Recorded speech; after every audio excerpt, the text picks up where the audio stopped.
Dear friends, welcome to AS American English Center. Ren and Martin, we have come here to the video number 181. Adverbial clauses and phrase. We have come to the page number 187, 88. Adverbial clauses and phrases. Exercise is given here, the continuation of the earlier exercise. So here, from a phrase we are changing into, from a clause we are changing into a phrase. From an adverbial clause we are changing into a phrase. This is an adverbial clause. Reason. See, for example, what is a clause? You should have a subject and a verb. Jackal is a subject, does is a verb, right? Predicate. So subject and predicate, if it is there, it is a complete sentence. But you are using the word as. As is a reason. So this sentence depends upon this main sentence. The thief crept. Crept means what? Slowly he was walking, coming like a jackal does. How does a jackal go? It will slowly, it will creep. Creep in the sense slowly, it is walking in the four legs. So the thief crept.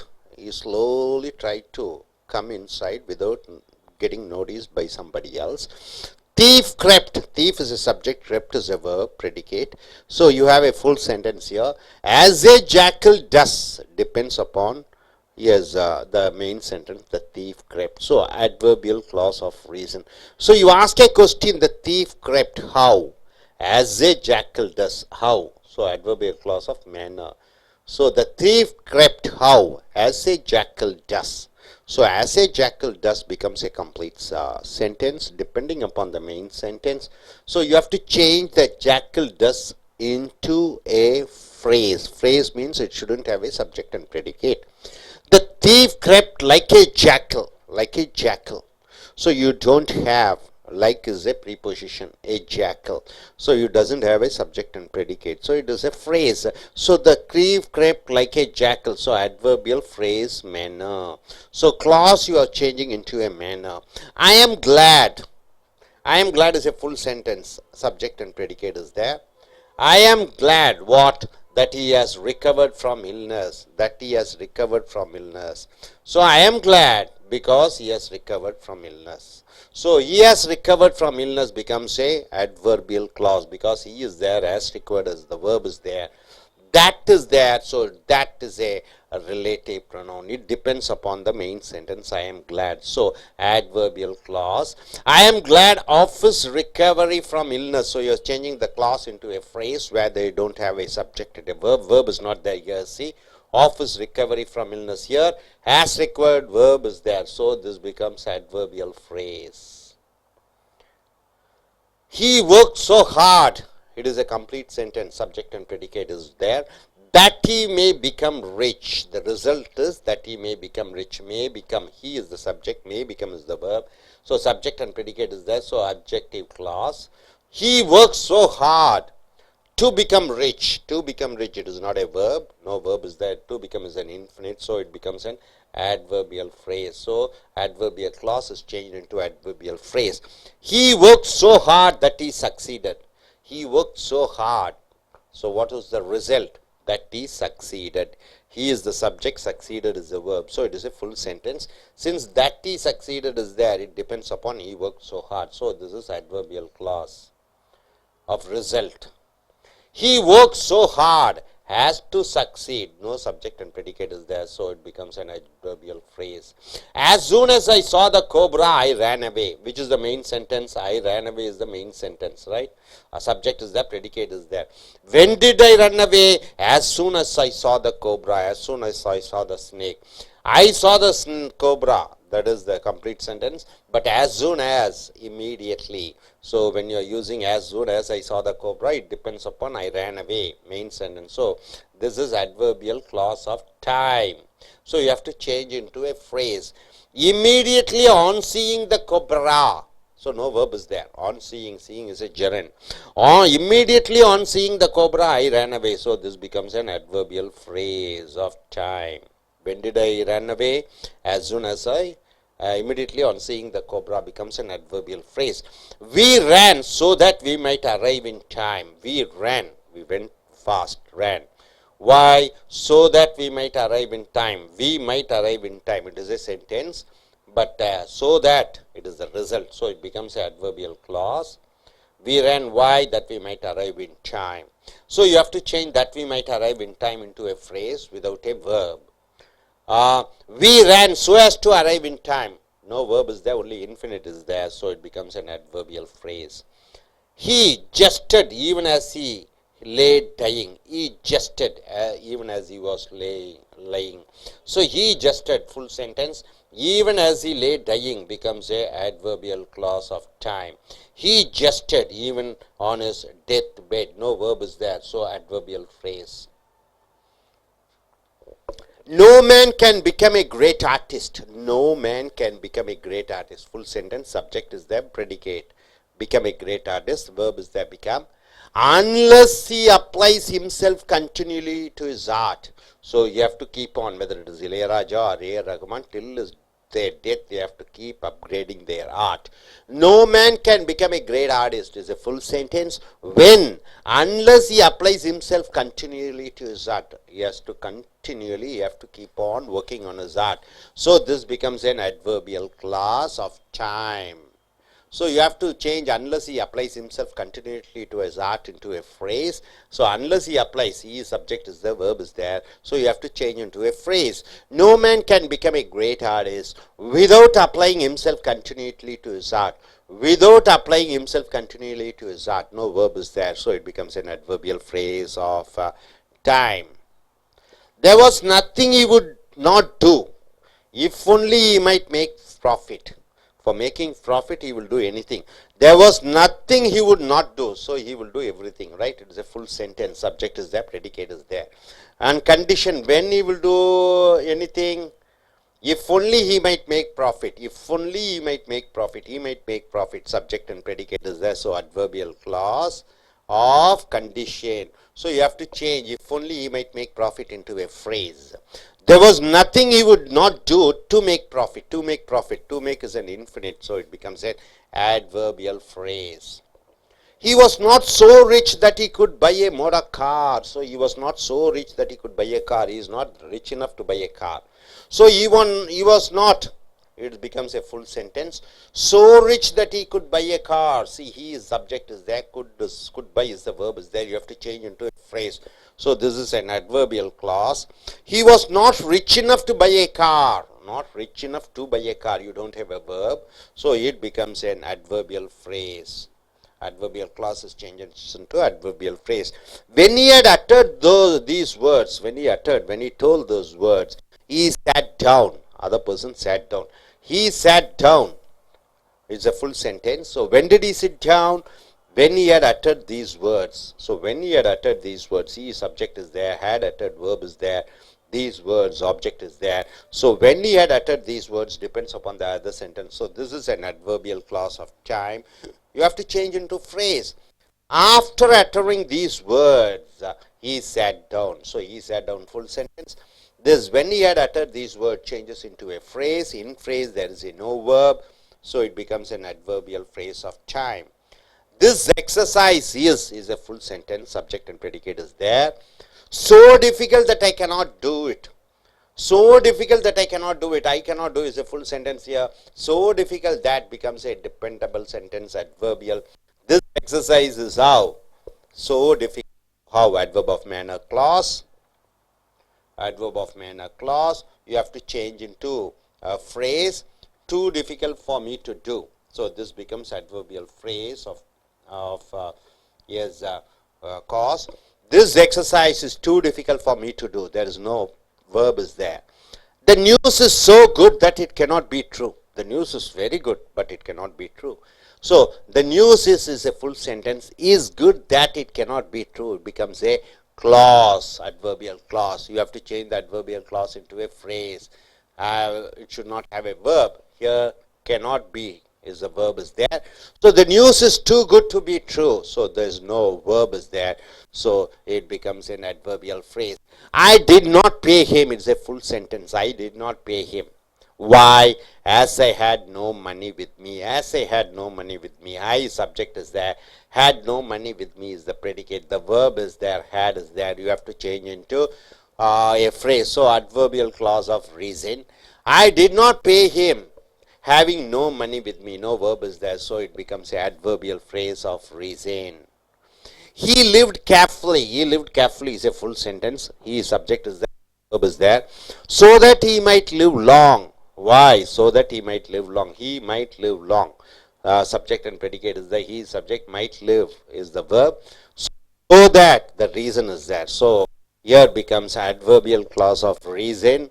So you have to change this clause into a phrase. He lived carefully so as to live long. So it becomes an adverbial phrase of reason. The steamer will leave soon. The steamer means what? The boat or ship. As soon as the mails arrive. As soon as the mails arrive. Alright? As soon as the mails arrive. All the post things arrive. The steamer will leave.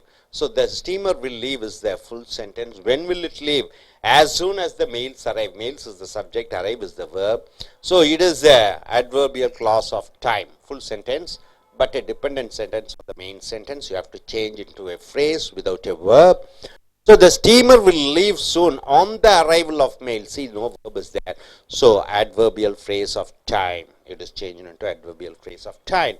He may go home after his work is finished. He may go home. Full sentence is there. When will he go home? After his work is finished. His work is subject. Is finished is the verb. So this becomes a full sentence but a dependent sentence. So adverbial clause of time. You have to change after his work is finished into a phrase. He may go home after finishing his work. No verb is there. Finishing is a gerund. So it becomes a adverbial phrase of time. As he was sick, he was sick. He remained at home. He remained at home is a full sentence. He was sick is a full sentence. But as he was sick becomes a dependent sentence. Your subject is there, predicate is there. So it becomes a of reason. And you have to change this into a phrase without a verb. Being sick. Being is a gerund. So no verb is there. He remained at home. So this becomes adverbial phrase of reason. He was punished as he deserved. He was punished, full sentence. As he deserved. As is because. As means because he deserved. So full sentence. As he deserved. Subject and predicate is there. So adverbial clause of reason. So you have to change into a phrase. He was punished deservedly. So he was punished, full sentence. As he deserved, change into as an adverb. Right? Hope you are able to understand. So clauses are changed into phrases. Clauses means what? You have a subject and a predicate. But in a phrase, subject may be there, but verb may not be there. Without a verb, it becomes a phrase. So any sentence to have a full clause, to be a full clause, it has to have a verb. But in phrases, there is no verb and no subject is there. So clauses are converted into phrase, and this is adverbial clauses is changed into adverbial phrase. What do you mean by adverb? You ask a question, how, when, where, why, how, in what manner. The answer you get in sentences is called adverbial clauses. So நண்பர்களே, அமெரிக்க ஆங்கில வகுப்புகளுக்கு வரவேற்கிறோம். Wren and Martin video number 181. Adverbial clauses. Adverb என்றால் என்ன? வினையொரு சொல். Clauses என்றால் என்ன? வாக்கியம். வினையொரு சொல், வாக்கியங்கள். Phrases என்றால் சொற்றொடர். சொற்றொடர் என்றால் கிளாஸஸ் என்றால் என்ன? ஒரு சப்ஜெக்ட் வெர்பு இருந்ததுன்னா அது கிளாஸ், முழுமையடைந்த சென்டென்ஸ். ஆனால் இது ஃப்ரேசஸ் என்றால் அங்கே வெர்பு இருக்காது. வெர்பு இருந்தால் ஒரு சென்டென்ஸ், இங்கே வெர்பு இருக்காது. ஆக கிளாஸஸில் இருக்கிற வெர்பு எல்லாம் நீங்கள் வெர்பு இல்லாமல் மாற்றுகிற பொழுது அது என்னவாக மாறிவிடுகிறது? ஃப்ரேசஸாக மாறிவிடுகிறது. The thief crept. Thief crept. கிரெப்ட்னா என்ன? நல்லா ஊந்து போகிறான், ரொம்ப ஜாக்கிரதையாக, 4 காலில், யாரும் கண்டுபிடிக்காத முடியாது படி. ஆஸ் ஏ ஜாக்கில் டஸ். ஒரு குள்ளநரி செய்ய நடப்பது போல மெதுவாக பவ்யமாக நடக்கிறான். த தீஃப் கிரெப்ட் முழுமையடைந்த வாக்கியம். ஜாக்கில் டஸ் ஒரு ஓனாய் எப்படி செய்கிறதோ அது போல இது முழுமையடைந்த வாக்கியம். ஆஸ் எ ஜாக்கில் டஸ். எப்படி அந்த திருடம் அப்படி நடந்து போகிறான்னு பார்த்தீங்கன்னா ஒரு குள்ளநரி நடப்பது போல. ஆக குள்ளநரி நடப்பது போல என்பது சொல்லுகிற பொழுது எப்படி என்று கேட்கிற பொழுது பதிலாக வருவது அட்வர்பியல் கிளாஸ் ஆஃப் மேனர், வினையொரு சொல் தன்மை. இது அப்படியே நீங்கள் மாற்றணும், வினைச்சொல் இருக்கக்கூடாது. த thief crept up like a jackal. ஒரு குள்ளநரியை போல என்று வருகிறது. அந்த திருடன் நுழைந்தான். ஆக லைக் ஏ ஜாக்கல் என்று வருகிறது, வினைச்சொல் இல்லை, அதனால் அது ஃப்ரேஸாக மாறிவிடுகிறது. ஐ எம் கிளாட், நான் சந்தோஷம் அடைகிறேன், முழுமையடைந்த வாக்கியம். என்ன காரணத்தினாலே? That he has recovered from illness, அவன் நோயிலிருந்து விடுபட்ட காரணத்தினாலே. ஹி ஹாஸ் ரிகவர்ட், முழுமையடைந்த வாக்கியம், சப்ஜெக்ட் ப்ரெடிகேட் இருக்கிறது. That he has recovered from illness சொல்லி போடுகிற பொழுது அது சார்பு வாக்கியமாக இருக்கிறது, வினையுறு சொல் வாக்கியமாக வருகிறது. ஆக அட்வர்பியல் கிளாஸ் ஆஃப் ரீசன், காரணம். ஆக இதை ஹாஸ் ரிகவர்டை நீங்கள் டம்மி பண்ணணும், வினைச்சொல் இல்லாமல் பண்ண வேண்டும். ஸோ அதை ஃப்ரேஸ் சொற்றொடராக மாற்றலாம். I am glad of his recovery from illness, இங்கே பாருங்கள் வினைச்சொல் இல்லை, இங்கே ரிகவர் ரிகவரி என்று பெயர் சொல்லாக மாற்றப்பட்டு இருக்கிறது. நான் சந்தோஷம் அடைகிறேன், அவன் தன்னுடைய நோயிலிருந்து விடுபட்ட காரணத்தினாலே. ஸோ இது அட்வர்பியல் ஃப்ரேஸாக வருகிறது, வினைச்சொல் அல்ல, இல்லை. So he work so hard, அவன் கடினமாக வளைக்கிறான். ஏனென்றால் that he may become rich, அவன் பணக்காரன் ஆகலாம் என்று. He may become rich, that he may become rich என்பது முழுமையடைந்த அடையாத வாக்கியம். he works so hard ஐ சார்ந்திருக்கிறது. ஸோ இது adverbial clause of reason, that he may become rich என முழுமையடைந்த சப்ஜெக்ட் வெர்பெல்லாம் இருக்கிறது. he may become rich நீங்கள் டம்மி பண்ணணும், அதை வினைச்சொல் இல்லாமல் ஆக்கணும். he becomes so hard, he works so hard, அவன் கடுமையாக உழைக்கிறான். to become rich, பணக்காரன் ஆக. ஸோ to become என்பது இன்ஃபினிட், அது வினைச்சொல் அல்ல. வினைச்சொல்லு முன்னாடி டூ போட்டுட்டீங்கன்னா அது இன்ஃபினிட் எச்சம் என்று மாறிவிடுகிறது. ஸோ அட்வர்பியல் ஃப்ரேஸ் ஆஃப் ரீசனாக வருகிறது. he worked so hard, அவன் கடுமையாக உழைத்தான். that he succeeded, அதன் மூலம் அவன் வெற்றி அடைந்தான். அவன் work so hard, முழுமையடைந்த வாக்கியம். that he succeeded, அதன் மூலம் அவன் வெற்றி அடைந்தான். அவன் வெற்றி அடைந்தான், முழுமையடைந்த கிளாஸ், அது கிளாஸாக வருகிறது. தட்னு போட்டுறீங்க, அதன் மூலமாக. ஸோ இது அட்வர்பியல் கிளாஸ் ஆஃப் ரீசனாக, காரணகர்த்தாவாக வருகிறது. he worked so hard as to succeed, அவன் கடுமையாக உழைத்தான் வெற்றி அடைய. இது adverbial phrase ஆக வருகிறது. to succeed வினைச்சொல் அல்ல. as soon as I saw the cobra, நான் அந்த நாகப்பாம்பை பார்த்தவுடன், I ran away, நான் ஓடிவிட்டேன். நான் ஓடிவிட்டேன் முழுமையடைந்த வாக்கியம். எப்பொழுது ஓடிவிட்டேன்? அந்த பாம்பை பார்த்தவுடன். அந்த பாம்பை பார்த்தவுடன் என்பது இந்த வாக்கியத்தை சார்ந்திருக்கிறது. ஸோ பார்த்தவுடன் சப்ஜெக்ட் இருக்கு, verb இருக்குது. ஆக இது கிளாஸ் ஆக வருகிறது, இந்த வாக்கியத்தை சார்ந்திருக்கிறது. ஆக adverbial clause of reason, காரணகர்த்தாவாக. எப்பொழுது? adverbial clause of time, நேரம். எப்பொழுது என்று கேட்டு பதிலாக வருவது ஒரு வாக்கியமாக வருகிறது, இதை சார்ந்திருக்கிறது. இதை நீங்கள் verb இருந்து மாற்றணும். immediately on seeing the cobra, அந்த நாகப்பாம்பை பார்த்தவுடன். ஆக இங்கே வினைச்சொல் இல்லை, seeing என்பது gerund. I ran away, நான் ஓடிவிட்டேன். ஸோ இது adverbial phrase of time ஆக வருகிறது. we ran, நாங்கள் ஓடினோம். விளைவென்ன? so that we might arrive in time, ஆகையால் நாங்கள் சரியான நேரத்திலே சென்றடைவோம். ஆக we might arrive in time, that we might arrive in timeங்கிறது இந்த முழுமையடைந்த வாக்கியமான we ran ஐ சார்ந்திருக்கிறது. So adverbial clause of reason, காரணகர்த்தாக வருகிறது. ஆக இதை வெர்பை டம்மி பண்ணும், might arrive. we ran so as to arrive in time, நாங்கள் வேகமாக ஓடினோம், அந்த நேரத்துக்குள் சென்றடைவோம் என்பதற்காக. ஸோ adverbial phrase ஆக மாறிவிடுகிறது. he jested even as he lay dying, அவன் jested ஆனா அது முழுமையடைந்த வாக்கியம். even as he lay dying, அங்கே he lay dying subject predicate இருக்கிறது. இதை நீங்கள் verb இல்லாமல் மாற்றும் பொழுது he jested even on his death bed, அவன் சாவின் படுக்கையில் இருக்கிற பொழுது கூட இது பண்ணா. அவ adverbial phrase ஆக மாறிவிடுகிறது.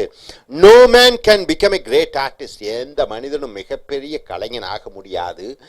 unless எதுவரை அவன் ஆர்டிஸ்ட் ஆக முடியாது. he applies himself continually to his art, அவன் சாகும் வரை தன் கலைக்கு முழு நேரத்தையும் அர்ப்பணிக்க வேண்டும், அது ஒரு நிபந்தனை. ஆக சப்ஜெக்ட் ஆக இருக்கிறது, அப்ளைஸ் வினைச்சொல்லாக இருக்கிறது. ஸோ இங்கே நீங்கள் இந்த unless he applies himself continuously to his art நீங்கள் டம்மி பண்ண வேண்டும். no man can become a great artist, எந்த மனிதனும் மிகப்பெரிய கலைஞனாக முடியாது. without applying himself continuously to his art, அவனுடைய கலையிலே முழு நேரத்தையும் அர்ப்பணிக்கிற வரையிலே. ஸோ இது சார்பு ஃப்ரேஸாக வருகிறது.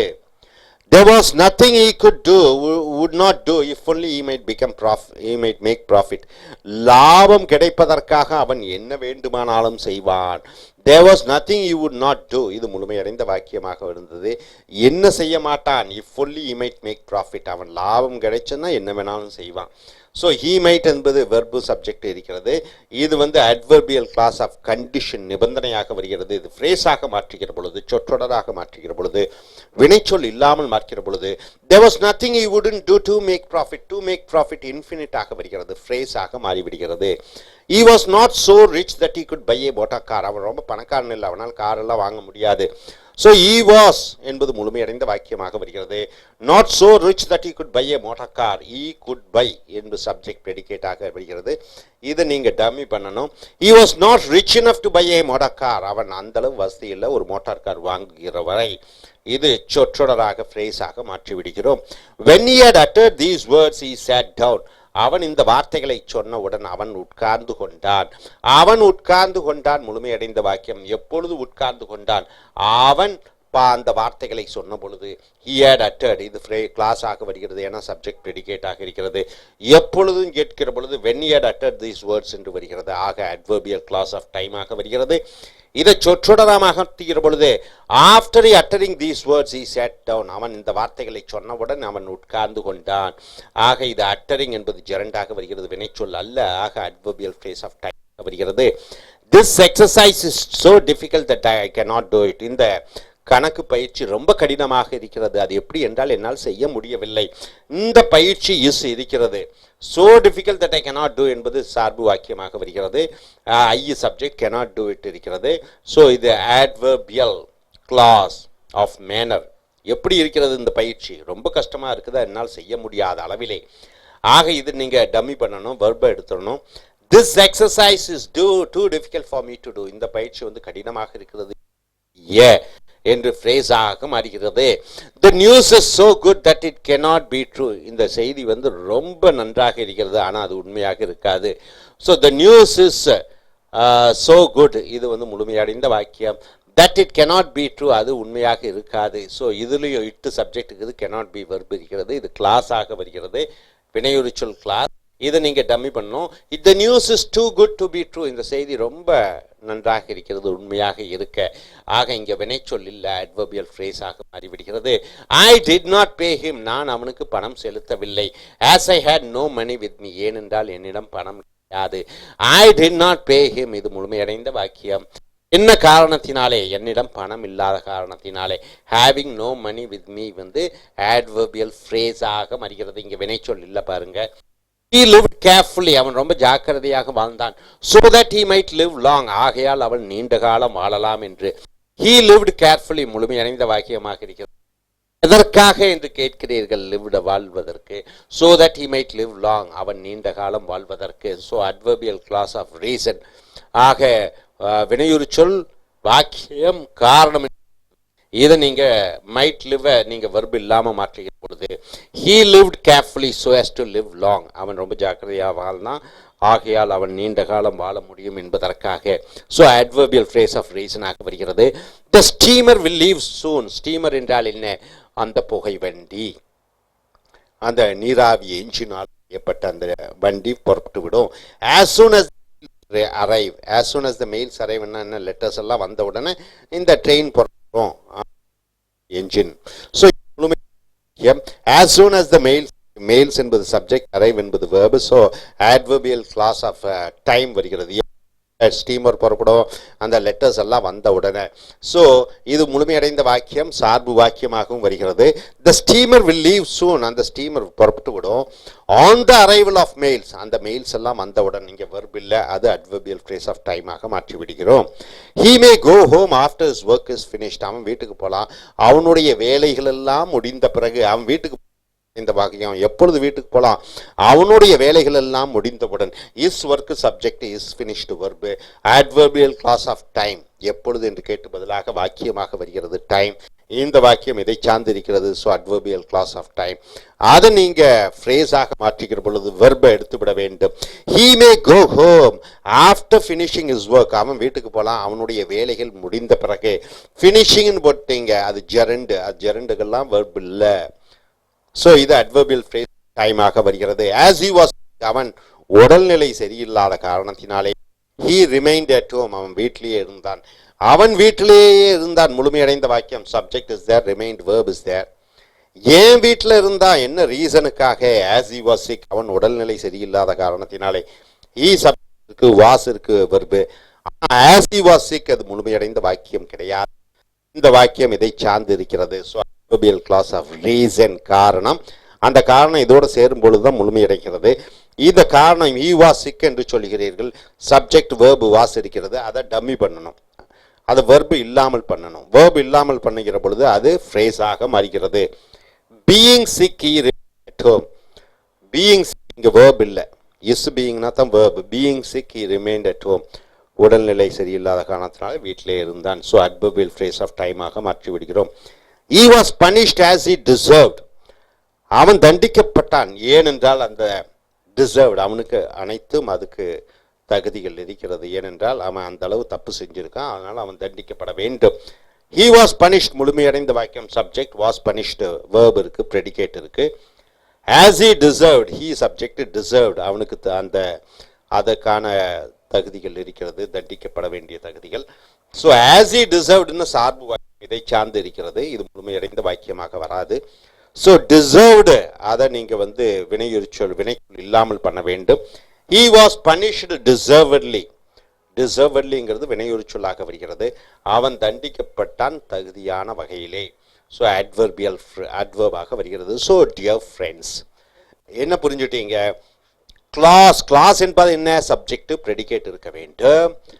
இந்த கிளாஸஸ் எல்லாமே பார்த்தீங்கன்னா இன்னொரு வாக்கியத்தை சார்ந்திருக்கிறது. அனைத்து கிளாஸ்களும் சார்ந்திருக்கிறது. சென்டென்ஸ்னா ஃபுல் மீனிங், கிளாஸ்னா சார்ந்திருக்கிறது. ஆக அந்த மெயின் சென்டென்ஸ்ல கேட்கணும், எங்கே, எப்படி, எப்பொழுது, ஏன், எதற்காக என்று உனக்கு ஒரு வாக்கியமாக ஒரு விடை அந்த வாக்கியம் இன்னொரு வாக்கியத்தை சார்ந்திருக்கிற பொழுது அது கிளாஸாக வருகிறது. ஃப்ரேஸாக வருகிற பொழுது நீ அந்த வினைச்சொல்லிடம் கேட்டு பதிலாக வரக்கூடியது ஒரு வாக்கியமாக அல்லாமல் 2-3 வார்த்தைகளுடன் வருகிற பொழுது அது ஃப்ரேஸ் என்று சொல்கிறோம். Hope you are able to get it. Thank you very much. Dear friends, welcome to AS American English Center. Renan Martin book. We have come here to adverb clause and adverb phrase. What do you mean by a clause? A clause should have a subject and a predicate. What is a subject? We speak about something. What is a predicate? What the subject does. In a predicate there must be a verb.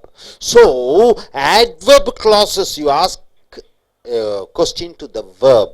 When, how, why, what. What's the result? So the answer you get in a sentence is called adverbial clause. Phrase means you don't have a subject and predicate. You have a group of words. See, for example, the sum is right. The sum is right. It is a full sentence. Subject is sum. Is right is the predicate. So subject and predicate is the sum is right. The sum is right. Subject, predicate. In predicate you have the verb is right. So it is a full sentence. The sum is right. How is the sum is right? You ask a question, how is the sum is right? In what manner the sum is right? So far as the working is concerned, so far as the working is concerned, the working is concerned. So the working is the subject, is concerned is the predicate. In the predicate you have the verb is concerned. So the working is concerned becomes a full sentence when you had so far as. You ask a question in what manner, then the answer you get is so far as the working is concerned. So far as the working is concerned, it looks like a sentence but it cannot stand on its own. So it has to be added with the main sentence. The sum is right. The sum is right so far as the working is concerned. So it becomes a complete sense giving sentences. 2 sentences are there connected with so far as. So this becomes adverbial clause of what? Manner. Clause means full sentence is there. This full sentence you have to make it into a phrase that is without a verb.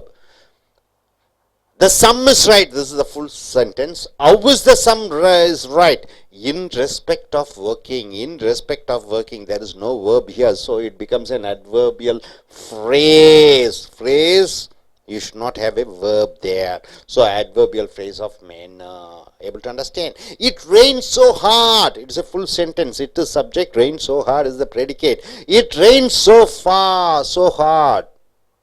And what is the result? That the streets were flooded. The streets were completely full of water. Streets is the subject, where flooded is the verb. So the streets were flooded. That the streets were flooded. So it becomes the cause. So adverbial clause, cause. So subject is there, predicate is there. That you have to change into a phrase. How do you change? It rained so hard as to flood the streets. As to flood the streets.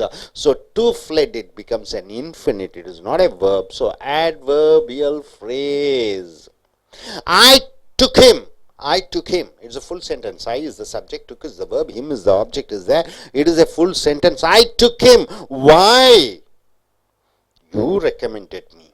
It's a one sentence. Because you recommended me, I took him. Because you recommended me, I took him as an employee. Because you recommended him, you is the subject, recommended is the verb, him is the object. So it is a clause, it is a sentence. But when you use because, it becomes a clause. Clause doesn't stand on its own legs. It needs one other sentence to complete its meaning. So it becomes a reason. You ask the verb took. Why? Because you recommended me. So adverbial clause of reason. So because you recommended him, you have to change into a phrase. I took him because of your recommendation. Recommend changes into recommendation noun. There is no verb here, so it becomes an adverbial phrase of reason. My parents were poor. It's a full sentence. My parents is a subject, were poor. It is a predicate, verb is there, full sentence. They were of noble birth. It is a full sentence. My parents were poor. What is the concession? What is the extra thing is there? Though they were of noble birth, even though they were noble birth, they were poor. So they were of noble birth. There is the subject, where is the verb? So it becomes a adverbial clause of concession. What is the concession? Though. So you have to change into a phrase. My parents were poor in spite of their noble birth. There's no verb is there. So it becomes a adverbial phrase of concession. He refuses to work. He refuses. He subject refuses the verb. What to work? It becomes an object. A complete sentence. I may say, it is also right. I is subject is there. May say is a verb is there. It is a sentence. Whatever I may say. So it becomes a clause, but it depends upon the main sentence. He refuses to. Refuses when? Whatever I say. So this becomes an adverbial clause of reason. So he refuses to work for all my admonition. What do you mean by admonition? Whatever I am saying, admonition. So what is this? Adverbial phrase. We will do the work as well as we can. We will do the work. It is a full sentence. Subject, predicate is there. We can is a full sentence. Subject and verb is there. As well as. It becomes a clause. As well as we can. We will do how? As well as we can. So this is adverbial clause of, what is that? Manner. So you have to change into a phrase without a verb. We will do the work to the best of our ability. To the best of our ability. So to the best of our ability becomes a adverbial phrase of manner. You ask a question, will do how? And the answer is called the adverb manner of clause and phrase you are getting. So Robinson Crusoe, he is a sailor, isn't it? Was puzzled, was confused. It's a full sentence. Subject and predicate is there. When did he get puzzled? When he discovered the print of a foot on the sand. When he discovered the print of a foot, a man's foot or animal's foot on the sand in the seashore. So this is a sentence. He discovered the print of foot on the sand becomes a sentence. So when was he puzzled? When he discovered. So it becomes an adverbial clause of time. You ask a question to was puzzled when, you get an answer. So this you have to change into a phrase. Robinson Crusoe was puzzled when at the discovery of the print of a foot on the sand. So it becomes an adverbial phrase of time where there is no verb here. Apollo was worshipped. Apollo is a god, an angel. Was worshipped. It's a full sentence. Subject and predicate was there. How long? As long as Roman Empire lasted. Roman Empire subject lasted is a verb. So as long as Roman Empire lasted becomes a adverbial clause of time. So you have to change this Roman Empire lasted into a phrase without a verb. Apollo was worshipped, full sentence. Throughout the period of Roman Empire, no verb is there. So it becomes an adverbial phrase of time. Next is, he was posing rich. He was posing rich. What do you mean by posing rich? He was acting as if rich. He was posing rich, right? He was posing, acting, he was rich. Though his income was only $40 annually or £40 annually, he was posing rich. It is a full sentence subject. What is the concession? Though his income was only 40 annually. So this becomes adverbial clause of concession. You have to change into a phrase. He was posing rich in spite of his salary being only £40 annually. So it becomes a adverbial phrase of concession. We are kind to you. We are kind to you. Full sentence. Why? Because you are kind to us. We are kind to you. Why? Because you are kind to us. So becomes two sentences are there. Using because, it becomes a dependent sentence on this. So reason. Verb is there. So you have to take away the verb. How do you go in for? We are kind to you. Why you are kind to us? Because of your kindness to us. Because of your kindness to us. No verb is there. So it becomes a adverbial phrase of reason. The passage is so difficult. The passages is a full sentence. Passages, that's all. It gives a meaning. The passages means the pages is there. So difficult that I cannot comprehend it. Passage. What is the passage? The article, a written essay. Yes, it is there. So difficult that I cannot comprehend it. So it becomes an adverbial clause because I subject cannot comprehend. Comprehend means what? Understand. The passage is too difficult for me to comprehend. So you are taking the verb away. So it becomes an adverbial phrase. Now you have come here to adjective class. So far you are asking how, when, where, concession, comparison to the verb. Then it becomes an adverbial clause. Now all the questions you are asking to the noun. Then you get the adjective clause. All the question when you ask to the verb, you get in a sentence, it is called adverb clause. All the questions to the verb, you ask to the verb and you get without a verb, it is called adverbial phrase. All the questions to the verb you ask and you get in a single word is called an adverb. All the questions you ask to the noun, you get an answer. It is called adjective, single word. All the question you ask to the noun, you get in group of words without a verb, it is called a adjective phrase. All the questions you ask to a noun and you get an answer in full sentence, then it becomes what? It becomes a adjective clause. For example, look at the group of underline in the following sentence. The umbrella. Umbrella. With a broken handle. With a broken handle. So with a broken handle is mine. Which umbrella is it? The umbrella which has a broken handle is mine. So the umbrella with a broken handle becomes adjective phrase. No verb is there, right? Umbrella is mine. This is a full sentence. Which umbrella is mine?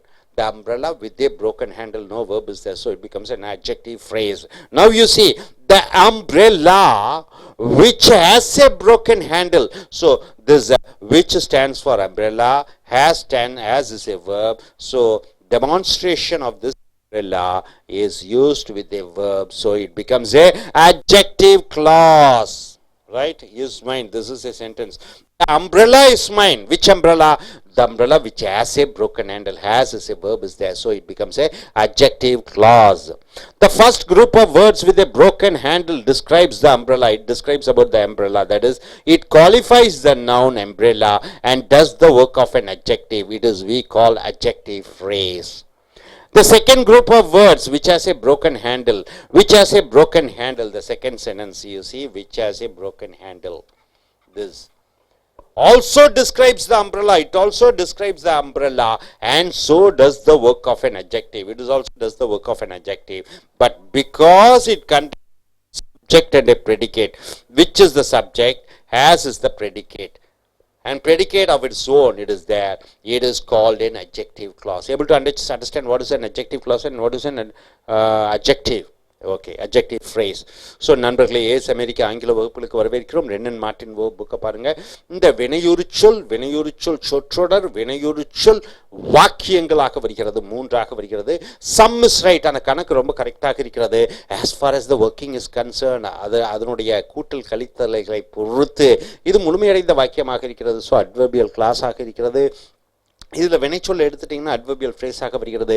The some is right, கணக்கு சரியாக இருக்கிறது. இன் respects of it's working, அதனுடைய இயல்பு அதனுடைய கணக்கிடுதலை பொறுத்து. It rain so heart, அது கடினமாக மழை பெய்தது. எந்த அளவு என்று பார்க்கிற பொழுது that the streets were flooded, அந்த தெருக்கள் எல்லாம் ஆறாக ஓடுகிற வரை. ஆக இங்கே streets were flooded, ஸ்ட்ரீட் என்பது சப்ஜெக்டாக இருக்கிறது, were flooded வினைச்சொல்லாக இருக்கிறது. அதை ஃப்ரேஸாக மாற்றுகிற பொழுது அதில் வினைச்சொல் இருக்கக்கூடாது. It rain so heart as to flood the streets, அது கடுமையாக மழை பெய்தது. as to flood the streets, இங்கே verb இல்லை, இது வந்து infinite to flood.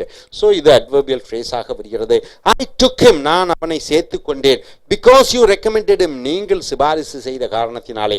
எடுத்தேன் எதற்காக? நீங்கள் சிபாரிசு செய்த காரணத்தினாலே. adverbial clause of reason வருகிறது. you subject இருக்கிறது, verb இருக்கிறது. I took him because of your recommendation, verb தூக்கிறீங்க, recommendation போட்டிருக்கிறீங்க. நான் அவனை எடுத்தேன் உங்க ரெக்கமெண்டேஷனுக்காக, verb இல்லை, அதனால adverbial phrase of reason ஆக வருகிறது. my parents were poor though they were of noble birth, எங்க அப்பா அம்மா ரொம்ப ஏழைகளாக இருக்கிறார்கள், அவர்கள் உயர்குடியில் பிறந்தவர்களாக இருந்தாலும் கூட. ஆக இது சலுகை, adverbial clause of concession. They subject were, verb இருக்கிறது, அந்த வேர் நீங்க தூக்கிறீங்க. மை பேரண்ட்ஸ் வேர் புவர், எங்க பெற்றோர்கள் ஏழையாக இருக்கிறார்கள். In spite of their noble birth, அவர்கள் உயர்குடியில் பிறந்தவர்களாக இருந்தாலும் கூட இங்க வினைச்சொல்லே இல்லை. ஆக அட்வர்பியல் ஃப்ரேஸ் ஆஃப் கன்செஷன் சலுகையாக வருகிறது. ஹி ரெஃப்யூசஸ் டு ஒர்க், அவன் மறுக்கிறான் வேலை செய்ய. What ever I May so, என்ன நான் சொன்னாலும் கூட. அட்வர்பியல் கிளாஸ் ஆஃப் ரீசனாக வருகிறது. சப்ஜெக்ட் ஐ இருக்கிறது, மே சே வெர்ப் இருக்கிறது. He refuses to work for all my admonition, நான் என்ன சொன்னாலும் கூட அவன் வேலை செய்யறதில்லை, இங்கே வினைச்சொல் இல்லை. ஸோ அட்வர்பியல் ஃப்ரேஸ் வருகிறது. we will do the work as well as we can, நாங்கள் அந்த வேலையை செய்வோம் எங்களால் எவ்வளவு முடியுமோ அந்த அளவு. ஸோ as we can சப்ஜெக்டும் ப்ரெடிகேட்டும் இருக்கிறது. இது மேனராக வருகிறது. எப்படி வேலையை செய்வோம்? எங்களால் முடிந்த வரை. இது ரீசனாக வருகிறது, மேனராக வருகிறது. இதை நீங்கள் வேர்பை எடுத்துறீங்க. we will do the work to the best of our ability. So அடுத்தது ராபின்சன் க்ரூஸ். ராபின்சன் க்ரூஸ் கப்பலிலே செல்லக்கூடியவர், புதிய இடங்களை கண்டுபிடிக்கக்கூடியவர். Was puzzled, ஆச்சரியப்பட்டார். எப்பொழுது ஆச்சரியப்பட்டார்? when he discovered the print of a foot on the sand, அவர் ஒரு மனிதனுடைய கால் தடங்களை அந்த மண்ணிலே புதிய இடத்திலே பார்த்த பொழுது. இதில் சப்ஜெக்ட் ப்ரெடிகேட் எல்லாம் இருக்கிறது. he discovered. ஸோ இதை நீங்கள் வந்து வேர்ப் இல்லாமல் மாற்றுகிறீர்கள். Robinson cruise was puzzled, Robinson cruise ரொம்ப குழப்பி விட்டான். எப்பொழுது? at the discovery of the print of a foot on the sand, ஒரு மனிதனுடைய அல்லது ஏதோ ஒன்றினுடைய கால் தடம் மணலிலே பார்த்த பொழுது. இங்கே வினைச்சொல் இல்லை. So adverbial phrase of time, எப்பொழுது என்று கேட்கிற பொழுது அந்த நேரத்தை குறிக்கிற காரணத்தினாலே adverbial phrase of time சொல்றோம். அப்போலோ வாஸ் worshipped, அப்போலோ என்று கடவுள் கும்பிடப்பட்டார், வணங்கப்பட்டார். எப்பொழுது வரை? as long as the Roman Empire lasted, Roman Empire இருக்கிற வரை. Roman Empire subject, lasted வினைச்சொல்லாக வருகிறது. So adverbial clause of time, எப்பொழுது என்று வரக்கூடியது. இதை நீங்க verb இல்லாமல் மாற்றுகிற பொழுது Apollo was worshipped throughout the period of Roman Empire, Roman சாம்ராஜ்யத்தினுடைய இறுதி காலம் வரை அப்போலோ வணங்கப்பட்டார். இங்க verb இல்ல. So adverbial phrase of time ஆக வருகிறது. he was posing rich, அவன் பணக்காரன் போல் நடிக்க. முழுமையடைந்த வாக்கியம், சப்ஜெக்ட் verb இருக்கிறது. though his income was only 40 pound annually, அவனுடைய வருமானம் 40 பவுண்ட் வருடத்தில் ஒரு அவ்வளவுதான் வருது, இருந்தாலும் அவன் பணக்காரனை போன்று நடித்தான். ஸோ இங்க verb was இருக்கிறது. ஸோ இது கிளாஸ் ஆக வருகிறது, முழுமையடைந்த வாக்கியம். though concession சலுகை, so adverbial clause of concession சொல்றோம். He was posing rich, அவன் பணக்காரனை போன்று வேடமிடுகிறான். In spite of his salary being only 40 pounds annually, அவனுடைய வருடாந்திர வருமானம் $40 தான் வருடமாக. So adverbial clause of concession ஆக phrase ஆக வருகிறது. We are kind to you, நாங்கள் ரொம்ப உங்களுக்கு இரக்கத்துடன் இருக்கிறோம். We are kind because kind to us, நீங்கள் எங்களுக்கு ரொம்ப கைண்ட் இரக்கத்துடன் இருக்கிற காரணத்தினாலே நாங்கள் உங்களுடன் இரக்கத்துடன் இருக்கிறோம். ரெண்டு பார்த்தீங்கன்னா சப்ஜெக்ட் வேர்ப் இருக்கிறது, சப்ஜெக்ட் ப்ரெடிகேட் இருக்கிறது, ப்ரெடிகேட்னா வேர்பு இருக்கிறது. So because you are kind to us இந்த வாக்கியத்தை சார்ந்திருக்கிறது. ஏனென்றால் என்று வருகிறது. ஏன் நீங்கள் கைண்டாக எங்கள்கிட்ட இருக்கிறீங்க, ஏனென்றால் ஏன் நாங்கள் உங்கள்கிட்ட கைண்டாக இருக்கிறோன்னா நீங்கள் எங்களுக்கு கைண்டாக இருக்கிற காரணத்தினாலே. ஸோ அட்வர்பியல் ஃப்ரேஸ் ரீசனாக வருகிறது. இங்கே வேர்ப் தூக்கிறீங்க because of your kindness to us, verb இல்லை. த பேசேஜ் இஸ் டிஃபிகல்ட், அந்த கட்டுரை கடினமாக இருக்கிறது. எந்த அளவு என்று சொல்லிக்கிற பொழுது that I cannot comprehend it, காம்ப்ரிஹெண்ட்னா எனக்கு நான் புரியல. ஸோ இதை நீங்கள் வேர்பை தூக்கிக்கிற பொழுது the passage is too difficult for me to comprehend, என்ன அந்த பேசேஜ் ரொம்ப கடினமாக இருக்கு எனக்கு படிக்க. டூ காம்ப்ரிஹெண்ட் என்று போடுகிற பொழுது இன்ஃபினிட்டாக வருகிறது, அது வினைச்சொல் அல்ல. ஸோ அட்வர்பியல் ஃப்ரேஸாக சொற்றொடராக வருகிறது. அடுத்தது அட்ஜெக்டிவ் கிளாஸ். ஆங்கிலத்திலே வாக்கியத்தையும் இணைத்து பேசுகிற பொழுது 3 விஷயங்கள் தெரிந்து கொள்ள வேண்டும். முதலாவதாக வினையுறுச்சொல் சொற்றொடர், வினையுறுச்சொல் கிளாஸு. வினையுறுச்சொல் கிளாஸ்னா வினைச்சொல்லிடம் எங்கே, எப்படி, எப்பொழுது, ஏன், எதற்காக, எந்த அளவு, எந்த வகையிலே, அதனை ஒப்பிட்டு, சலுகைகள், இந்த மாதிரி கேள்விகள் வினைச்சொல்லிடம் ஏகப்பட்டது கேட்டு அதற்கு பதிலாக வருவது என்ன சொல்வீங்க, அட்வர்பியல் கிளாஸ் என்று சொல்வீர்கள். வினையுறுச்சொல் சொற்றொடர் வாக்கியமாக 2 இணைக்கணும். அதே போன்று அடுத்ததாக அட்ஜெக்டிவ் கிளாஸ் என்று சொல்கிறீர்கள். பெயர் சொல்லை உரித்து ஒரு வாக்கியமாக வரக்கூடியது அட்ஜெக்டிவ் கிளாஸ் என்று சொல்வீர்கள். உதாரணத்துக்கு அம்ப்ரெல்லா, கொடை, with a broken handle, ஒரு கைப்பிடி உடைந்திருக்கிறது. இஸ் மைன், அது என்னுடையதாக இருக்கிறது. ஆக அம்ப்ரெல்லா இஸ் மைன், அந்த கொடை என்னதாக இருக்கிறது. அந்த அம்ப்ரெல்லா எப்பேற்பட்ட கொடை என்று படிக்கிற பொழுது வித் a broken handle என்றால் என்ன, அதனுடைய கைப்பிடி உடைந்த நிலையில் இருக்கக்கூடிய ஒரு அம்ப்ரெல்லா. இந்த வித் என்பது இந்த கொடையை சொல்கிறது. broken handle உள்ள பாருங்க வினைச்சொல் இல்லை. ஆக இது ஃப்ரேஸாக சொல்லப்படுகிறது, சப்ஜெக்ட் இல்லை, ப்ரெடிகேட் இல்லை. ஆகையால் அட்ஜெக்டிவ் ஃப்ரேஸ் என்று சொல்கிறோம். ஏன் அட்ஜெக்டிவ் சொல்கிறோம், இங்கே கொடையை பற்றி விவரிக்கிறோம். இங்கே இதுவரைக்கும் பார்த்ததில் நாங்கள் வினைச்சொல்லை பற்றி விவரித்தோம். ஏன், எங்கே, எப்படி, எப்பொழுதுன்னு வினைச்சொல்லிடம் கேட்குறீங்க. இங்கே அம்ப்ரெல்லா என்ற பெயர் சொல்லிடம் எப்படிப்பட்ட பெயர் சொல் கொடை என்று கேட்கிறீர்கள். உதாரணத்துக்கு இந்த அம்ப்ரெல்லா, அந்த கொடை which has a broken handle, அதற்கு உடைந்த ஒரு கைப்பிடி இருக்கிறது. has என்பது வினைச்சொல் இருக்கிறது. is mine, ஆக இங்கே which சப்ஜெக்ட் இருக்குது, has என்பது வினைச்சொல் இருக்கிறது. a broken handle அது ஆப்ஜெக்டும் இருக்கிறது. ஆக இது முழுமையடைந்த வாக்கியமாக வருகிறது. ஆனாலும் which போட்டு இருக்கிறீங்க. இந்த which அம்ப்ரெல்லா is mine கூட சேர்கிற பொழுதுதான் அது முழுமையடைந்த வாக்கியமாக கருதப்படுகிறது. ஸோ adjective class என்று சொல்கிறோம் இதை. So the first group of words with a broken handle, இந்த broken handle என்பது describes the umbrella, umbrella-வை விவரிக்கிறது. that is it qualifies the noun umbrella, umbrella-வை qualify பண்ணுது.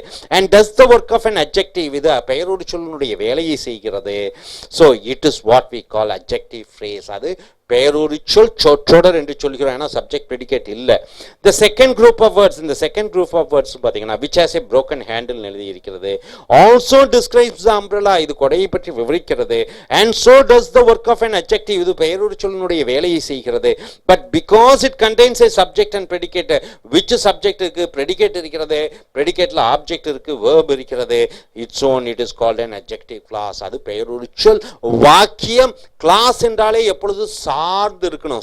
கிளாஸ் என்றாலே ஒரு வாக்கியம், அந்த வாக்கியம் சார்ந்து இருக்கக்கூடியது, அது அட்ஜெக்டிவ் கிளாஸ் என்று சொல்கிறோம். ஃப்ரேஸ் என்றால் அது வாக்கியம் அல்ல, வினைச்சொல் இருக்க வேண்டியது கிளாஸ். ஒரு வினைச்சொல்னா ஒரு வாக்கியம். Hope you are able to get it. Thank you very much. Dear friends, welcome to AS American English, and we are come here to Brennan Martin, video number 183. Page number 188. Dear folks, what we have seen is adverbial clause. What is an adverbial clause? You ask to the verb in a sentence. Why, how, where, when, comparison. All the questions to the verb, and when you get an answer in a sentence, which depends upon the main sentence, it is called adverbial clause. Now we have come here to the adjective clauses and tell what noun or pronoun each qualifies. What is a clause first? Clause, it is like a sentence, but it is not a complete sentence. See, for example, Mary had a little lamb. Little lamb means what, you know? A little. The young one of a goat is called a lamb. Mary had a little lamb whose fleece was white as snow. Fleece means what? The skin. The skin, outer skin, was as white as snow. Mary had a little lamb whose fleece was white as a snow. See, Mary is a subject. Had is a verb. Had what? A little lamb. It is the object. You agree that Mary had a little lamb. So this whose fleece was white as a snow. Who stands for what? The lamb. So fleece means what? Whose fleece? The lamb's fleece, the outer skin, was white as a snow. So fleece, whose is the subject is there, whose is the lamb, fleece was is the verb, and predicate is the subject and predicate is there. So explaining about the object, which is a noun here, lamb, when you express it with a, qualify it with a subject and predicate, it becomes a clause, it becomes an adjective clause, because whose fleece was white as snow describes about the lamb. Able to understand?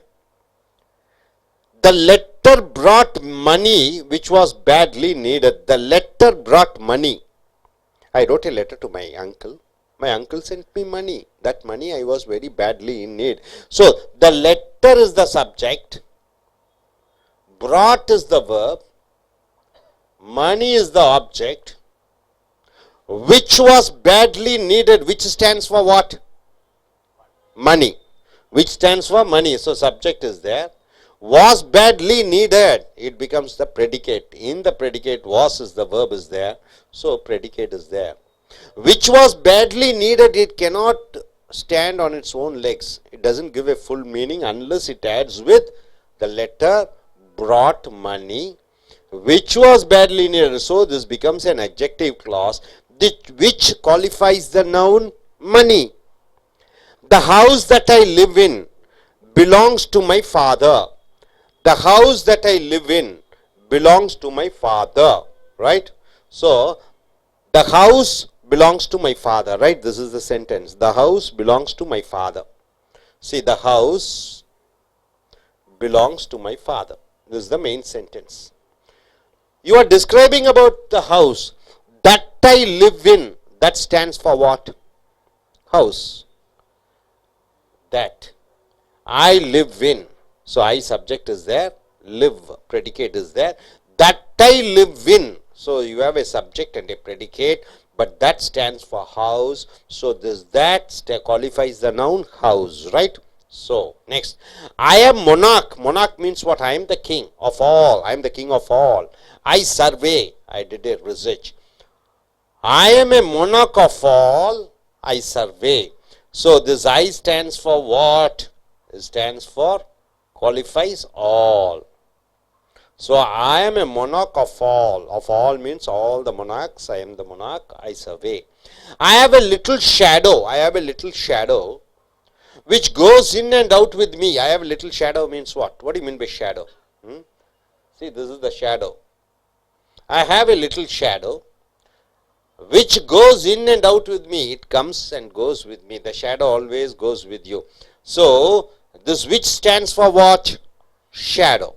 So which qualifies shadow, and the which comes with a sentence. So this shadow is described with a clause, with a sentence. So which goes in out with me becomes an adjective clause. The dog that bites does not bark. The dog does not bark. It's a sentence.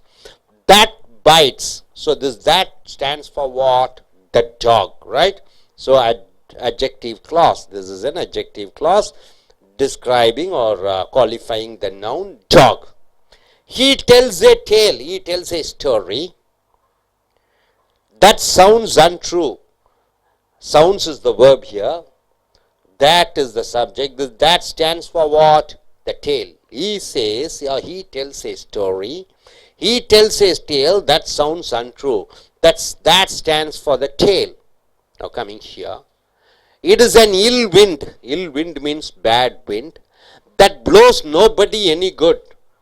That comes and blows, which is no good for anybody.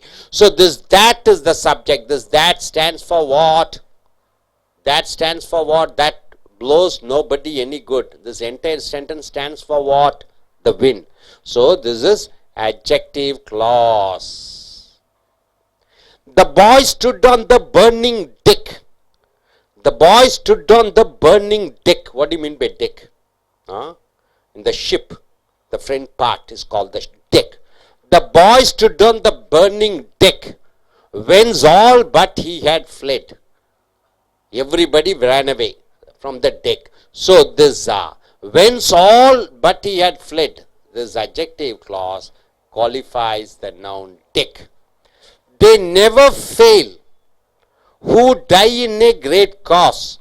Mahatma Gandhi or Sardar Vallabhbhai Patel or Nelson Mandela, they never fail who die in a great cause. So who die in a great cause? Subject is there, who, die, verb is there. So this is an adjective clause. This modifies they. You got it? I remember the house where I was born. Where I was born, subject is there, predicate is there. So adjective clause, it where modifies the house or qualifies the house. So this is an adjective clause. He that climbs too high is sure to fall. If you climb too high, you are sure to fall. He that climbs too high, see, that is the subject is there, climbs is there. So this is an adjective clause modify or qualifying the pronoun he. Here is the book you want. You is the subject is there, want, predicate or verb is there. So here is the book you want. The you want, the entire sentence modifies the book which you want. So it qualifies the noun book. Heaven helps those who help themselves. Heaven helps those who help themselves. So heaven will do a lot of wonders, whoever help themselves and others. So who help themselves, it qualifies the pronoun those. So this is adjective clause modifying those, the pronoun. He died in the village. He died in the village where he was born. Here you have a subject. Here you have a predicate. Verb is there. This where stands for what? Where he was born stands for what? For the village. It qualifies the village.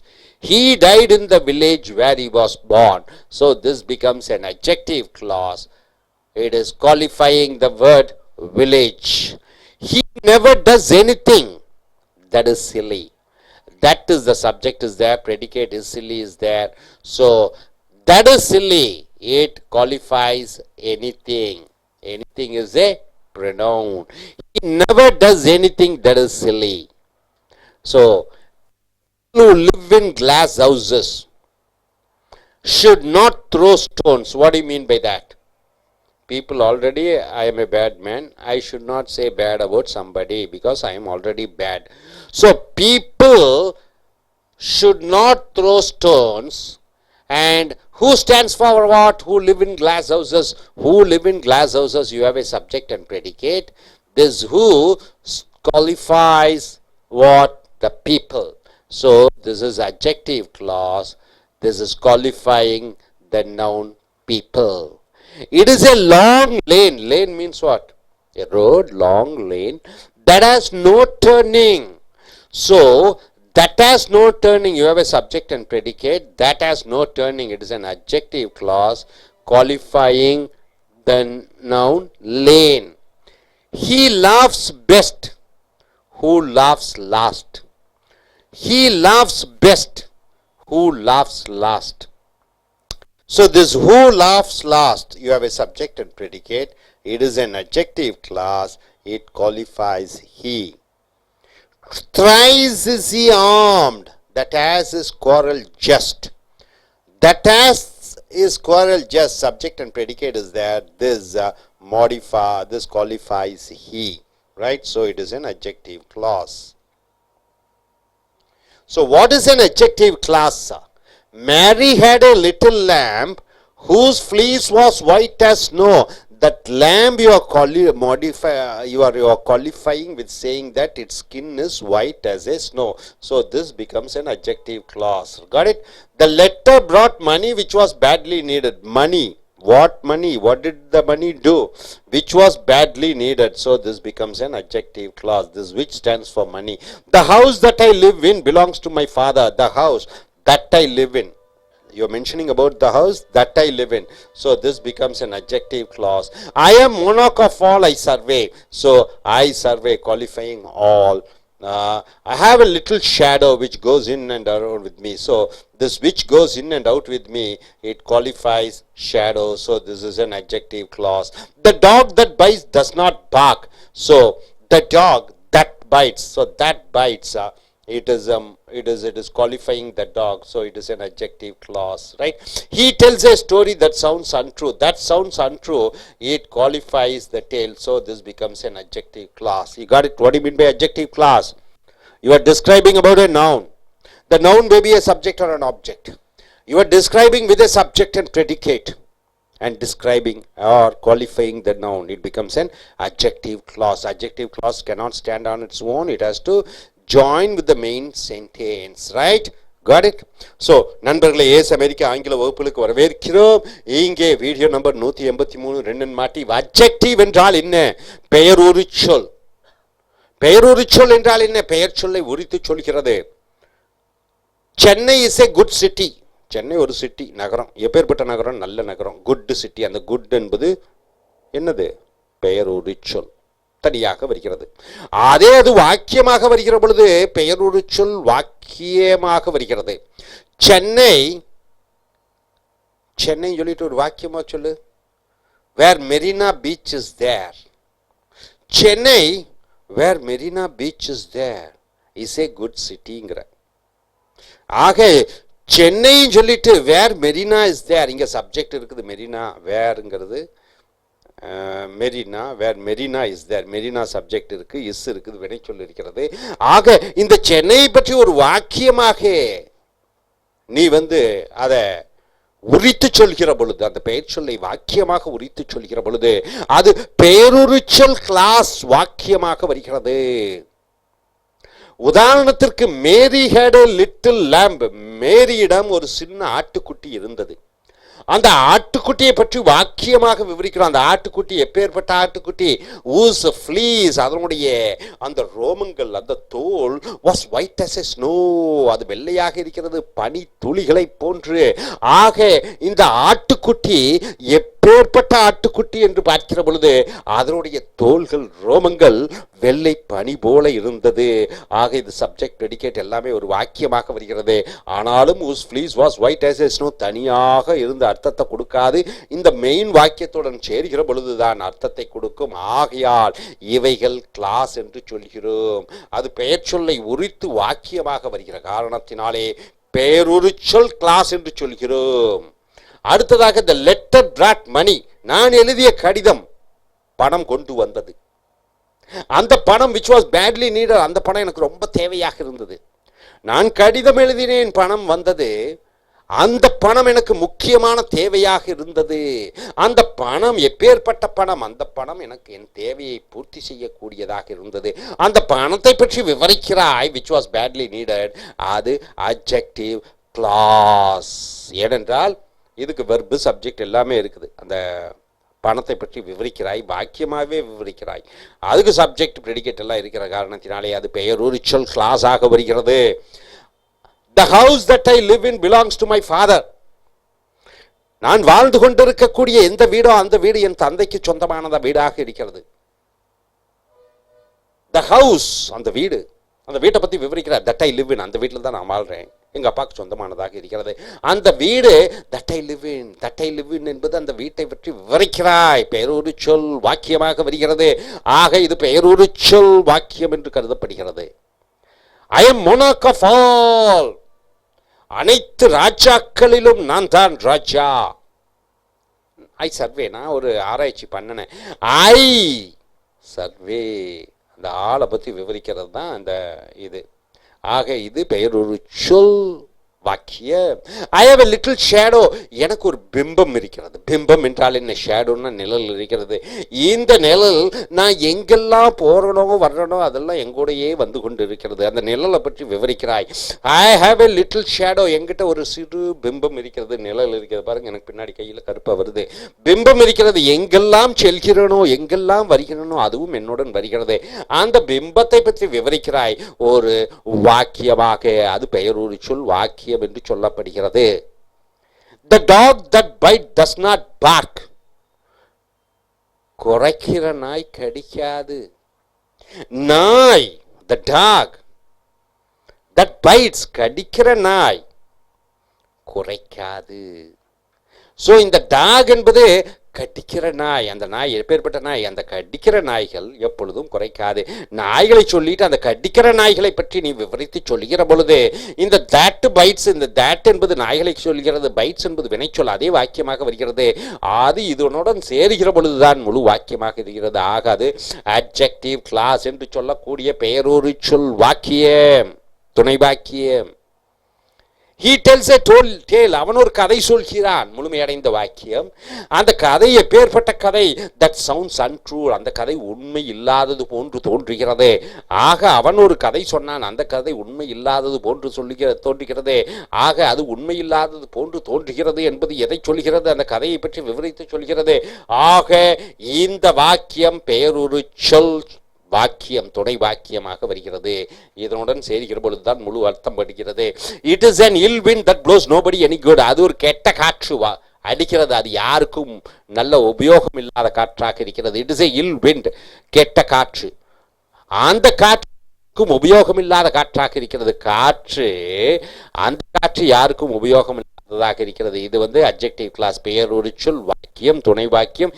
இது காற்றை பற்றி, அந்த நவுனை பற்றி விவரிக்கக்கூடியதாக இருக்கிறது. ஆக அது துணை வாக்கியமாக வருகிறது.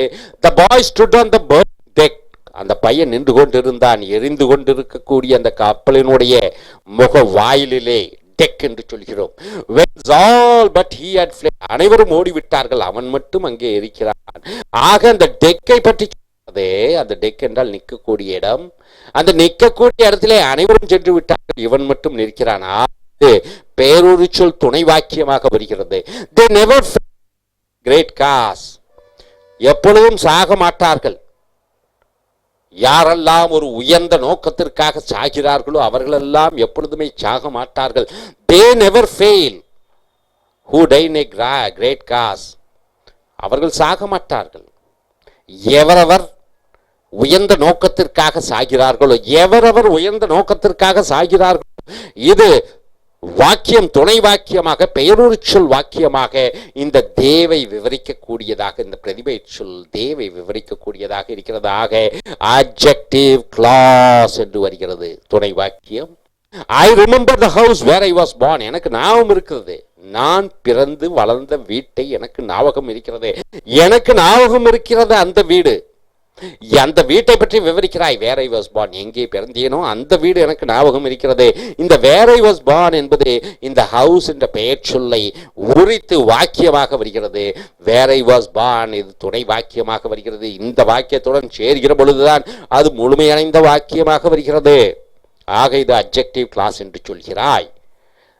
he that climbs too high is sure to fall, எவனொருத்தன் மிக உயரமாக வளர்கிறானோ அவன் கண்டிப்பாக தோல்வி அடைவான். So he that climbs too high, எவன் ஒருவன் உயரமாக மலை ஏறுகிறானோ அவன் விழுவான். எவன் ஒருவன் he that climbs too high, ரொம்ப உயரத்துக்கு மேலே போறானோ, ஆக ரொம்ப உயரத்துக்கு மேலே போகிறானோ, இது எழுவாய் வினை சொல் இருக்கிறது. இது பெயரொரு சொல் வாக்கியம் துணை வாக்கியம். இந்த he அவனை பற்றி உரித்து இருக்கிறது. சோ இது பெயரொரு சொல் துணை வாக்கியம். இது ஈஸ்வர் டு ஃபாலை சார்ந்து இருக்கக்கூடிய வாக்கியமாக இருக்கிறது. Here's the book you want, இதுதான் புஸ்தகம். நீ கேட்ட புஸ்தகம். இங்கேதான் இருக்கிறது அந்த புஸ்தகம். யூ வாண்ட், அந்த யூ வாண்ட் என்பது உனக்கு தேவையானது என்ன? அந்த புஸ்தகம். அந்த யூ வாண்ட் எழுவாய் வினை சொல் இருக்கிறது. இது அட்ஜெக்டிவ் கிளாஸ் ஆக, துணை பெயரொரு சொல் வாக்கியமாக இந்த புக்கை பற்றி விவரிக்கக்கூடியதாக இருக்கிறது. Here's the book you want. You want என்றால் என்ன? உனக்கு என்ன தேவையோ அந்த புஸ்தகம் இங்கே இருக்கிறது. புஸ்தகத்தை பற்றி விவரிக்கக்கூடியதாக இருக்கிறது. Heavens help those who help themselves. சொர்க்கம் தான் அவர்களுக்கு உதவி செய்யும். எவரொருத்தர் தனக்குத்தானே உதவி செய்து கொண்டு மற்றவர்களுக்கும் உதவி செய்கிறார்களோ அவர்களுக்கு சொர்க்கம் அவர்களுக்கு உதவி செய்யும். Heavens helps those, சொர்க்கம் உதவும் அவர்களுக்கு. எவர்களுக்கு? who help themselves, அவர்களுக்குள்ளேயே அவர்கள் உதவி செய்யக்கூடியவர்கள். இந்த who help themselves என்பதே பெயரொரு சொல் துணை வாக்கியமாக இந்த தோசை விவரிக்கக்கூடிய பிரதிபெயர்ச்சொல் தோசை விவரிக்கிறது. ஆக இது துணை வாக்கியம், பெயரொரு சொல் வாக்கியம் இந்த வாக்கியத்துடன் சேர்கிறது. he died in the village, அவன் ஒரு கிராமத்திலே இறந்து விட்டான். where he was born, அந்த கிராமம் எங்கே அவன் பிறந்தானோ அந்த கிராமத்திலே அவன் இறந்து விட்டான். அவன் அந்த கிராமத்திலே செத்து விட்டான். அந்த கிராமத்தை பற்றி விவரிக்கிறாய். எந்த கிராமத்தில் அவன் பிறந்தானோ அந்த கிராமம், அந்த கிராமத்தை பற்றி where he was born என்பது பெயரொரு சொல் துணை வாக்கியம். இந்த where he was born, இந்த வில்லேஜ் அந்த கிராமத்தை பற்றி விவரிக்கக்கூடியதாக இருக்கிறது. இந்த முழுமையடைந்த வாக்கியத்துடன் இது சேர்கிற பொழுதுதான் ஆங்கே அது முழுமையடைந்த வாக்கியமாக வருகிறது. சோ பெயரொரு சொல் துணை வாக்கியம், adjective class என்று சொல்கிறாய். he never does anything that is silly, அவன் எதையும் செய்வதில்லை. எதை என்று பார்க்கிற பொழுது சில்லித்தனமான விஷயங்கள் எதையும் அவன் செய்வதில்லை. சில்லித்தனமான விஷயங்களை அவன் செய்வதில்லை. சில்லித்தனமான விஷயங்கள். அந்த எனிதிங் என்பது தட் இஸ் சில்லி, அது சில்லறைத்தனமான, அந்த சில்லறைத்தனமாக இருக்கக்கூடிய என்று சப்ஜெக்டும் ப்ரெடிகேட்டும் இருக்கிறது. அது எனிதிங், ஏதோ ஒன்றை பற்றி சொல்கிறது. அந்த எனிதிங் என்பது பிரதிபெயர்ச்சொல். ஆக இது பெயர் ஒரு சொல் துணை வாக்கியமாக வருகிறது. இதனுடன் சேர்க்கிற பொழுதுதான் அர்த்தம் முழுமையாக வருகிறது. people who live in glass houses should not throw stones. கண்ணாடி வீட்டிலே இருக்கக்கூடியவர்கள் கற்களை எறியக்கூடாது. ஆக நீ ஒரு விஷயத்திலே கெட்டவனாக இருக்கிறாய், மற்றவர்களுக்கு புத்தி சொல்லக்கூடாது. நீ மது அருந்தவனாக இருந்து கொண்டு மற்றவர்களை மது குடிக்கக்கூடாது என்று சொல்லக்கூடாது. அதே போன்று கண்ணாடி வீட்டுக்குள் இருந்து கொண்டு கற்களை எறியக்கூடாது. people who live in the glass houses, மக்கள், எந்த மக்கள்? கண்ணாடி வீட்டுக்குள் வாழ்ந்து கொண்டிருக்கக்கூடிய மக்கள் should not throw stones, அவர்கள் கல் எறியக்கூடாது. அந்த எந்த மக்களை சொல்கிறார்கள்? கண்ணாடி வீட்டிலே வாழ்ந்து கொண்டிருக்கக்கூடிய மக்கள், ஆக குற்றம் செய்து கொண்டிருக்கக்கூடிய மக்கள். ஆக இந்த people who live in glass houses, எவர் ஒருவர் கண்ணாடி வீட்டிலே வாழ்ந்து கொண்டிருக்கிறாரோ அந்த பீப்பிளை உறுத்தி சொல்லக்கூடியதாக இருக்கிறது இந்த வாக்கியம், துணை வாக்கியம். இது பெயரொரு சொல் துணை வாக்கியம். அந்த பீப்பிள் என்ற பெயர் சொல்லை விவரிக்கக்கூடியதாக, தகுதிகள் கொடுக்கக்கூடியதாக இருக்கிறது. இட் இஸ் லாங் லேன், அது ஒரு நீண்ட பாதையாக இருக்கிறது. Lane, there is no turning, அதுக்கு எந்த வளைவுகளும் கிடையாது. எதை குறிப்பிடுகிறது? அந்த பாதையை குறிப்பிடுகிறது. அது ஒரு வாக்கியமாக வருகிறது. வாக்கியம் என்றால் சப்ஜெக்ட் இருக்கணும், ப்ரெடிகேட் இருக்கணும், ரெண்டு இருக்கு. அந்த லேனை விவரிக்கக்கூடிய, பாதையை விவரிக்கக்கூடிய இந்த வாக்கியத்தை பெயரொரு சொல் துணை வாக்கியம் என்று சொல்கிறோம். அது இதனுடன் சேர வேண்டும். adjective class. he laughs best who laughs last. எவனொருத்தன் இறுதியாக சிரிக்கிறானோ அவன்தான் சிறந்த வெற்றியாளன். ரைட்டா? இடையில சிரிச்சுட்டா பிரயோஜனம் இல்லை. ரிசல்ட் வந்த உடனே கடைசியாக அவன் சிரிக்கிறான், ஏன்னா அவன் தான் கடைசியில் ஜெயிச்சிட்டான். எவனொருத்தன் இறுதியாக சிரிக்கிறான் அவன் தான் சிறந்தவன் என்று சொல்கிறோம். he laughs best who laughs last. எவனொருத்தன் இறுதியாக சிரிக்கிறானோ அவன் தான் பெஸ்ட். இந்த அவன் என்பது எவனொருத்தன் இறுதியாக சிரிக்கிறானோ. அந்த who laughs last என்பது பெயரொரு சொல் சொற்றொடராக வருகிறது. இது ஹீயை விவரித்து சொல்லக்கூடியதாக இருக்கிறது. ஸோ இது பெயரொரு சொல் சொற்றொடர். இந்த ஹீயை விவரித்து சொல்கிறது. thrice is the arm that has his quarrel just. அதே போன்று இதுவும் adjective class. hope you are able to understand. என்ன புரிந்து கொண்டீர்கள்? ஒரு பெயர் சொல் வாக்கியம் அந்த பெயர் சொல்லை விவரித்து ஒரு வாக்கியமாக வருகிறது. அந்த விவரித்து வாக்கியமாக வரக்கூடியது பெயர் சொல்லை பற்றி அது விவரித்து சொல்கிறது. ஆக அது பெயரூறு சொல் சொற்றொடர் என்று படிக்கிறோம். அதில் பார்த்தீங்கன்னா அந்த ஹூஸ்ன்னு வருது, விச்னு வருது, தட்டுன்னு வருது, விச்னு வருது, மறுபடியும் தேட்னு வருது, தேட் வருகிறது, வென்ஸ்னு வருகிறது, ஹூ வருகிறது, வேர் வருகிறது, தேட் வருகிறது, வேர் வருகிறது, தேட் வருகிறது, ஹூ வருகிறது, தேட், ஹூ, தேட். இவைகளெல்லாம் அந்த அதற்கு முன்னாடி இருக்கக்கூடிய பெயர் சொல்லான இந்த லேனை பற்றி குறிப்பிடக்கூடியதாக, எனிதிங்கை பற்றி குறிப்பிடக்கூடிய, கிராமத்தை பற்றி குறிப்பிடக்கூடியதாக அது வருகிறது. ஸோ அதற்கு பிறகு ஒரு வினைச்சொல் வருகிறது. ஸோ அது பெயரூறு சொல் துணை வாக்கியம் என்று சொல்கிறோம். Hope you are able to get it. Are you clear? என்ன புரிஞ்சது வந்து சொல்கிறீங்களா? ப்ளீஸ் வாங்க வாங்க வாங்க. நீங்கள் வந்து சொல்கிறீங்களா என்ன புரிஞ்சதுன்னு? ஏதோ சார் நீங்கள் அப்படி திரும்பி கேமரால பார்த்து சொல்கிறீங்களா என்ன புரிஞ்சதுன்னு? S.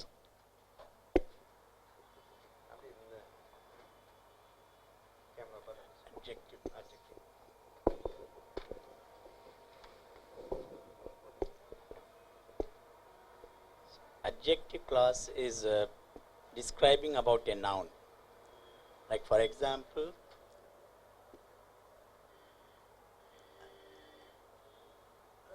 first Mary. Mary had a little lamb whose fleece was white as snow. So it describes about the lamb whose fleece was white as snow. So that is called adjective clause. Dear friends, welcome to ASM American English Center. What we have come here is Renan Martin video number 184 is the adjective clause.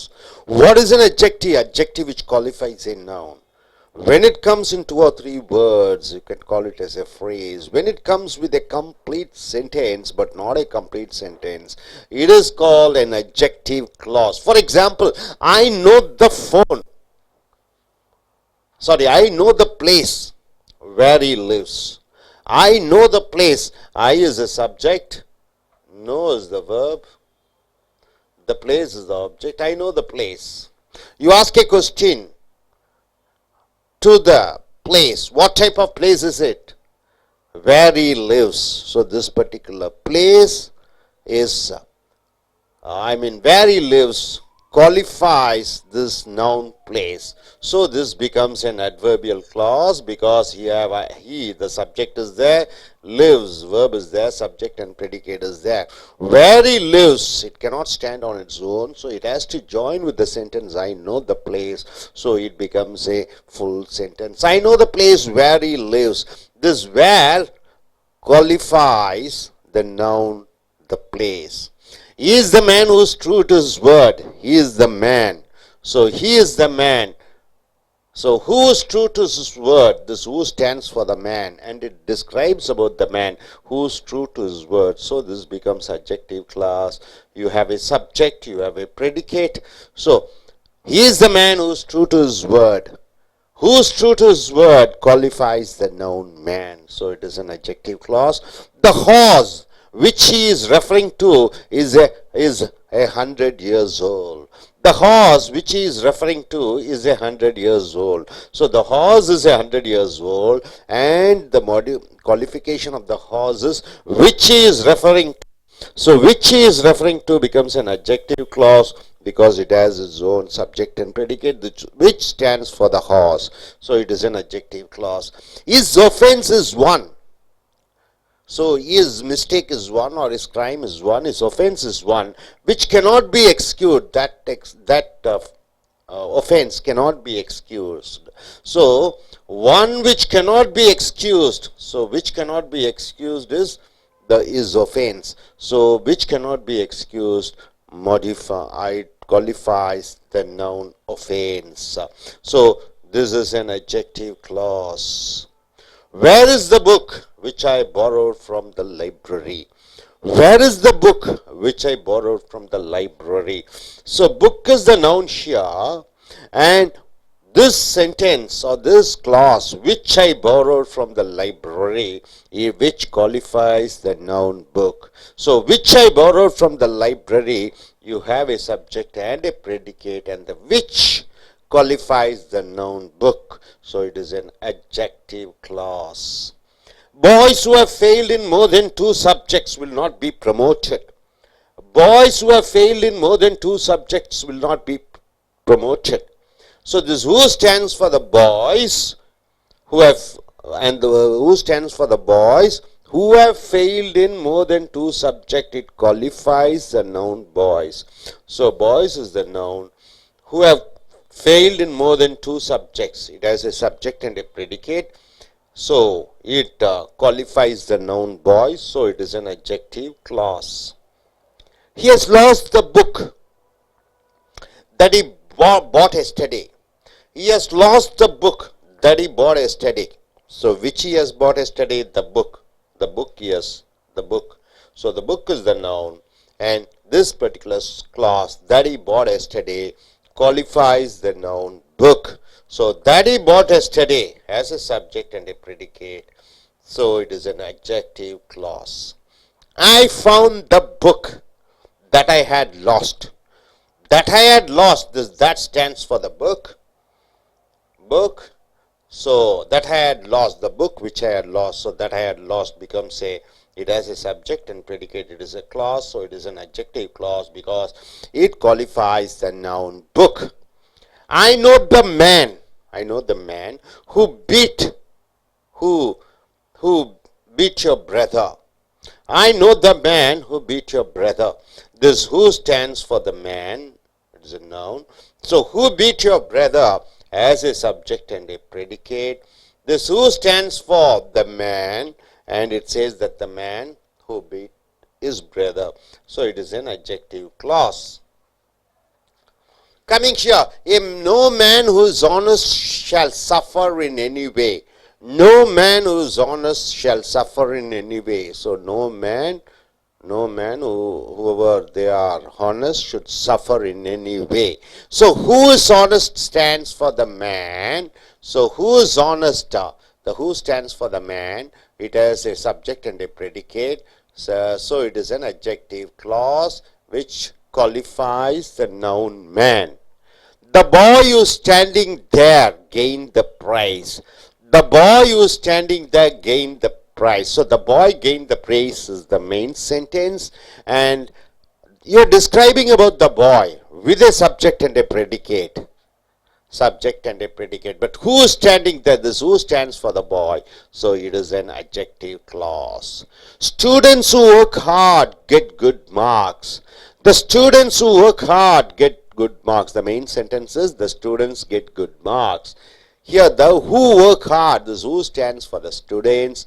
Work is the verb, so subject and predicate is there, and who work hard qualifies the noun students, so it is an adjective clause.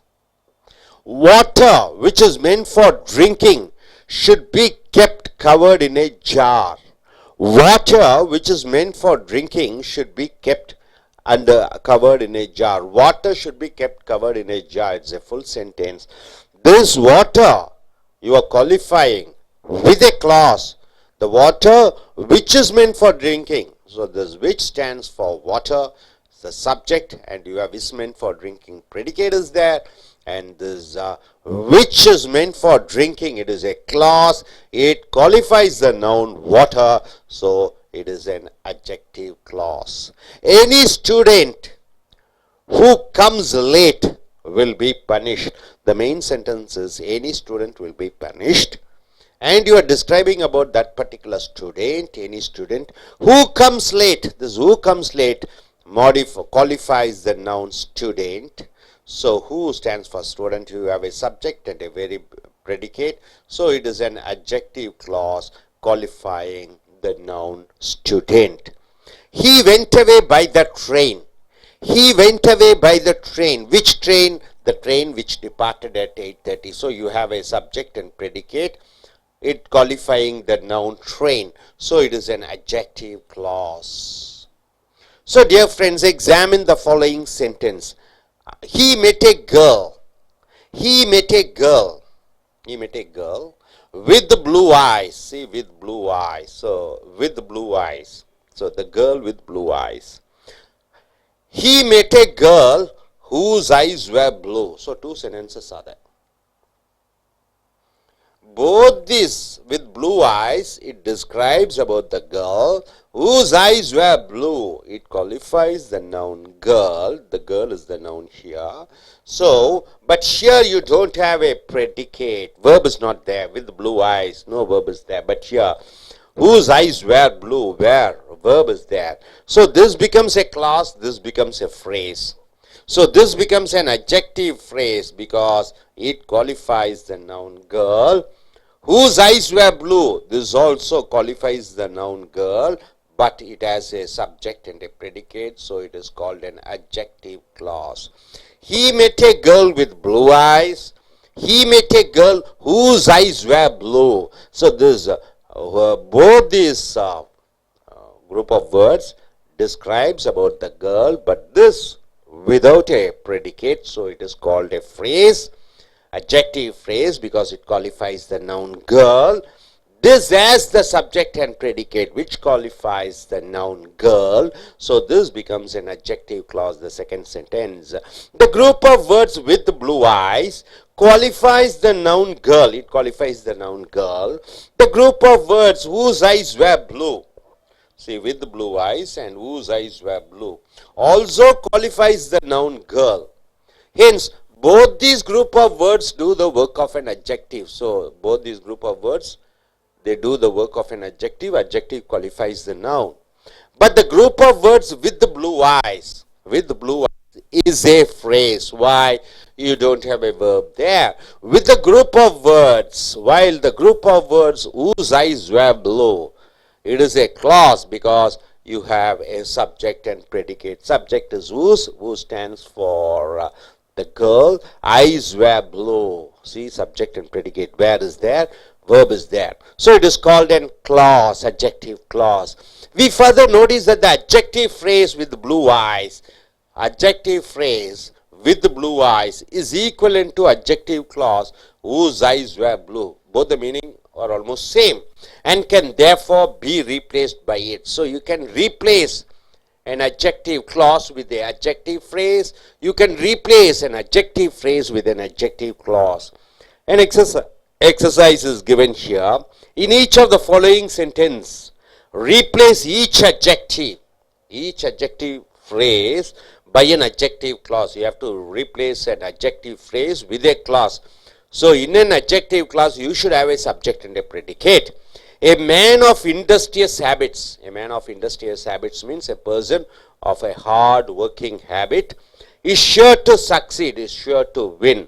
So a man, see here there is no verb here. So it is not a clause. It is a adverbial phrase. It is a adverbial phrase describing about the man. A man of industrious habit. Habits is sure to succeed. You don't have a predicate. Here, a man who's of industrious habits. So you have a subject who stands for man, is of industrious habits. It's a predicate. Verb is there. And that is sure to succeed. So a man of industrious habit is sure to succeed. Of industrious habit is equal to who is of industrious habits. Both are same. But here you have got a as a sentence, as a clause with the subject and predicate. So it becomes an adjective clause. So this adjective clause qualifies the noun man. So adjective phrase can be replaced by adjective clauses. Hope you are able to get it. நண்பர்களே, AS America ஆங்கில வகுப்புகளுக்கு வரவேற்கிறோம். Wren and Martin video number 184. Exercise 28 adjective clause. பெயருரிச்சொல் வாக்கியம். Supply suitable adjective class என்றால் என்ன? அதில் subject எழுவாய் வர வேண்டும், ப்ரெடிகேட் வினைச்சொல் வர வேண்டும். ஆனால் அது முழுமையடைந்த வாக்கியம் அல்ல, அது முழுமையடைந்த வாக்கியத்துடன் சேரணும். ஸோ இங்கே பார்த்தீங்கன்னா ஐ நோ த பிளேஸ், எனக்கு அந்த இடம் தெரியும். எந்த இடம்னா வேர் ஹி லிவ்ஸ், அவன் வாழக்கூடிய இடம். எனக்கு தெரியும் அவன் வாழக்கூடிய இடம். எனக்கு தெரியும் அந்த இடத்த, அந்த இடம் அவன் வாழக்கூடிய இடம். ஸோ இந்த வேர் ஹி லிவ்ஸ், இந்த வேர் என்பது அந்த இடத்தை குறிக்கிறது.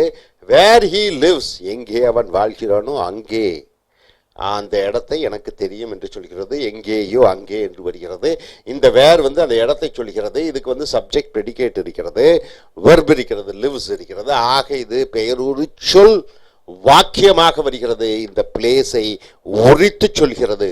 ஆக அது பெயரூறு சொல் துணை வாக்கியம் என்று சொல்கிறோம். கிளாஸ் என்றால் துணை வாக்கியம், அது தனியாக இயங்காது, ஒரு முக்கியமான வாக்கியத்துடன் இணைந்துதான் அர்த்தத்தை கொடுக்கும். இஸ் த மேன், அவன்தான் ஒரு மனிதன். who's true to word, அவன் தன் சொல்லை காப்பாற்றக்கூடியவனாக இருக்கிறான். இஸ் த மேன், அந்த மனிதனை பற்றி விவரிக்கிறோம். எப்படியாக விவரிக்கிறோம்? அந்த மனிதன் யார் என்றால், அந்த மனிதன் எவன் ஒருத்தன் வார்த்தையிலே சுத்தமாக இருக்கிறானோ அவன்தான். ஸோ இங்கே சப்ஜெக்ட் ப்ரெடிகேட் ஹூ என்பது அந்த மனிதனை குறிக்கிறது. Is true to is word predicate வினை சொல்லும் இருக்கிறது. ஆக இது பெயரொரு சொல் துணை வாக்கியம். இந்த மேனை விவரிக்கக்கூடிய அவன்தான் மனிதன். எந்த மனிதன் என்றால் அந்த மனிதன் எவன் ஒருத்தன் வார்த்தையில் சுத்தம் இருக்கிறதோ. த ஹார்ஸ், அந்த குதிரை, விச் இஸ் ரெஃபரிங் டு, எந்த குதிரையை அவன் குறிப்பிட்டு சொல்கிறானோ அது 100 வருடம் வயதான குதிரையாக இருக்கிறது. அந்த குதிரையை பற்றி வாக்கியமாக விவரிக்கிறோம். அது அவன் குறிப்பிடக்கூடிய குதிரை. ஆக இது எழுவாயும் வினை சொல்லும் இஸ்ஸும் இருக்கிறது. ஆக இது பெயரொரு சொல் துணை வாக்கியம். அந்த பெயர் சொல்லான ஹார்ஸை விவரிக்கக்கூடியதாக இருக்கிறது. மேலே மேனை விவரிக்கக்கூடியதாக இருக்கிறது. இஸ் ஒஃபென்ஸ் இஸ் ஒன், அவனுடைய குற்றம் அது ஒன்று. which cannot be excused, அந்த குற்றம் மன்னிக்கப்பட முடியாத குற்றம். இந்த which cannot be used excused வந்து இந்த offense குற்றத்தை பற்றி விவரிக்கக்கூடியதாக வாக்கியமாக வருகிறது. ஸோ இது பெயரொரு சொல் துணை வாக்கியம் என்று சொல்கிறோம். where is the book, எங்கே அந்த புஸ்தகம்? எந்த புஸ்தகம் என்றால் நான் லைப்ரரியிலிருந்து வாங்கிய அந்த புஸ்தகம். ஸோ ஒரு துணை வாக்கியமாகவே வந்திருக்கிறது இந்த புஸ்தகத்தை விவரித்து. ஸோ துணை பெயரொரு சொல் வாக்கியம் என்று சொல்கிறோம். Boys who have failed in more than 2 subjects will not be promoted. பையன்கள் 2 பாடத்துக்கு மேலே ஃபெயிலான பையன்கள் அவர்கள் தேர்ச்சி பெற மாட்டார்கள் அடுத்த வகுப்பிற்கு. ஆக பையன்களை பற்றி விவரிக்கிறோம். எந்த பையன்கள் என்று பார்க்கிற பொழுது 2 பாடங்களுக்கு மேலே ஃபெயிலான மாணவர்கள் என்று அந்த பையன்களை பற்றி விவரிக்கக்கூடியது வாக்கியமாக வருகிறது. ஸோ அது பெயரொரு சொல் துணை வாக்கியம் என்று சொல்கிறோம். he has lost the book, அவன் அந்த புஸ்தகத்தை இழந்து விட்டான். எந்த புஸ்தகம் என்று கேட்கிற பொழுது that he bought yesterday, நேற்று அவன் வாங்கிய புஸ்தகம். இது துணை வாக்கியமாக அந்த புஸ்தகத்தை விவரிக்கக்கூடியதாக வருகிறது. ஸோ இது பெயரொரு சொல் துணை வாக்கியம் என்று சொல்கிறோம். I found the book, நான் அந்த புஸ்தகத்தை கண்டுபிடித்தேன். எந்த புஸ்தகம் என்றால் that I had lost, நான் இழந்த அந்த புஸ்தகம். ஸோ நான் இழந்த அந்த புஸ்தகம் என்று வாக்கியமாக விவரித்து சொல்லக்கூடியதாக வருகிறது. ஸோ இது பெயரொரு சொல் துணை வாக்கியமாக வருகிறது. I know the man, எனக்கு அந்த மனிதனை தெரியும். எந்த மனிதன் என்றால் உன்னுடைய சகோதரனை அடித்த மனிதன். ஆக அந்த மனிதனை பற்றி விவரிக்கிறது, உன்னுடைய சகோதரனை அடித்த மனிதன் என்று. ஆக இது துணை பெயரொரு சொல் வாக்கியமாக வருகிறது. அடுத்ததாக no man who is honest shall suffer in any way, எந்த நேர்மையான மனிதனும் துயரப்படக்கூடாது. எந்த மனிதன் என்றால் எவரவர் நேர்மையாக இருக்கக்கூடிய மனிதர்களோ அவர்கள் துயரம் அனுபவிக்க கூடாது. இந்த மனிதனை பற்றி விவரிக்கிறது. எப்பேற்பட்ட மனிதன்? எந்த மனிதன் நேர்மையாக இருக்கிறானோ. ஆக இது துணை வாக்கியம், இந்த மனிதனை உரித்து சொல்லக்கூடியதாக இருக்கிறது. ஆக இது பெயரொரு சொல் துணை வாக்கியம் என்று சொல்கிறோம். the boy who was standing there gained the prize, அங்கே நிற்கக்கூடிய அந்த பையன் முதல் பரிசை பெற்றான். அந்த பையன் எங்க நிற்கிறானோ அங்க நிற்கிற அந்த பையன் வந்து முதல் பரிசு, அந்த பையனை பற்றி விவரிக்கக்கூடிய வாக்கியமாக வருகிறது. துணை வாக்கியம் அட்ஜெக்டிவ் என்று சொல்கிறோம். Student work hard get good marks, எந்த மாணவர்கள் கடுமையாக உழைக்கிறார்களோ அவர்களுக்கு நல்ல மார்க் கிடைக்கும்.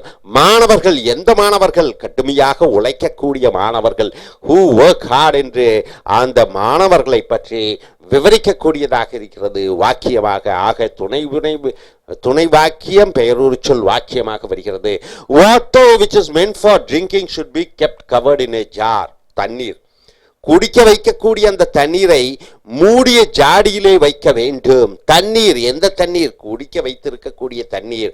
அந்த தண்ணீரை ஒரு துணை வாக்கியமாக விவரிக்கக்கூடிய அட்ஜெக்டிவ் கிளாஸ் என்று சொல்கிறோம். ஏனென்றால் இதில் எழுவாய் இருக்கிறது, வினை சொல் இருக்கிறது, இஸ் இருக்கிறது. Any student who comes late will be punished. எந்த மாணவன் காலதாமதமாக வருகிறானோ அவன் தண்டிக்கப்படுவான். இந்த மாணவனை பற்றி விவரிக்கிறது. எந்த மாணவன், எந்தெந்த மாணவன் காலதாமதமாக வருகிறானோ. So student who comes late, இந்த who comes late என்பது அந்த மாணவனை குறிக்கிறது.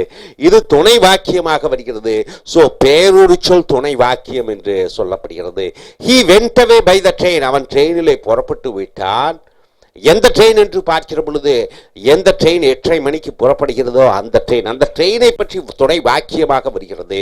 ஸோ இது பெயருரிச்சொல் துணை வாக்கியம் என்று சொல்கிறோம்.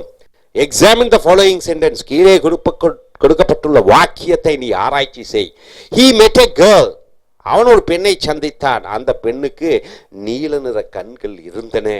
அந்த பெண்ணை பற்றி விவரிக்கிறாய் வித் ப்ளூ ஐஸ், நீல நிற கண்களுடன். ஆனா இங்க பாத்தீங்கன்னா இது வினைச்சொல் இல்ல, எழுவா இல்ல, வினைச்சொல் கிடையாது. ஸோ இது சொற்றொடர் என்று வருகிறது, பெயருரிச்சொல் சொற்றொடர் என்று வருகிறது. அவன் ஒரு பெண்ணை சந்தித்தான் with blue eyes, நீல நிற கண்களுடைய பெண்ணை. நீல நிற கண்களுடைய பெண்ணை என்பது சொற்றொடராக வருகிறது, வினைச்சொல் இல்லை. ஆக இது பெயருரிச்சொல் சொற்றொடர் என்று வருகிறது, வாக்கியம் கிடையாது. He met a girl, அவன் ஒரு பெண்ணை சந்தித்தான். எந்த பெண் என்று படிக்கிற பொழுது அந்த பெண்ணுக்கு நீல நிற கண்கள் இருந்தன என்ற வேர் இருக்கிறது, வெர்ப் இருக்கிறது. ஆக இது துணை வாக்கியம், சப்போர்ட்டிங் வாக்கியமாக வருகிறது. அட்ஜெக்டிவ் கிளாஸ் என்று சொல்கிறோம் ஆங்கிலத்திலே. பெயருரிச்சொல் துணை வாக்கியமாக வந்து he met a girl உடன் இணைந்து அது முழுமையடைந்த அர்த்தத்தை கொடுக்கிறது. இங்க பாத்தீங்கன்னா the group of words with blue eyes, நீல நிற கண்களுடன், qualifies the noun girl, அந்த பெண்ணை குறிப்பிடுகிறது, நீல நிற கண்கள். இது இந்த பெண்ணை விவரிக்கக்கூடியதாக இருக்கிறது. ஆனால் அங்கே வினைச்சொல் இல்லை. ஆக அது வாக்கியமாக வராது, சொற்றொடர் தான் வருகிறது. the group of words whose eyes were blue, யாருடைய கண்கள் நீளமாக இருந்தனவோ அந்த பெண் என்று சொல்கிறது. So also qualifies the noun girl, இதுவும் பெண்ணை விவரிக்கக்கூடியதாக இருக்கிறது. ஆனால் வேற என்ற வினைச்சொல் ஆக அது வாக்கியமாக வருகிறது. ஒரு வாக்கியத்தில் வினைச்சொல் இருந்தால் வாக்கியம், ஆனால் இது துணை வாக்கியமாக he met a girl விட இணைகிற பொழுதுதான் முழு அர்த்தம் கொடுக்கிறது. Hence both these group of words do the work of adjective. So ரெண்டு குழுக்கள், வார்த்தைகளின் குழுக்களும் பெயருரிச்சொலை பற்றி சொல்கிறது. But the group of words with blue eyes, நீல கண்களுடன், is a phrase, அது ஒரு சொற்றொடர். While the group of words whose eyes were blue, அந்த பெண், யாருடைய பெண், அந்த பெண்ணுடைய கண்கள் நீல நிறமாக இருந்தன, வேறென்று வருகிற பொழுது கிளாஸ் என்றால் துணை வாக்கியமாக வருகிறது. எது பெயருரிச்சொல் துணை வாக்கியமாக வருகிறது, பெயர் சொல்லை விவரித்து வரக்கூடியதாக வருகிறது. We further notice that the adjective phrase, இந்த பெயருரிச்சொல் சொற்றொடர் with blue eyes என்று நீல நிற கண்களுடன் is equivalent to the adjective class, அது adjective துணை வாக்கியமான whose eyes were blue, யாருடைய கண்கள் நீல நிறமாக இருந்தனவோ அந்த வேர், இது துணை வாக்கியமாக வருகிறது. and can be replaced by it. ஆக சொற்றொடருக்கு பதிலாக துணை வாக்கியங்களை உபயோகப்படுத்தலாம், பெயருரிச்சொல் வாக்கியங்களை. உதாரணத்துக்கு each of the following sentence replace each adjective phrase by adjective class. இங்கே கீழே பெயருரிச்சொல் சொற்றொடரை பெயருரிச்சொல் துணை வாக்கியமாக மாற்றிவிடு என்று பயிற்சி எடுக்கப்பட்டிருக்கிறது. a man of industrious habits, ஒரு மனிதன். இண்டஸ்ட்ரினா என்ன, தொழிற்சாலை. இண்டஸ்ட்ரியஸ்னா கடின உழைப்பாளி, hard worker. a man of industrious habit, ஒரு மனிதன் கடுமையான உழைக்கக்கூடிய பழக்க வழக்கங்கள் உடைய மனிதன். is sure to succeed, உறுதியாக வெற்றி அடைவார். இங்க பாத்தீங்கன்னா a man of industrious habits is sure to succeed, ஒரே ஒரு வினைச்சொல் இஸ் தான் இருக்கிறது, ஒரே ஒரு சென்டென்ஸ் ஆக இருக்கிறது. ஆக இது ஒரே வாக்கியம்தான். a man of industrious habits, அந்த மனிதன் கடும் உழைப்பாளியான பழக்க வழக்கமுடைய மனிதன் என்று வருகிறது. இங்கு வினைச்சொல் இல்லை. ஆக இது பெயருரிச்சொல் சொற்றொடர், இந்த மனிதனை விவரிக்கக்கூடியதாக இருக்கிறது. இதே இது வாக்கியமாக துணை வாக்கியமாக மாற்றுகிற பொழுது ஆஃப் இண்டஸ்ட்ரி ஹேபிட்ஸ் கூட வினைச்சொல் சேர்க்கிற பொழுது அது துணை வாக்கியமாக மாறிவிடுகிறது.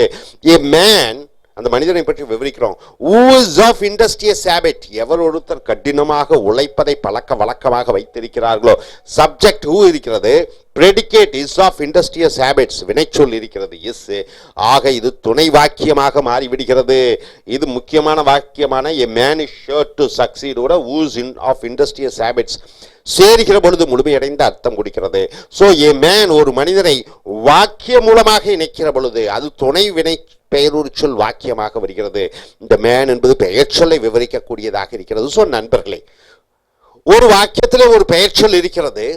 அந்த பெயர் சொல்லை ஒரு துணை வாக்கியமாக விவரிக்கிற பொழுது, துணை வாக்கியமாக என்றால் ஒரு எழுவாய் ஒரு வினைச்சொல் இருக்க வேண்டும். அதை விவரிக்கிற பொழுது அது துணை பெயரொரு சொல் வாக்கியமாக வருகிறது. இந்த பயிற்சி 29 எங்கெங்கு சொற்றொடர்கள் இருக்கிறோ, பெயரொரு சொல் சொற்றொடர்கள் வினைச்சொல் இல்லாமல் வருகிறதோ அதை பெயரொரு சொல் துணை வாக்கியமாக மாற்ற வேண்டும். Hope you are able to get it. Thank you very much. Dear folks, welcome to AZ American English Center. Now we have come here to Renan Martin video number 185. You are replacing adjective phrases with an adjective clause. What is an adjective phrase? Something qualifying a noun group of words without a verb. It is called adjective phrase. You are qualifying a noun with a sentence or sub-sentence. It is called an adjective clause. For example, he told us the time of his arrival. He told us the time of his arrival. He told us what? What did he tell us? The time of his arrival. The time of his arrival. The time of his arrival. So this of his arrival, it tells about the time, noun. So you have to say with a sentence.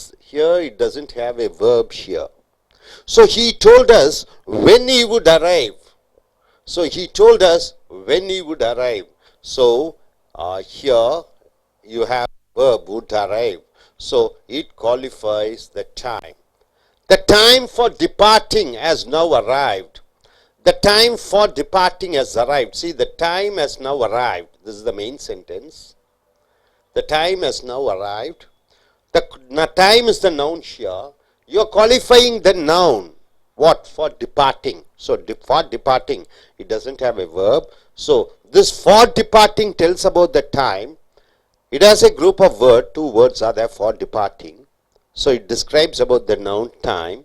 So this becomes an adjective phrase. You have to change this for departing into a sentence, a clause, a sub-sentence with a subject and predicate or with the verb. The time has now arrived. The time, you are describing the time now. When he is to depart, the time when he is to depart. So you have a subject, he, and predicate you have is to depart. So this becomes an adjective clause because this when describes about the noun time with a sentence. The time when he is to depart has now arrived. 4th sentence. Do you know the road? Do you know the road? It is a question. The road, you are describing about the road. The road is the noun here. Do you know the road leading to the temple? Leading to the temple, it doesn't have a predicate, a subject. So it becomes an adjective phrase. This phrase leading to the temple describes about the noun road. So you need to change into a sentence. Do you know the road which leads to the temple, which stands for the road? Leads to the temple, leads is a verb, so you have a subject and a predicate. This which leads to the temple describes about the noun road. So this sentence becomes a sub-sentence or an adjective clause. Clause is a group. It has subject and a predicate which tells about the noun road. So this becomes an adjective clause. I have a box. Box is a noun. You describe about the box. Qualify about the box. What type of box? Filled with elements. Filled with the elements, the fruit. So here, you don't have a verb here. It is a group of words. So it is a phrase, adjective phrase. This phrase tells about the box which is filled with elements. So now you have to change into a sentence, sub-sentence, which describes about the box. I have a box is a noun which is filled with elements. Which is filled with elements has a subject and a predicate. Is this the verb is there? Predicate verb. So here this which is filled with elements describes about the box. So this becomes an adjective clause. This adjective clause, a sub-sentence, when it is joining with the main sentence, I have a box, it gives a complete meaning. I have a box, and the box is described with a subject and a predicate which is filled with elements. We will admire a man. We will admire a man. A man is a noun. Description of man is of courage. So this becomes an adverbial phrase which describes about the man, man of courage. What type of man? Of courage. So you don't have a subject and a verb. So it becomes an adjective phrase describing the man. So you have to change this adjective phrase into an adjective clause with a subject and a predicate. We all admire a man. A man is a noun. Who is courageous? So this phrase is changed into a clause. Who is courageous? So whose subject is there? Is courageous, predicate is there. The verb is the predicate, word is there, is. So this becomes a sub-sentence describing about a man. And it joins with the full main sentence. We all admire a man. Who is courageous? So it becomes a main sentence, right? Now coming here. A city on a hill cannot be hid. A city on a hill, nobody can hide the city, everybody can watch the city, look at the city, look at the city. A city on a hill cannot be hid. So this cannot be hid, it describes about the noun city. So cannot be hid, a city on a hill. So a city is the noun, on a hill, it is the description about the city. On a hill becomes a phrase, adjective phrase. A city on a hill. So which city? A city which is on a hill. So it doesn't have a verb and a subject and a predicate. So you have to use subject and a predicate. A city is the noun which is situated on a hill. Which is situated on a hill as a subject and a predicate. So is the verb. So this which is situated on a hill, it becomes a sentence, that is adjective clause describing about a city. So it becomes an adjective clause. The people in the gallery couldn't hear. People who are sitting in the gallery in the top, they are not able to hear. So the people is the noun. In the gallery is the adjective phrase describing about the people. Which people? The people in the gallery. So you have to change into a clause with a subject and a predicate. The people is the noun. Who were sitting in the gallery could not hear. So the people, which people? Who were sitting in the gallery? You have a subject who. Were sitting in the gallery is the predicate. The predicate verb is were sitting. So it becomes an adjective clause describing about the people. Next, you can have anything of your liking. You can have anything. This anything is the noun or pronoun, you can say. This pronoun stands for what? Pronoun or noun, you can say. This pronoun stands for anything of your liking. Description about anything is of your liking. So adjective phrase. So now you are using this, changing in the adjective phrase into a sentence. You can have anything is the noun or pronoun. Pronoun or noun. That you like. This that you like stands for that anything. So maybe chicken or mutton or anything that you like. So you have that you like, a subject and a predicate, and the verb is there, like is there, so it becomes an adjective clause. The houses of Burmans. The houses of Burmans are generally built of bamboo. Burmese, they have their houses built with bamboos. So the houses is the noun. Of Burmans, whose houses? Of Burmans. So of Burmans becomes an adjective phrase. It doesn't have a verb or subject or predicate. So you have to change into a sentence. The houses is the noun in which Burmans live. So you have a subject and a predicate. Live is a verb is there. So it becomes an adjective clause describing about the houses. The houses in which Burmans live are built of bamboo. The houses are built of bamboo is the main sentence. In which Burmans lives describes about the houses. So it is an adjective clause. Hope you are able to get it. Adjective clause and adjective phrase. Adjective phrase doesn't have a subject and a predicate, but Group of words which describes about the noun adjective clause as a subject and a predicate, describing about the noun houses. You see this, in which Burmans live. So you have a verb here, you have the subject here, and a predicate is there. Now what do you do is exercise 30. It is just opposite. What you have to do is, clauses is converted into phrases. So in the following sentence, adjective clauses, that is the main sentences describing about a noun by adjectives or adjective phrases. By adjective means single word. By adjective phrases means group of words without a subject and a predicate. See, do you know the women? Do you know the women? This is the question. Women is the noun here. And description about the noun is, who is wearing the blue sari? Who is wearing the blue sari? Do you know the women? Who is wearing the blue sari? So the women is described with a sentence, who is wearing the blue sari. You have a subject and predicate, so it is an adjective clause. Now you have to change who is wearing the blue sari into a phrase without a verb. So, do you know the women is the noun. Women is the noun. Wearing a blue sari. So, wearing a blue sari becomes an adjective. Wearing is not a verb. Wearing is a gerund. Is wearing is the verb. So, is wearing is the verb. When you use only wearing, it becomes a gerund. So, this is a phrase describing about the women. The boy who sits near me is my cousin. The boy is the noun. Boy is the noun. Who sits near me? Here you have a subject and predicate. Sits verb is there, so it is an adjective clause describing about the boy.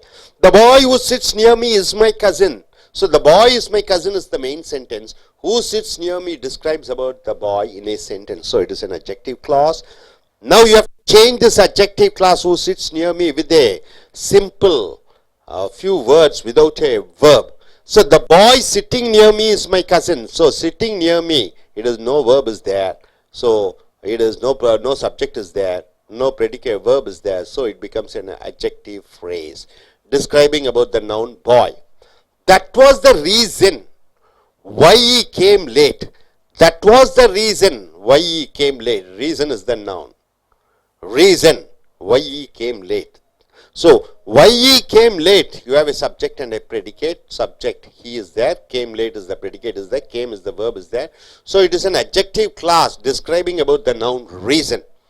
That was the reason why he came late. You have to change that clause into a phrase. That was the reason. Reason is the noun. For is coming late. There is no verb. So, it becomes an adjective phrase describing about the noun reason. The reason why he failed is obvious. What do you mean by obvious? Is very clear. Everybody knows it. The reason is the noun. Why he failed. This becomes a why he failed. Why he failed is the qualification for the noun reason. It has a subject and a predicate. So it is an adjective clause. Is obvious is clear. The reason is obvious is the main sentence. Why he failed describes about the noun reason. Now why he failed you have to change into a phrase. The reason for his failure, there is no subject and a predicate. Subject is there, no predicate is verb is there, so it becomes a adjective phrase. This for his failure describes about the noun reason. Is obvious. The workers, you are describing about the workers in a sentence who are very tired with their exertions, lay down to rest. Exertions means what? After heavy work. They are very tired. So you have a subject and predicate is an adjective clause describing about the workers who are very tired with their exertions. Lay down to rest.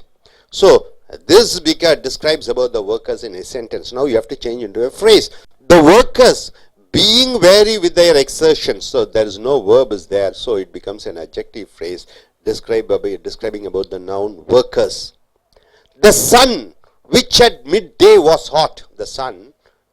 Time of 12 o'clock and 1 o'clock is very hot, made the travelers thirsty, made the travelers to feel the thirstness.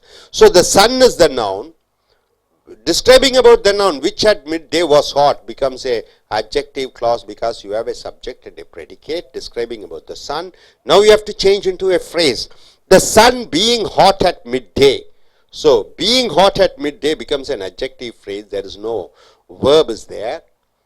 Made the traveler thirsty. So this becomes describing about the noun in group of words without a predicate verb. So this becomes an adjective phrase. Which is the road? So road is the noun. You are describing about the noun, road, that leads most quickly to the station. That makes, through that we can go fast to the station. So that leads most quickly to the station. You have a subject and a predicate and the verb is lead. So it becomes an adjective clause. That leads most quickly to the station. Describes about the noun road. So it is an adjective clause. This adjective clause you have to change into a adjective phrase. So here, which is the road? Road is a noun. Leading most quickly to the station. This is an adverbial phrase because there is no verb here. Hope you are able to get it. Adjective clause and adjective phrase. நண்பர்களே ace அமெரிக்க ஆங்கில வகுப்புகளுக்கு வரவேற்கிறோம். Video number 185 Wren and Martin புஸ்தகத்திலே பெயர் சொல் ஒரு வாக்கியத்திலே வருகிறது. அந்த பெயர் சொல்லை எடுத்து அது ஒரு வாக்கியமாக விவரித்து சொல்கிற பொழுது அது துணை வாக்கியம். கிளாஸ் என்றால் துணை வாக்கியமாக வருகிறது. அதே பெயர் சொல்லை 2-3 வார்த்தைகளில் வாக்கியம் இல்லாமல், வாக்கியம் என்றால் வினைச்சொல் வேண்டும், வினைச்சொல் இல்லாமல் விவரிப்பது அது சொற்றொடர் ஃப்ரேஸ் என்று சொல்கிறோம். உதாரணத்திற்கு இங்கே வந்து சொற்றொடரில் பெயர் சொல்லை பற்றி விவரிக்கப்படுகிறது. அதை நீங்கள் என்ன செய்யணும்? அதை நீங்கள் ஒரு வாக்கியமாக மாற்ற வேண்டும். உதாரணத்துக்கு he told us the time. அவன் எங்களிடம் ஒரு நேரத்தை சொன்னான், குறிப்பிட்ட நேரத்தை சொன்னான். ஆஃபீஸ் அரைவல், அவன் வரக்கூடிய நேரம். ஆக இந்த ஆஃபீஸ் அரைவல் என்பது அட்ஜெக்டிவ் ஃப்ரேஸ் என்று வருகிறது, சொற்றொடராக வருகிறது. இது அந்த நேரத்தை குறிக்கிறது. எந்த நேரத்தில் வருவான் என்பது இங்கே வினைச்சொல் கிடையாது. ஆஃபீஸ் அரைவல் இதே இது வாக்கியமாக வினைச்சொல்லுடன் கொண்டு வருகிற பொழுது துணை வாக்கியமாக வருகிறது. அந்த நேரத்தை குறிக்கிடக்கூடிய விவரித்து சொல்லக்கூடிய பெயர் ஒரு சொல்லாக வருகிறது. he told us, அவன் சொன்னான். when he would arrive, எப்பொழுது அவன் வருவான் என்று. ஆக இந்த டைம் நேரத்தை when he would arrive ஒரு வாக்கியமாக துணை வாக்கியமாக வருகிற பொழுது adjective clause என்று சொல்கிறோம். உதாரணத்துக்கு the time for departing has now arrived. நேரம் வந்துருச்சு, நாம புறப்பட வேண்டிய நேரம் வந்துருச்சு. for departingனா புறப்படுவதற்கு, எது புறப்படுவதற்கு அந்த நேரம், குறிப்பிட்ட நேரம் வந்து விட்டது. அந்த நேரம் புறப்படுவதற்கு என்ற அந்த சொற்றொடராக வருகிறது. ஆக அட்ஜெக்டிவ் ஃப்ரேஸாக வருகிறது. இதை நம்ம வாக்கியமாக மாற்ற வேண்டும், துணை வாக்கியமாக. For departing, the time when he is to depart, நேரம் எப்பொழுது அவன் புறப்பட வேண்டுமோ அந்த நேரம் வந்து விட்டது.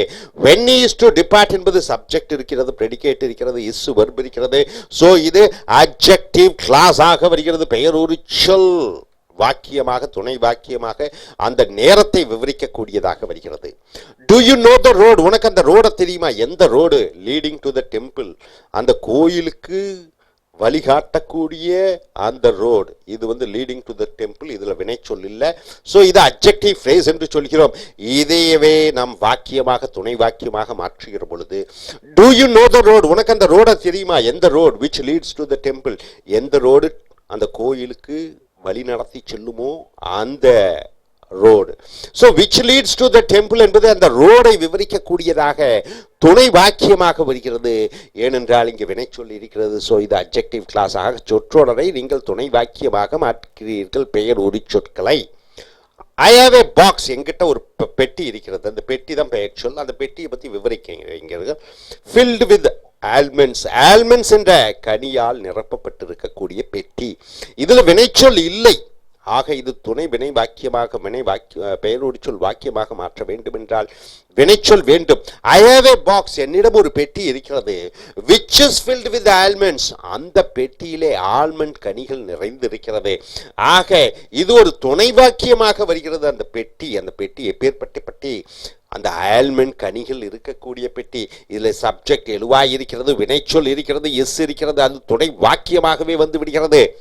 ஆக இந்த பெயர் சொல்லை விவரிக்க ஒரு வாக்கியமாகவே வருகிறது. ஆக அது பெயர் ஒரு சொல் வாக்கியம், அட்ஜெக்டிவ் கிளாஸ் என்று சொல்கிறாய். we all admire a man, நாம் அனைவரும் வியக்குகிறோம் ஒரு மனிதனை பார்த்து. எந்த மனிதன் என்று பார்க்கிற பொழுது ஆஃப் கரேஜ், தைரியம் உடைய ஒரு மனிதனை நாம் அனைவரும் ஒரு மனிதனை வியக்கிறோம். தைரியமுடைய மனிதன், தைரியமுடைய மனிதன், ஆஃப் கரேஜ் என்று சொல்கிறோம். இதில் வினைச்சொல் இல்லை. ஆக அந்த மனிதனை சொற்றொடர் மூலமாக விவரிக்கிறாய், ஆஃப் கரேஜ். ஸோ இது பெயருரிச்சல் ஃப்ரேஸ், சொற்றொடர் என்று வருகிறது. இதே வாக்கியமாக மாற்றுகிற பொழுது, துணை வாக்கியமாக மாற்றுகிற பொழுது, we all admire a man, நாம் அனைவரும் வியக்குகிறோம் ஒரு மனிதனை பற்றி. அந்த மனிதனை பற்றி நீ வாக்கியமாக விவரிக்கிற பொழுது, who's courageous, எவன் ஒருவன் தைரியசாலியாக இருக்கிறானோ அவனை நாம் வியக்கிறோம். இந்த ஹூ எழுவாய் இருக்கிறது, இஸ் கரேஜியஸ் பிரெடிகேட் இருக்கிறது, வினைச்சொல் இஸ் இருக்கிறது. ஆக அது துணை வாக்கியமாக வருகிறது. ஸோ இது ஹூஸ் கரேஜியஸ் என்பது என்னவாக வருகிறது, அட்ஜெக்டிவ் கிளாஸாக வருகிறது, பெயரொருச்சொல் துணை வாக்கியமாக வருகிறது.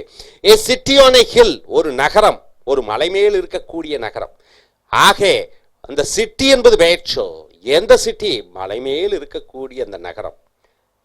cannot be hid, ஹிட்னு என்ன, ஹைடோட பாஸ்ட் டென்ஸ் ஹிட், ஒளித்து வைக்க முடியாது. மலை மேல் இருக்கக்கூடிய நகரத்தை மறைக்க முடியாது, அனைவரும் பார்ப்பார்கள். ஸோ ஆன் ஏ ஹில் என்பது மலை மேல் இருக்க, இது வினைச்சொல் இல்லை. ஸோ நீங்கள் வினைச்சொல் சேர்க்கிற பொழுது அது துணை வாக்கியமாக வருகிறது, இது ஃப்ரேஸாக வருகிறது. ஏ சிட்டி, ஒரு நகரம், which is situated on a hill, ஒரு மலை மேல் இருக்கக்கூடிய நகரம், இஸ் வருகிறது, வினைச்சொல் இருக்கிறது. ஆக அது துணை வாக்கியமாக மாறிவிடுகிறது. cannot be hid, அது ஒளித்து வைக்க முடியாது. அந்த நகரத்தை விவரிக்கிறாய் ஒரு வாக்கியமாக. ஸோ இது அட்ஜெக்டிவ் கிளாஸாக வருகிறது. The people in the gallery could not hear. அங்கே கேலரி என்றால் மேல் மட்டத்திலே, மேல் மாடத்திலே, மாடம் என்று சொல்கிறோம். கேலரி மக்கள் அந்த மாடத்தில் இருக்கக்கூடிய மக்கள் கேட்க முடியவில்லை. அந்த மக்கள் எங்கிருக்கக்கூடிய மக்கள், அந்த மாடத்தில் இருக்கக்கூடிய மக்களை பற்றி விவரிக்கிறது. ஸோ இந்த கேலரி, இதில் வினைச்சொல் இல்லை. அந்த மக்களை பற்றி ஒரு வாக்கியமாக விவரிக்க வேண்டும் என்றால் வினைச்சொல் வேண்டும். The people who are sitting in the gallery, அந்த மக்கள், அந்த மாடத்திலே உட்கார்ந்து கொண்டிருக்கக்கூடிய மக்கள். வேர் சிட்டிங் என்பது வினைச்சொல்லாக வருகிறது. ஸோ வினைச்சொல் இருக்கிற பொழுது அது துணை வாக்கியமாக இந்த மக்கள், எப்பேற்பட்ட மக்கள், எங்கிருக்கக்கூடிய மக்கள், அந்த மாடத்தில் இருக்கக்கூடிய மக்களை விவரித்து சொல்கிற காரணத்தினாலே இது அட்ஜெக்டிவ் கிளாஸ் என்று சொல்லக்கூடிய பெயரொருச்சொல் துணை வாக்கியமாக வருகிறது. Do you have anything of your liking? உங்ககிட்ட ஏதாவது இருக்கிறதா, உனக்கு பிடித்தது, உனக்கு ஏதாவது இருக்கிறதா என்பது பெயர்ச்சொல். ஆஃப் யோர் லைக்கிங், நீ விரும்பக்கூடியது. ஆக எனிதிங், ஏதாவது ஒன்று, ஆஃப் யோர் லைக்கிங் என்று உனக்கு நீ விரும்பக்கூடியது, இதில் வினைச்சொல் இல்லை. ஆக அந்த எனிதிங்கை விவரித்து சொல்லக்கூடிய இந்த சொற்றொடரை அட்ஜெக்டிவ் ஃப்ரேஸ் என்று சொல்கிறாய். இதே பெயரொருச்சொல் துணை வாக்கியமாக மாற்றுகிற பொழுது, do you have anything, sorry, you can have anything, நீ எது வேணா வச்சுக்கலாம். You can have anything, நீ எது வேண்டுமானாலும் வச்சுக்கலாம். அந்த எது வேண்டுமானாலும் என்பது வாக்கியமாக that you like, நீ விரும்பக்கூடியது எதுவோ அது. ஆக இதுல எழுவாயும் பிரெடிகேட்டும் இருக்கிறது, சப்ஜெக்டும் பிரெடிகேட்டும் இருக்கிறது. இந்த that you like, நீ விரும்பக்கூடியது எதுவோ அது என்பது இந்த எனிதிங்கை விவரித்து சொல்கிற காரணத்தினாலே இது துணை வாக்கியமாக, பெயரொருச்சொல் துணை வாக்கியமாக வருகிறது. The houses of Burmans, பர்ம நாட்டிலே, பர்மா என்ற ஒரு நாடு இருக்கிறது. அந்த பர்ம நாட்டு மக்களை பர்மன்ஸ் என்று சொல்கிறோம். த ஹவுஸ் ஆஃப் பர்மன்ஸ் என்றால் என்ன, அந்த பர்மர்களுடைய வீடு. அந்த வீடு யாருடைய வீடு, பர்மர்களுடைய வீடு. அந்த வீடு என்பது பெயர்ச்சொல்.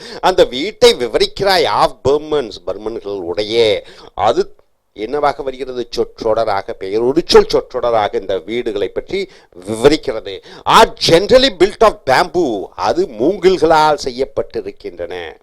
இதே இது ஆஃப் பர்மன்ஸை நீங்க துணை வாக்கியமாக மாற்றுகிற பொழுது, துணை வாக்கியம் என்பது வினைச்சொல் வேண்டும். The houses in which Burmans live, இந்த வீடுகள், பர்மர்கள் வாழக்கூடிய வீடுகள். இங்க லிவ் என்பது வினைச்சொல் இருக்கிறது, எழுவாய் இருக்கிறது. ஆக இந்த வீடுகளை பற்றி ஒரு வாக்கியமாக விவரிக்கிற பொழுது அது துணை வாக்கியம், பெயரொருச்சொல் துணை வாக்கியமாக வருகிறது. ஆர் பில்ட் ஆஃப் பேம்பூ, அது மூங்கில்களால் செய்யப்பட்டது. ஸோ இதுவரைக்கும் நீங்க என்ன பார்த்தீங்க, சொற்றொடரிலிருந்து வாக்கியத்தை பார்த்தீர்கள். பெயரொருச்சொல் சொற்றொடரிலிருந்து பெயரொருச்சொல் வாக்கியங்களாக, துணை வாக்கியங்களாக மாற்றினீர்கள். கிளாஸஸ் என்றால் துணை வாக்கியங்கள், ஃப்ரேசஸ் என்றால் சொற்றொடர்கள். இப்போ நீங்க பார்க்க போறது வாக்கியம், பெயரொருச்சொல் துணை வாக்கியத்திலிருந்து சொற்றொடராக மாற்றுகிறீர்கள், தலைகீழாக இருக்கிறது. இப்போ உதாரணத்துக்கு பாருங்க, to you know the women, உனக்கு அந்த பெண்ணை தெரியுமா? உனக்கு அந்த பெண்ணை தெரியுமா? அந்த பெண்ணை பற்றி விவரிக்கிறீர்கள். who is wearing the blue saree? அந்த பெண் நீல நிற சாரி அணிந்த பெண். அந்த பெண் உனக்கு தெரியுமா? உனக்கு தெரியுமா அந்த பெண்ணு? எந்த பெண்ணு? அந்த நீல நிற சாரி அணிந்திருக்கிறாளே அந்த பெண். ஆக is wearing என்று இருக்கிறது. ஆக வினைச்சொல் இருக்கிறது. ஆக இது ஒரு துணை வாக்கியம், பெயருரிச்சொல் துணை வாக்கியமாக வருகிறது. அந்த வினைச்சொல்லை அகற்றிவிட்டால் அது சொற்றொடராக மாறிவிடுகிறது. Do you know the women? உனக்கு தெரியுமா அந்த பெண்ணை? wearing a blue saree, நீல நிற சாரி அணியும் பெண். ஆக வேரிங் என்பது வினைச்சொல் அல்ல. இஸ் வேரிங்னு போட்டீங்கன்னா தான் வினைச்சொல். இஸ் வந்தா தான் வினைச்சொல். வேரிங் என்பது எச்சம், ஜெரண்ட் என்று சொல்கிறோம். ஆக அந்த பெண்ணை விவரிக்கிறோம். வேரிங் ஏ ப்ளூ சாரி, நீல நிற சாரி அணிந்த பெண். ரெண்டு வாக்கியமும் ஒன்றுதான். ஆனால் இந்த வாக்கியம் ரெண்டு வாக்கியம் ஒன்றுதான். இந்த wearing a blue sari, who's wearing the blue saree ரெண்டு தான். ஆனால் இது வாக்கியமாக வருகிறது, இது வாக்கியம் இல்லாமல் வருகிறது. வாக்கியத்திற்கு ஒரு வினைச்சொல் வேண்டும், இங்கே வினைச்சொல் கிடையாது. ஆக இது சொற்றொடர், இது வாக்கியம், பெயருரிச்சொல் வாக்கியம். இந்த பெயருரிச்சொல் வாக்கியத்தை நீங்கள் பெயருரிச்சொல் சொற்றொடராக மாற்றுகிறீர்கள். The boy who sits near me is my cousin. எந்த பையன் பக்கத்தில் உட்கார்ந்து கொண்டு இருக்கிறானோ அந்த பையன் என்னுடைய மாமா பையன், சித்தப்பா பையன். கசின் என்றால் மாமா மகன், சித்தப்பா மகன். So the boy who sits near me, இந்த பையனை விவரிக்கிறாய். எந்த பையன்? என் பக்கத்தில் உட்கார்ந்து கொண்டு இருக்கக்கூடிய பையன். சிட்ஸ் என்பது வெர்ப் இருக்கிறது, சப்ஜெக்ட் என்பது who இருக்கிறது. ஆக இது பெயருரிச்சொல் துணை வாக்கியமாக வருகிறது. இதை சொற்றொடராக மாற்றணும், வினைச்சொல்லை அகற்றிவிட வேண்டும். The boy sitting near me is my cousin. பையன் பக்கத்தில் உட்கார்ந்து கொண்டு இருக்கக்கூடிய பையன் என்னுடைய மைத்துனராக இருக்கிறார். இங்க சிட்டிங் என்பது சிட்டிங்னு தான் வேர்பு. சிட்ஸ் வெறும் சிட்டிங்னு போட்டிங்கன்னா அது பெயர் சொற்றொடர். தட் வாஸ் த ரீசன், அதுதான் காரணம். அந்த காரணத்தை விவரிக்கிறாய் வாக்கியமாக. why he came late, எதற்காக அவன் காலம் தாழ்த்தி வந்தானோ அதுதான் காரணம். அந்த காரணத்தை விவரிக்கிறாய் வாக்கியமாக. இது சொற்றொடராக வருகிற பொழுது that was the reason for is coming late, அந்த காரணத்திற்காகத்தான் அவன் காலதாமதமாக வந்தான். ஸோ ஃபார் இஸ் கம்மிங் என்பது, இந்த கேம் என்பது வினைச்சொல், கம்மிங் என்பது வினைச்சொல் அல்ல, அது சொற்றொடராக, பெயருரிச்சொல் சொற்றொடராக வருகிறது. The reason why he failed is obvious, த காரணம் ஏன் ஃபெயில் ஆனான் என்பது ஆப்வியஸ் என்றால் என்ன, வெளிப்படையான விஷயமாக இருக்கிறது. ஸோ இது சொற்றொடர், பெயருரிச்சொல் வாக்கியம் இந்த ரீசனை விவரித்து சொல்கிறது. பெயர் சொல் ரீசன், இது சொற்றொடராக மாற்றுகிற பொழுது reason for his failure is obvious, அவன் ஃபெயிலான காரணம் என்பது வெளிப்படையாக இருக்கிறது. ஃபார் இஸ் ஃபெயிலியர் இங்கே வினைச்சொல் இல்லை, ஆக சொற்றொடராக வருகிறது. இந்த பெயர் சொல்லான ரீசன் காரணத்தை விவரிக்கக்கூடியதாக இருக்கிறது. வேலை செய்யக்கூடிய ஆட்கள், who were very ரொம்ப சோர்வாக இருக்கக்கூடியவர்கள், with their exertions அவர்களுடைய அதிக நேர உழைப்பின் காரணமாக, lay down to rest அவர்கள் சாய்ந்தார்கள் ஓய்விற்காக. அந்த வேலைக்காரர்களை விவரிக்கிறாய், who were very with their exertions ரொம்ப சோர்வாக இருக்கிறார்கள், அவர்கள் வேலை செய்த காரணத்தினாலே. வாக்கியமாக வருகிறது. வினைச்சொல் வேரி இருக்கிறது, எழுவாய் பிரடிக்க வினைச்சொல் இருக்கிறது. இதை நீங்க சொற்றொடராக மாற்றுகிற பொழுது அந்த வினைச்சொல்லை அகற்றிவிட வேண்டும். The workers being weary with their exertions, அந்த வேலை செய்யக்கூடிய ஆட்கள் ரொம்ப சோர்வடைந்தார்கள், அவர்கள் வேலை செய்த காரணத்தினாலே. lay down to rest ஓய்வு எடுத்துக் கொண்டார். being வினைச்சொல் அல்ல, ஆக அது சொற்றொடராக வருகிறது. the sun சூரியனை பற்றி விவரிக்கிறாய். which at midday was hot, அது நடுப்பகலின் பொழுது கடும் சூடாக இருக்கிறது, வெயில் கடுமையாக இருக்கிறது. ஆக சூரியன், மதிய நேரத்து சூரியன் ரொம்ப கொதிப்பாக இருக்கிறார். ஆக சூரியனை, மதிய நேர சூரியன், அது வாஸ் என்பது வினைச்சொல்லாக ஒரு வாக்கியமாக துணை வாக்கியமாக விவரிக்கிற பொழுது அது கிளாஸாக வருகிறது. மேட் த டிராவலர் thirsty, அது அந்த பயணியை ரொம்ப தாகம் எடுக்க வைத்தது. ஸோ இந்த சூரியனை நீங்க வினைச்சொல் இல்லாமல் விவரிக்க வேண்டும். The sun being hot at midday, சூரியன் being hot at midday, நடுவானிலே நடுப்பகலிலே அதிக சூடாக இருக்கக்கூடியது, வினைச்சொல் இல்லை. இங்கே பார்த்தீங்கன்னா வாஸ் போட்டிருக்கோம், இங்கே பீயிங்னு போட்டுறோம். பீயிங் வினைச்சொல் அல்ல, gerund. Made the traveller thirsty. Road, எது அந்த ரோடு? அந்த ரோட்டை பற்றி விவரிக்கிறாய். எந்த road? that leads most quickly to the station, அந்த ரோடு வேகமாக அந்த ரயில்வே ஸ்டேஷனுக்கு செல்லக்கூடிய ரோடு. இங்கே வினைச்சொல் இருக்கிறது, லீட்ஸ் இருக்கிறது, சப்ஜெக்ட் இருக்கிறது. அது வாக்கியமாக அந்த பெயர் சொல்லான ரோடை விவரிக்கக்கூடியதாக இருக்கிறது. நீங்கள் அந்த வினைச்சொல்லை எடுத்து சொற்றொடராக நீங்கள் மாற்ற வேண்டும். Which is the road? எது அந்த road? Leading most quickly to the station. Railway ஸ்டேஷனுக்கு வேகமாக அனுப்பக்கூடிய ரோடு எது? ஆக லீடிங் என்று இருக்கிறது, இங்கே லீட்ஸ் என்று இருக்கிறது வினைச்சொல். அதை லீட்ஸை லீடிங்காக மாற்றி விடுகிறாய். ஸோ நண்பர்களே, என்ன நீங்கள் பார்த்தீங்க, பெயர் சொல் ஒன்று வருகிறது, பெயர் சொல் வருகிறது ரோடு. அந்த பெயர் சொல்லை சொற்றொடராக வினைச்சொல் இல்லாமல் விவரிக்கிறாய், அது பெயர் ஒரு சொல் சொற்றொடர்.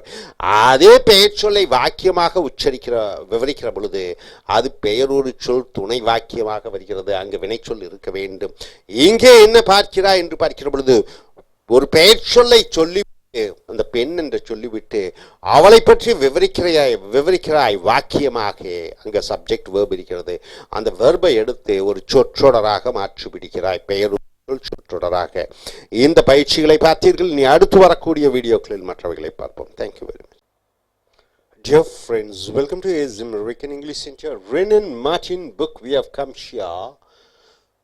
We are converting from adjective class to adjective phrase. Adjective class means what? Describing about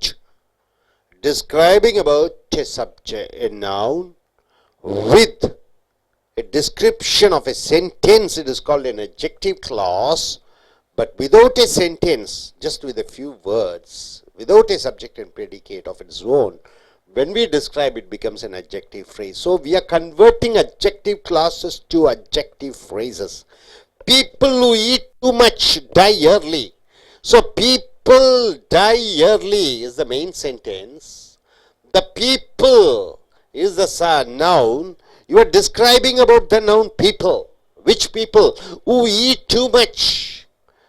Eat is a verb is there. Subject and predicate is there.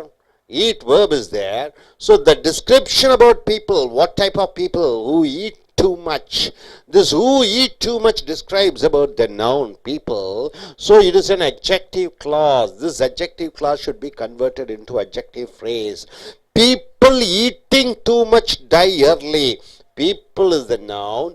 Eating too much is a group of words, but it doesn't have a verb. So eating is a gerund, so it becomes a adjective phrase. Die early. Next is many men. You are describing about many men. Many men become journalists. This is the full sentence. Men you are describing. What men? Men you are describing with a subject and predicate. Many men who have not been trained to write, no training has given for them to write, become journalists. They become the scribes or journalists or writers. The many men who have not been trained to write. So who have not been trained to write because has subject and predicate. It describes about the noun men. So it is an adjective clause, a supporting sentence. So now you have to convert the supporting sentence into a phrase. Many men not trained to write become journalists. So men, it is a noun, not trained to write. There is no verb is there. To write is a gerund, is an infinite. So it becomes an adjective phrase. So this is the place where our forefathers landed. This is the place where our forefathers landed. Place is the noun. You are describing about the place. Which place? Where our forefathers landed. So this becomes an adjective clause because you have a subject and predicate. Landed verb is there. This particular clause describes about the place. So it is called an adjective clause. Now you have to convert this adjective clause into an adverbial phrase, adjective phrase. This is the place, this is a noun, of landing of our forefathers. So landing, it is not a verb, it is a gerund. So it becomes adjective phrase describing about the place. The explanation he gave was not satisfactory. The explanation was not satisfactory is the main sentence. The explanation he gave. The he gave describes about the explanation noun. So he gave, You have a subject and a predicate, verb is there, so it is an adjective clause. This adjective clause you have to convert into adjective phrase. So the explanation given by him, so given by him, adjective phrase, given is not a verb, is a past participle, was not satisfactory, so it becomes an adjective phrase. Describing about the noun, explanation. Such men as you cannot be easily disheartened. Such type of man, you cannot dishearten them. So, man like you cannot be easily disheartened. So, adjective clause changes into adjective phrase. This boy, you are describing about the boy. Boy is the noun. What type of boy? Who has been industrious, who is a hard worker, has earned a prize which he has well deserved. He has earned a prize which he has all the qualities to necessary to get the prize. This boy, you are describing about the boy. What boy? Who has been industrious. So who has been industrious? The hard worker describes about the noun boy. So this becomes an adjective clause with a subject and predicate. You have a verb as is there. So this boy who has been industrious has earned a prize which he was well deserved. So it is an adjective clause describing about the boy. Now you have to change that into a phrase. The industrious boy. So it becomes the industrious boy. What type of boy? Industrious. So it is an adjective, industrious. So it is an adjective phrase. The industrious. So it is adjective phrase. As earned a prize which he has well deserved, describing about the boy without a verb, without a subject and a it becomes an adjective phrase. If a belief is a noun, so the description about the belief, what type of belief is it? Which is generally held. Which is generally held.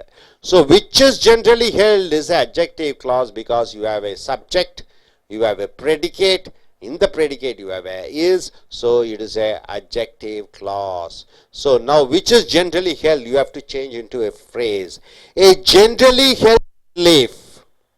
So belief is a noun. So you are changing into a generally held belief. There is no verb is there. So this becomes an adjective phrase. Is not necessarily one which is true. An author. Author is a noun. Description about the author. Who was famous during the freedom struggle. Who was very famous during the freedom struggle. Lived in that cottage. And here once again the cottage is being described as a noun which overlooks the lake. So an author, description about the author who was famous during the freedom struggle. So this author is described by using this adjective phrase who was famous during the freedom struggle. So subject who is there was famous during the freedom, predicate is there, verb is there. So this is an adjective clause. Lived in that cottage. Cottage is a noun. Description about the cottage which overlooks the lake. This is also adjective clause. You have which subject is there, overlooks lakes, the predicate is there, overlook verb is there. So this is an adjective clause. So this is an adjective clause describing about the author. This sentence which overlooks the lake describes about the cottage. You have to change both the adjective clauses into an adjective phrase. An author famous during the freedom struggle. So the author is the noun here. You are describing with famous during the freedom struggle. You see, you don't have an independent subject or a predicate. You don't have a verb. So it becomes an adjective phrase. Lived in that cottage. Cottage becomes a noun. Which overlooks the lake. You have a subject and predicate. You are converting into a phrase. Overlooking the lake becomes an adjective phrase. So two adjective clauses in the sentences are converted into two adjective phrases describing about the noun. Now we have come here to the noun clause. Examine the group of words. Now check the group of words that are underlined in the following sentence. See, I expect to get a prize. I expect to get a prize. I expect. You ask a question to the verb. Here expect is the verb. Expect what? To get a prize. To get a prize becomes a what? This is an object, right? I expect what? That I shall get a prize. So this also becomes an object, right? You ask a question to the verb, expect what? To get a prize. I expect, you ask a question to the verb what? To that I shall get a prize. Both the sentences are objects. Get a prize is an infinite.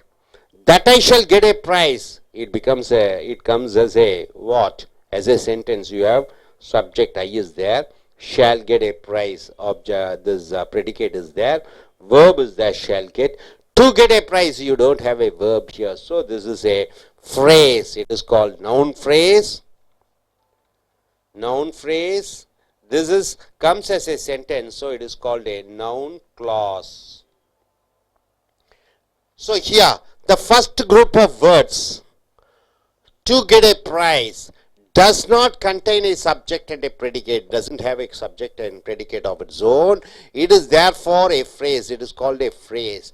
This phrase is the object of the verb expect and hence does the work of a noun. It does the work of a noun. So it is therefore a noun phrase. In the second group of words, I shall get a prize, contains a subject and a predicate. That is, the subject is there.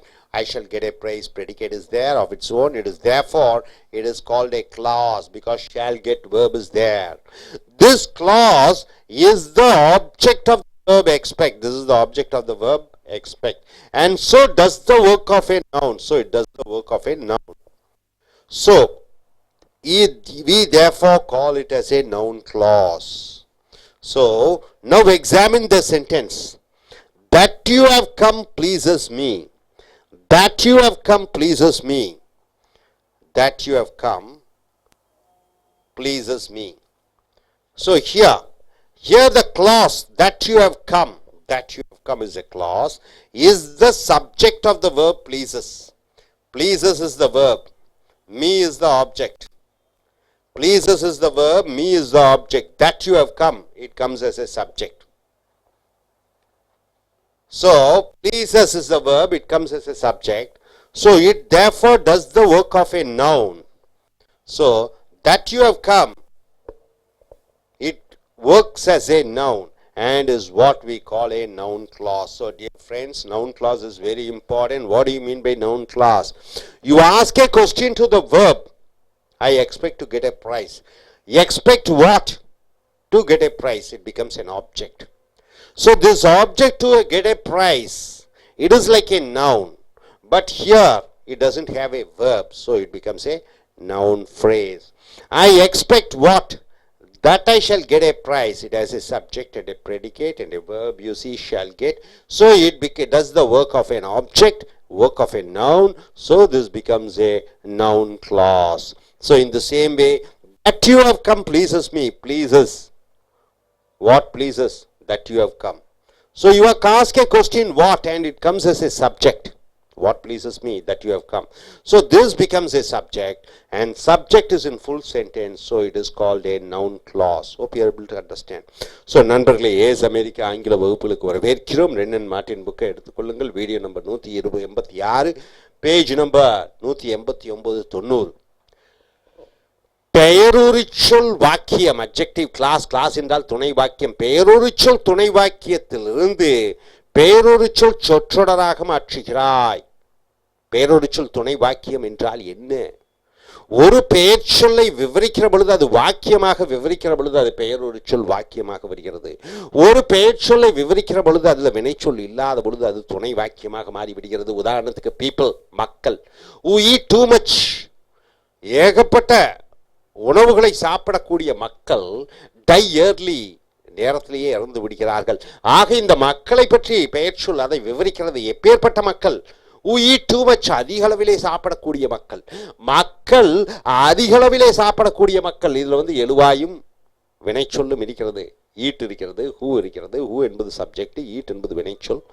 ஆக இந்த மக்களை பற்றி ஒரு வாக்கியமாக விவரிக்கிற பொழுது அது பெயருரிச்சொல் class என்று சொல்கிறோம். அதில் வினைச்சொல் எடுத்துட்டிங்கன்னா அது சொற்றொடராக மாற்றி விடுகிறோம். People people eating too much. அந்த மக்களை பற்றி விவரிக்கிறீங்க. எப்பேற்பட்ட மக்கள்? eating too much. eating என்பது verb அல்ல, அது gerund.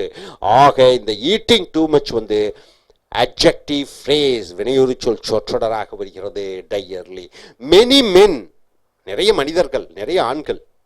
இந்த ஆண்களை பற்றி நீங்க சொல்லுவீங்க who have not been trained to write, எழுதுவதற்கு பயிற்சி அளிக்கப்படாத அந்த மனிதர்களுக்கு become journalist, அவர்கள் பத்திரிகையாளர்களாக உருவாக்குகிறார்கள்.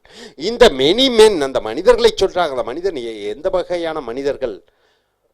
எவரவருக்கு எழுத முடியாதோ, எழுத்து பயிற்சி அளிக்கப்படாத நபர்கள், அவர்களெல்லாம் பத்திரிகையாளர்களாக மாறிவிடுகிறார்கள்.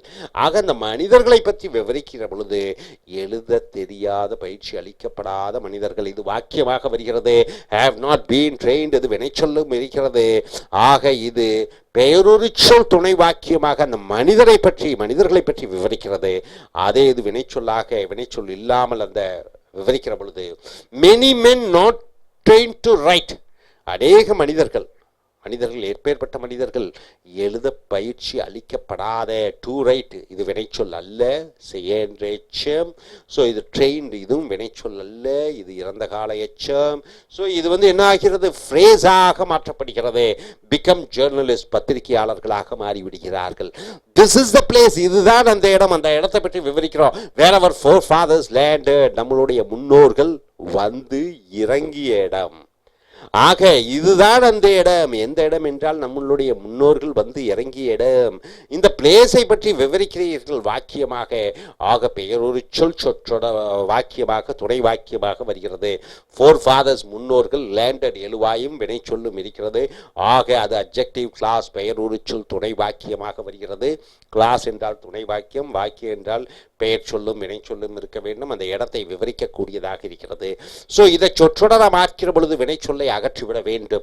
This is the place of landing of our forefathers, இதுதான் அந்த இடம், நம்மளுடைய முன்னோர்கள் வந்து இறங்கிய இடம். லேண்டிங் என்று வருகிறது. லேண்டிங் வினை சொல் அல்ல, இது ஜெரண்டு.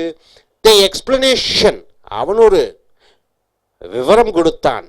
எக்ஸ்பிளனேஷன்னா விவரம். he gave, அவன் கொடுத்தது was not satisfactory, அவன் கொடுத்த விவரங்கள் திருப்திகரமானதாக இல்லை. அந்த விவரங்கள் எக்ஸ்பிளனேஷன் அவன் கொடுத்த, அப்ப அந்த விவரங்கள் வந்து எந்த வகையான விவரங்கள்? அவன் கொடுத்த விவரங்கள். ஆக he gave எழுவாய் இருக்கிறது, he gave இருக்கிறது வெர்பு. ஆக இது துணை வாக்கியமாக அந்த எக்ஸ்பிளனேஷன் விவரத்தை விவரிக்கக்கூடியதாக வருகிறது.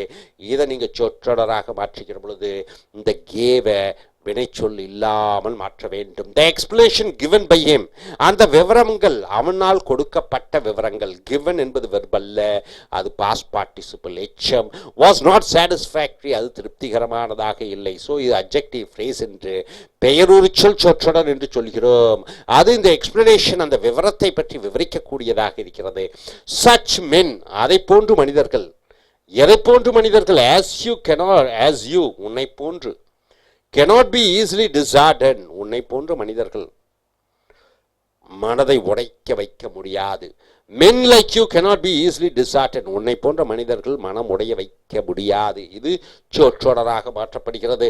this boy, இந்த பையன், அந்த பையனை பற்றி விவரிக்கிற ஒரு வாக்கியமாக who has been industrious, கடின உழைப்பாளியாக இருந்த அந்த பையன் has earned a prize, அவன் ஒரு பரிசு பெற்றான். which he has well deserved, அந்த பரிசு அவனுக்கு முழு தகுதி வாய்ந்ததாக இருக்கிறது. ஸோ இந்த பையனை பற்றி விவரிக்கிறோம். எப்பேற்பட்ட பையன்? who has been industrious, கடின உழைப்பாளி. ஸோ இதை இண்டஸ்ட்ரியஸ் நம்ம who has been industrious, இது பெயரொரு சொல் துணை வாக்கியம். he has இருக்கிறது, been industrious இருக்கிறது, வினைச்சொல் இருக்கிறது, எழுவாய் இருக்கிறது. ஸோ the industrious boy, அந்த who has been industrious boy என்று ஒரே வார்த்தையில் மாற்றி விடுகிறாய். ஆக பெயரொரு சொல் சொற்றொடர் என வினைச்சொல் இல்லை. has earned a prize which he has well deserved. அடுத்தது a belief, ஒரு நம்பிக்கை. நம்பிக்கை என்பது பெயர்ச்சொல். நம்பிக்கை பற்றி விவரிக்கிறோம். which is generally held, பொதுவாக நம்பப்படுகிற அந்த நம்பிக்கை is not necessarily one which is true, அந்த நம்பிக்கை உண்மையாக இருக்க வேண்டிய அவசியம் கிடையாது.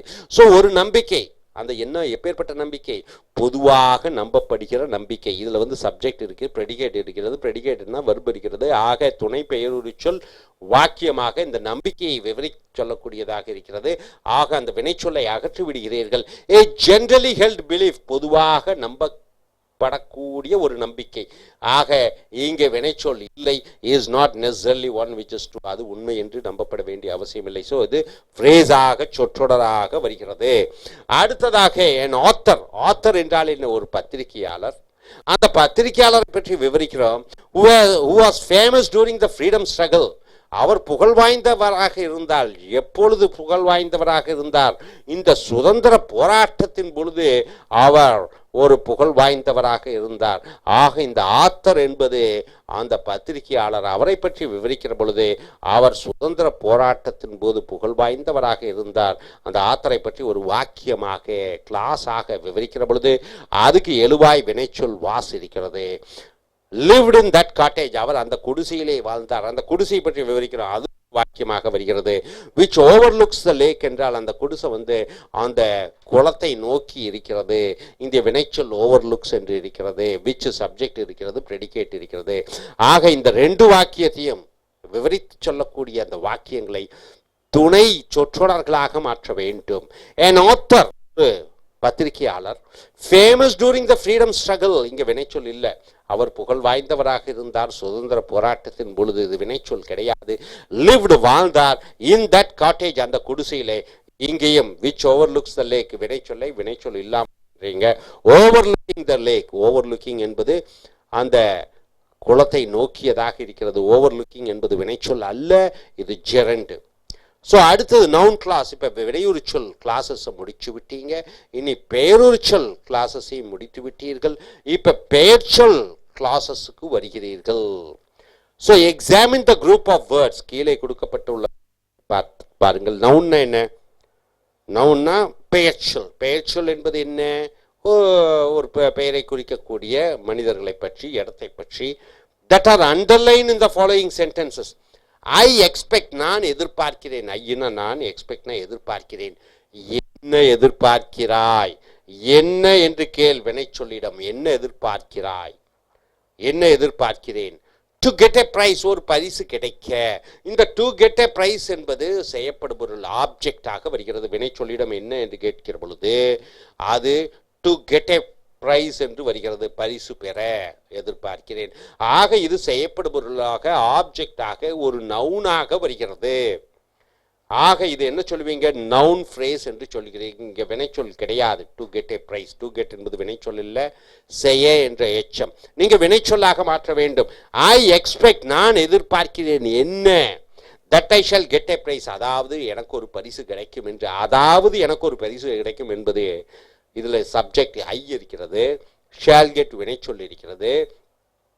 ஆக இந்த ஆப்ஜெக்ட் ஒரு கிளாஸாக, ஒரு துணை வாக்கியமாக வருகிறது. ஆக இது நவுன் கிளாஸ் என்று சொல்கிறீர்கள். இந்த object that I shall get a பிரைஸுங்கிறது ஒரு பொருளாக, ஒரு பெயர்ச்சொல்லாக அந்த அர்த்தத்திலே வருகிறது.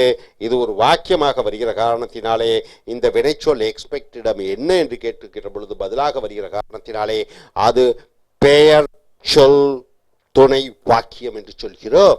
The first group is to get a prize. நான் எதிர்பார்க்கிறேன். என்ன? டு கெட் எ பிரைஸ்னா பரிசு கிடைக்க. இதில் வினைச்சொல் இல்லை. does not contain a subject and a predicate. இதுக்கு ஒரு எழுவாயும் இல்லை, ப்ரெடிகேட்டும் இல்லை. ப்ரெடிகேட்னா வினைச்சொல்லாம் இருக்கணும், அது இல்லை. It is therefore a phrase. ஆத இது சொற்றொடர். டு கெட்னா கிடைக்க, அது வினைச்சொல் அல்ல. So this phrase is the object of the verb I expect. இது எதிர்பார்க்கிறேன். என்ன? டு கெட் எ பிரைஸ், இது ஆப்ஜெக்டாக வருகிறது. and hence does the work of a noun. ஆக பெயர்ச்சொல்லினுடைய வேலையை இந்த சொற்றொடர் செய்கிற காரணத்தினாலே அதை நவுன் ஃப்ரேஸ், பெயர்ச்சொல் சொற்றொடர் என்று சொல்கிறோம். The second group of words, இரண்டாவது கூட்டு வார்த்தைகள் என்ன? That I shall get a prize, அதாவது எனக்கு ஒரு பரிசு கிடைக்கும். நான் எதிர்பார்க்கிறேன். என்ன? அதாவது எனக்கு ஒரு பரிசு கிடைக்கும் என்பது இங்கே எழுவாயும் இருக்கிறது, வினைச்சொல்லும் இருக்கிறது. ஆக சப்ஜெக்ட் ப்ரெடிகேட் இருக்கிற காரணத்தினாலே அது கிளாஸ் துணை வாக்கியமாக வருகிறது. Contains a subject and a predicate of its own. அது ஒரு சப்ஜெக்டும் ப்ரெடிகேட்டும் இருக்கிறது. It is therefore a clause. Clause என்றால் துணை வாக்கியம், துணை வாக்கியமாகவே மாறிவிடுகிறது. ஆப்ஜெக்ட் துணை வாக்கியமாகவே மாறிவிடுகிறது. This clause is is the object of the verb expect. அந்த எதிர்பார்க்கிறேன் அதனுடைய ஒரு வாக்கியமாகவே ஆப்ஜெக்டாகவே இந்த வாக்கியம் வருகிறது இந்த class. so does the work of a noun, we therefore call it a noun clause. அதை என்ன என்று சொல்வீர்கள்? பெயர் சொல் துணை வாக்கியம் என்று சொல்வீர்கள். that you have come pleases me, அதாவது நீ இங்கே வந்தது என்னை மகிழ்ச்சி அடைய வைக்கிறது, அதாகப்பட்டது நீ இங்கே வந்தது எனக்கு மகிழ்ச்சி அடைய வைக்கிறது. ப்ளீஸ் என்றால் என்ன? சந்தோஷம் அடைக்க வைக்கிறது. யாருக்கு? எனக்கு. ஆக ப்ளீசஸ் என்பது வினைச்சொல். யாருக்கு சந்தோஷம் அளிக்கிறது? எனக்கு சந்தோஷத்தை அளிக்கிறது. சந்தோஷத்தை அளிக்கிறது. நீ இங்கு வந்தது, நீ இங்கு வந்தது. ஆக நீ இங்கு வந்தது என்பது, நீ இங்கு வந்தது என்பது ஒரு சப்ஜெக்டாக, எது என்னை சந்தோஷப்படுத்தியது? இங்கு வந்தது. ஆக இது சப்ஜெக்டாக வருகிறது. இந்த சப்ஜெக்ட் ஒரு நவுன் செய்யக்கூடிய வேலையை செய்கிறது. இங்கே யூ ஹேவ் எல்லாம் வினைச்சொல்லு சப்ஜெக்ட் எல்லாம் இருக்கிற காரணத்தினாலே இது சப்ஜெக்ட் நவுன் கிளாஸ் என்று சொல்கிறாய். இது ஆப்ஜெக்ட் நவுன் கிளாஸ் என்று சொல்கிறாய். இது object noun clause. That I shall get a prize என்பது ஆப்ஜெக்ட் நவுன் கிளாஸ் ஆக வருகிறது. இது that you have come என்பது சப்ஜெக்ட் நவுன் கிளாஸ் ஆக வருகிறது. hope you are able to get it. Thank you very much. Dear friends, welcome to AS American English Center. We have come here to Renan Martin grammar book. We have come here to video number 187. The topic is noun clauses. What is a noun, sir? Noun is the name of a person, place, thing, abstract noun, common noun, collective noun. All those things are called noun, isn't it? Clause means what? It has a subject and a predicate. It is a sentence. So noun sentence. A noun clause. What is a noun clause? A noun sentence is a group of words which contains a subject and a predicate. What is subject? Subject is what we speak about. Predicate is what the subject does, is called predicate. Of its own and does the work of a noun. So this entire sentence does the work of a noun is called a noun clause. For example, point out the noun clauses in the following sentences. This sentence, I often wonder. I often wonder means what? I often wonder. I is the subject. Wonder is the verb. I often wonder. I often wonder what? You ask a question, what? I often wonder what? You get an answer is how you are getting on. How you are getting on. This how you are getting on, it is the object of the verb wonder. And this object does the function of a noun. So this is called noun clause. So what is a noun clause? You ask a question to the verb what? You get an answer in a sentence. That is, that sentence has a subject you. That sentence has a predicate are getting on. In the predicate you are having are getting, the verb is there. So this is called a noun clause. Answering to the verb of wonder. This does the function of an object also, a noun also. It comes as a sentence. So it is called a noun clause. I fear that I shall fail. I is the subject. Fear is the verb. Fear what? You ask a question, what? The answer you get is that I shall fail. That I shall fail is the object of the verb, fear. And it comes in a sentence where it has subject and a predicate. I is the subject, shall fail. So this is a clause. And what clause is that? This object does the function of a noun. So it is called noun clause. Noun clause. He replied. What did he reply? You ask a question to the verb what? Subject is he, verb is replied. You ask a question to the verb, what did he reply? That he would come. So that he would come comes as an object. It does the function of a noun. He is there, would come is there, subject predicate is there. So it is called a noun clause. Do you deny? You is the subject. Do you deny? Do deny is the verb. Do you deny what? You You ask a question, what? The answer you get is that you stole the watch. Do you deny that you stole the watch? That you stole the watch is the object of the verb deny, and it is like a noun, so it has a subject, you, and predicate is there, so it is a noun phrase. I thought. What did I think? I thought. What did I think? You ask a question, what to the verb thought. I is the subject. I thought what? That it would be a fine day. That would be a fine day. It is the object, and it has a subject and predicate. It does the function of a, it is like a noun. So it has a subject and predicate. It is called a noun phrase. That you should cheat me hurts me. Hurts me. Hurts is the verb. Me is the object. Hurts me. Hurts me what? That you should cheat me. That you should cheat me comes as a subject, not as object. That you should cheat me hurts me. That you should cheat me as a subject, and it is the function like a noun. So it is called a noun clause because you have what? A subject used there. Should cheat me is the verb is there. Now coming here, no one knows. No one knows. No one is the subject. Knows is the verb. You ask a question, what? Who is? Who is the object of the verb knows. It has a subject, it has a verb predicate is. So it is a clause. Does the function of an object. Does the function of a noun. So it is called a noun clause. He saw. He is the subject. Saw is the verb. He saw what? You ask a question, what? The answer you get is that the clock had stopped. So that the clock had stopped is an object. The clock is the subject and had stopped predicate is there. So this entire sentence does the function of an object of the verb saw, and it does the function of a noun. So it is called a noun clause. That you should say this is very strange. Is a verb. Is what? That you should say this becomes a subject. So this subject has a subject and a predicate. This is a noun, does the function, so it is a noun clause. I don't see how you can get out of this mess. So subject is I, don't see is the verb. You ask a question, what to the verb? Don't see. What I don't see, how you can get out of this maze. So this is the object sentence of the verb don't see. It comes with a subject and a predicate. So this does the function of a noun. So it is called a noun clause. I yearn whatever I can. I is the subject. Yearn is the verb. You ask a question once again, what? Answer you get is whatever I can. So whatever I can is the object of the verb yearn. It comes in a sentence, so it is a clause.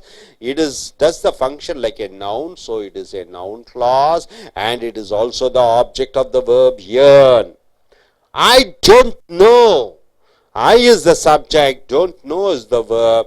Don't know what, you ask a question, the answer you get is what he wants. What he wants comes as a sentence. So it is a clause, you have a subject and a predicate. It does the function of an object and is also a noun. It comes acts as a noun, so it becomes a object noun clause. There was no complaint except. There was no complaint except. Except what? You ask a question, except what? That the day was too hot. So you ask a question, what to the verb? Was what? That the day was too hot. So it comes as a sentence, it is a clause, it does the function of a noun, so it is a noun clause, and it is the object. I went to see what had happened. I is the subject, went is the verb. Went. I went to see. Went to see what? What had happened. You ask a question, went for what? What had happened. So it becomes a What is that? Clause, noun clause, and it is the object. I don't understand how it all happened. You see the sentence, I is the subject, don't understand is the verb. Don't understand what, how it all happened. So it becomes an object and it is a sentence. So it is called a noun clause. Pay careful attention to. Pay careful attention. Pay what? What I am going to say. What I am going to say, it becomes an object and it is a, does the noun and it has a complete subject and predicate, so you call it as a noun clause. Yes, grieved me. Grieved me means what? It made me feel sad. It grieved me. It made me feel sad to hear that she was ill. It grieved me. It is the subject, grieved is the verb, me is the object. It grieved me what? To hear that she was ill. That she was ill becomes the object. The subject and the predicate is there, so it becomes a clause and it does the function of a noun. So it is a noun clause. I want to know. I want to know what I want to know. How far it is from here. So I is the subject, want is the verb. Want to know what? The object is how far it is from here. It does the function of a noun. It has a subject and predicate, so it is a noun clause. Where we were to lodge that night was the problem. Where to stay in the night was the problem. So, was it a verb? What? Where we were to lodge that night, where to stay that night becomes a subject. It does the function of a noun and it has a subject and a predicate, so it is called a noun clause. He begged. Begged means what? He begged. Subject, begged is the verb. He begged what? You ask a question, what to the verb begged. The answer you get is that his life might be spared. He begged that his life might be spared. It is an object. It does the function of a noun. It has a subject and a predicate, so it is called noun clause. I think you have made a mistake. I is the subject. Think is the verb. Think what? You have made a mistake. You ask a question, what? You get an answer, an object. You have made a mistake, and it is thus the function of a noun and it has a subject and predicate, so it is called a noun clause. Can you guess what I want? What I want, I is the subject, want is a verb. Want what? Can you guess? Can you guess becomes the subject, it's a noun clause. How was the burglar got in is a mystery. How did the thief enter the house is a mystery, something which we cannot understand. So is a verb, is what? How the burglar got in. It is a subject and it is a noun and it is a noun clause. It is uncertain, it is the subject, is a verb. Uncertain, it is uncertain what? Whether he will come. Whether he will come becomes as an object and it is a noun and it has a subject and predicate, so it is called a noun clause. I do not what he will do. I do not know what he will do. Okay, I do not know what he will do. So, what he will do, I do not know. I do not know what. So, I is the subject, do not know is the verb. What he will do becomes the object, and object is like a noun and noun clause. So, complete the following by adding suitable noun clause. I cannot understand. You can use any sentences. Why he robbed his friend. I cannot understand what. You ask a question, what? And the answer you get is, in a sentence you should get a sentence where there should be a subject and a predicate, where this sentence should be a dependent sentence on this sentence. So you have to use why, that and what in between the sentence. So this becomes an object and it is a noun and it is a noun clause. They all said, they is the subject, they all said is the verb. They all said what? That they wish to go for a picnic. So that they wish to go for a picnic becomes like an object and it is a noun and it is a noun clause. I think is the subject, think is the verb. I think what?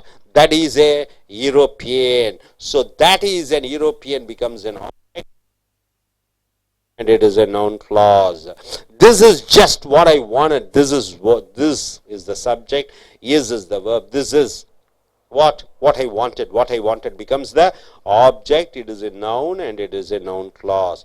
Hope you are able to understand what is a noun clause. We have seen adverbial clauses, we have seen adjective. Adverbial clauses, you have to ask a question to the verb and in a sentence format you get an answer. It is called an adverbial clause.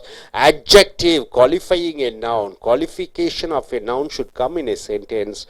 That sentence is called adjective clause. A qualification, you ask a question to the verb what, you get as an object, it is called what, noun clause. You ask a question who did it and you get a subject, and what did it did, that becomes a noun subject clause. Hope you are able to get it. Are you clear? So நண்பர்களே, ace அமெரிக்க ஆங்கில வகுப்புகளுக்கு வரவேற்கிறோம். Wren and Martin video number 187 noun clauses. Clauses என்றால் என்ன? சொற்றொடர் அல்ல, வாக்கியம். கிளாஸஸ் என்றால் வாக்கியம், கிளாஸஸ் என்றால் துணை வாக்கியம். கிளாஸஸ் என்றால் இங்கே இடையிலெல்லாம் ஹவ், தட், விச், வென்னு, வேறு எல்லாம் வர வேண்டும். அதற்கு பிறகு ஒரு எழுவாய் இருக்க வேண்டும், ஒரு பயனிலை ஒரு வெர்ப் இருக்க வேண்டும். So subjectum predicatum இருக்க வேண்டும். உதாரணத்துக்கு noun class is a group of words which contains a subject and a predicate.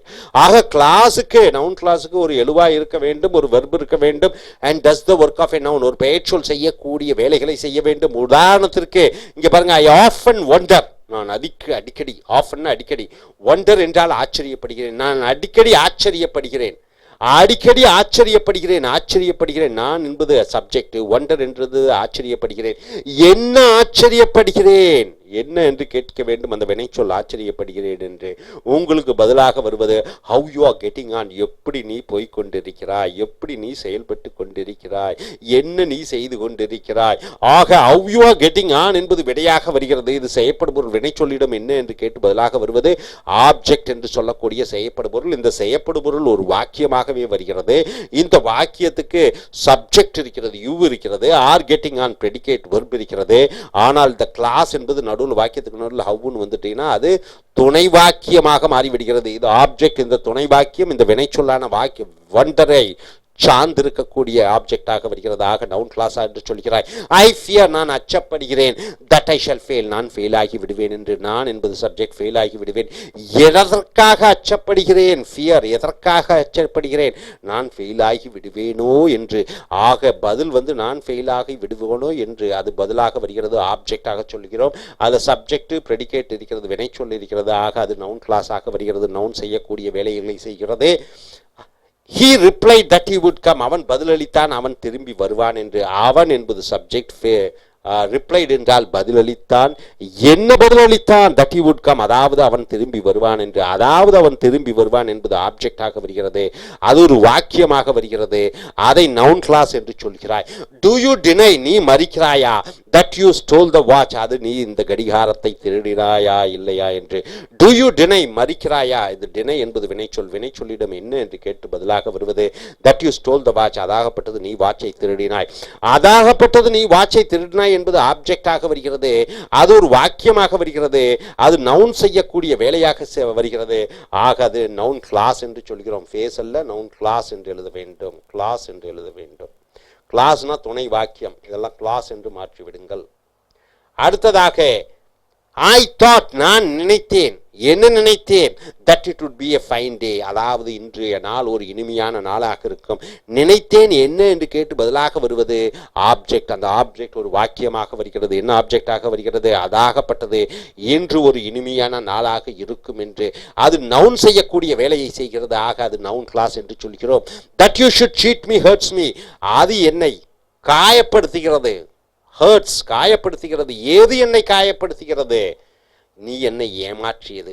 நீ என்னை ஏமாற்றியது எழுவாயாக ஒரு பெயர்ச்சொல் செய்யக்கூடிய வாக்கிய ஒரு காரியமாக ஒரு வாக்கியமாக வருகிற காரணத்தினாலே அது நவுன் கிளாஸ் என்று சொல்கிறாய். அடுத்ததாக no one knows who is, யாருக்கும் தெரியவில்லை அவன் யார் என்று. யாருக்கும் தெரியவில்லை அவன் யார் என்று.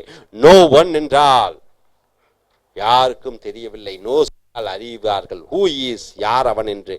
ஆக இந்த நோஸ்டம் கேட்க வேண்டும், என்ன யார் அவன் என்று. அது ஆப்ஜெக்டாக வருகிறது, சப்ஜெக்ட் வெர்ப் இருக்கிறது, noun class. He saw that the clock had stopped, அவன் பார்த்தான் அந்த கடிகாரம் நின்று விட்டதை. அவன் பார்த்தான். எதை பார்த்தான்?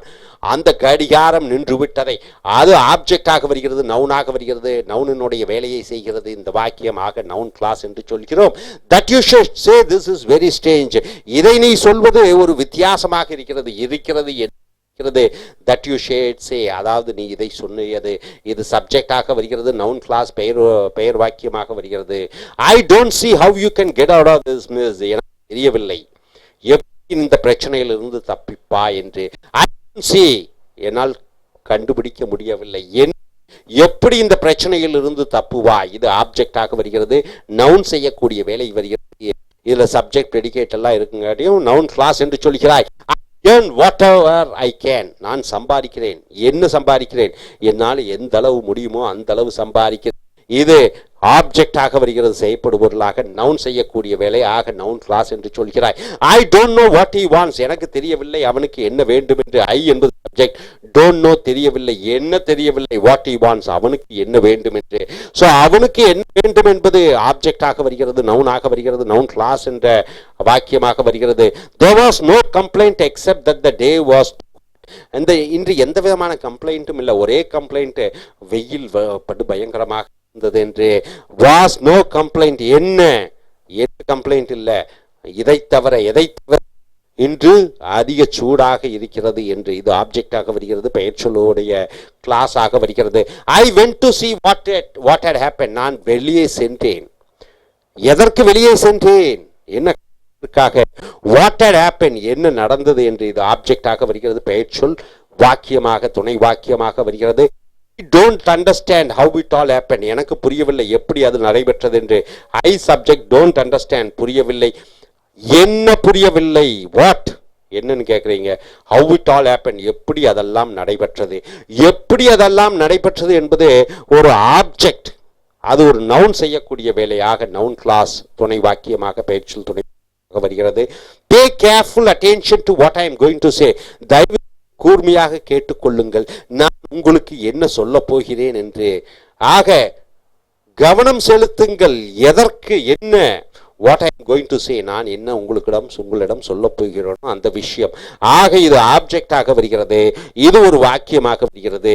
ஆக இது நவுன் கிளாஸ் என்று சொல்கிறாய். இட் கிரீவ்டு, இது மன துயரப்படுத்தியது என்னை. என்ன துயரப்படுத்தியது. தட் ஷி வாஸ் இல், அவள் உடல் நோய்வாய்ப்பட்டிருக்கிறது கேள்விப்பட்டவுடன். அந்த தட் ஷி வாஸ் இல்லுங்கிறது ஆப்ஜெக்டாக வருகிறது, நவுனாக வரக்கூடிய நவுன் கிளாஸ் ஆக வருகிறது. I want to how far it is from here, எனக்கு தெரிய வேண்டும் இங்கிருந்து அது எவ்வளவு தூரம் என்று. ஐ என்பது சப்ஜெக்ட், வாண்ட் என்பது வினைச்சொல். என்ன வாண்ட், உனக்கு என்ன தேவை. how far it is from here, இங்கிருந்து அந்த அளவுக்கு போவதற்கு எத்தனை தூரம் செல்ல வேண்டும்.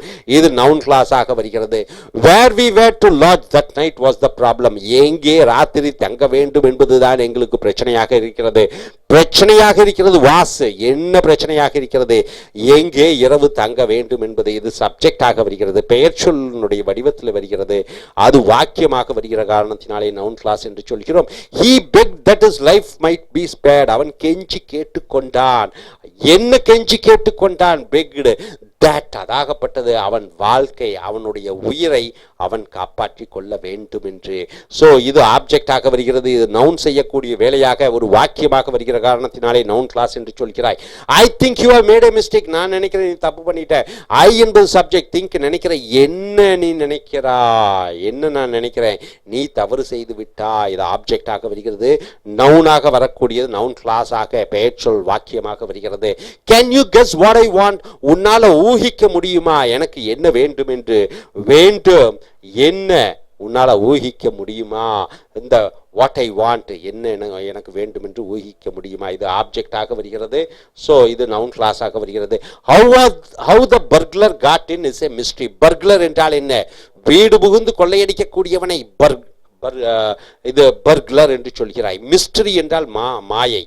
அந்த வீடு புகுந்து கொள்ளையடிக்கக்கூடியவன் எப்படி வீட்டுக்குள் வந்தான் என்பது மாயையாக இருக்கிறது மாயையாக இருக்கிறது. என்ன? அந்த கொள்ளைக்காரன் வீட்டுக்குள்ளே நுழைந்தது. ஆக கொள்ளைக்காரன் வீட்டுக்குள்ளே நுழைந்தது சப்ஜெக்டாக நவுனாக, அது நவுன் கிளாஸ் என்று சொல்கிறோம், வாக்கியமாக வருகிறது. இட் இஸ் அன்சர்டன், அது உறுதியில்லாததாக இருக்கிறது. என்ன? வெதர் ஹி வில் கம், அவன் வருவானா இல்லையா என்று. ஆக வெதர் ஹி வில் கம் என்பது ஆப்ஜெக்டாக நவுனாக செய்யக்கூடிய வேலையை நவுன் வாக்கியமாக சொல்கிறாய். I do not know what he will do. எனக்கு தெரியல, என்ன தெரியல, அவன் என்ன செய்வான் என்று. ஆக I என்பது சப்ஜெக்ட், do not know என்பது verb, what he will do, அவன் என்ன செய்வான் என்பது ஆப்ஜெக்ட், அது நவுன் செய்யக்கூடிய வேலை, நவுன் கிளாஸ் என்று சொல்கிறாய். complete the following by adding suitable noun clauses. suitable noun clauses போட்டு வாக்கியத்தை அமைக்க வேண்டும். I cannot understand, எனக்கு புரியவில்லை. என்ன புரியவில்லை? why he robbed his friend, ஏன் அவன் தன்னுடைய நண்பனிடமே திருடினான் என்று. I cannot understand, எனக்கு புரிந்து கொள்ள முடியவில்லை. I சப்ஜெக்ட் எழுவாய். cannot understand என்பது வினைச்சொல். வினைச்சொல்லிடம் என்ன என்று கேட்க வேண்டும். என்ன? I cannot understand. மேத்ஸ் சொல்லிட்டீங்கன்னா ஒரே வார்த்தை ஆப்ஜெக்ட்னு போயிடுச்சு. I cannot understand. ஆனால் அது வாக்கியமாக வருகிறது ஆப்ஜெக்ட். அந்த வாக்கியம் வந்து why he robbed his friend, ஏன் அவன் நண்பனை திருடினான் என்று. அது நவுன் செய்யக்கூடிய வேலை, அது வாக்கியமாக வருகிற காரணத்தினாலே நவுன் கிளாஸ் என்று சொல்கிறாய். they all said, அவர்கள் அனைவரும் சொன்னார்கள். they all என்பது சப்ஜெக்டாக வருகிறது. said சொன்னார்கள். என்ன சொன்னார்கள்? that they wish to go for a picnic, அவர்கள் ஒரு பிக்னிக்கு செல்ல வேண்டும் என்று அவர்கள் சொன்னார்கள். they all said good bye சொல்றோம். அந்த குட் பை ஆப்ஜெக்டாக வருது, ஒரே வார்த்தை. ஆனால் இது ஆப்ஜெக்ட் என்பது ஒரு வாக்கியமாகவே வருகிறது, நவுன் கிளாஸ் என்று சொல்கிறோம். this is just what I want, இதுதான் எனக்கு தேவையானது, இதுதான் இருக்கிறது. என்னவாக இருக்கிறது? எனக்கு வேண்டியதாக இருக்கிறது. what I wanted. so what I wanted என்பது ஆப்ஜெக்டாக நவுன் செய்யக்கூடிய வேலையாக துணை வாக்கியமாக நவுன் கிளாஸ் என்று சொல்கிறோம். So dear friends, noun class என்றால் என்ன? ஒரு வினைச்சொல்லிடம் வாக்கியத்திட கேட்குறீங்க, என்ன, வாட், அது ஒரு வார்த்தையிலே வந்துவிட்டால் ஆப்ஜெக்ட், நவுன் ஆப்ஜெக்ட் என்று சொல்கிறாய். அதே ஒரு வாக்கியமாக ஒரு சப்ஜெக்டாகவும் வெர்பாகவும் வந்துவிட்டால் அதை நவுன் கிளாஸ் என்று சொல்கிறாய். அதே போன்று வினைச்சொல்லிடம் யார் செய்தார்கள் என்று சப்ஜெக்டை பற்றி அது ஒரே வார்த்தையில் வந்துவிட்டால் அது சப்ஜெக்ட் நவுன் என்று சொல்கிறாய். அதே இது ஒரு வாக்கியமாக வருகிற பொழுது அது சப்ஜெக்ட் நவுன் கிளாஸ் என்று சொல்கிறாய். hope you are able to get it. Thank you very much. Dear friends, welcome to AS American English Center. We have come here to Renan Martin video number 188. So dear friends, what you're going to see is the noun clause. Subject is there, verb is there. You ask the verb what and you get an answer. In a single word is called an object word. If you get in a sentence, it is called a clause, that is a noun clause. See, for example, I eat an apple. I eat what? An apple. A single word. It is an object. But when I ask a question to the verb what and I get a answer in a sentence, it is called a noun clause. For example, he told me. He is the subject. Told is the verb. He told me. Me is the indirect object. He told me what? He told me what? That they deceived him, that they cheated him. So that they deceived him, it is a direct object. You ask a question, what to told? You get a direct object, that they deceived him in sentence. That they deceived him, you have a subject they and a predicate deceived him. Deceived means cheated.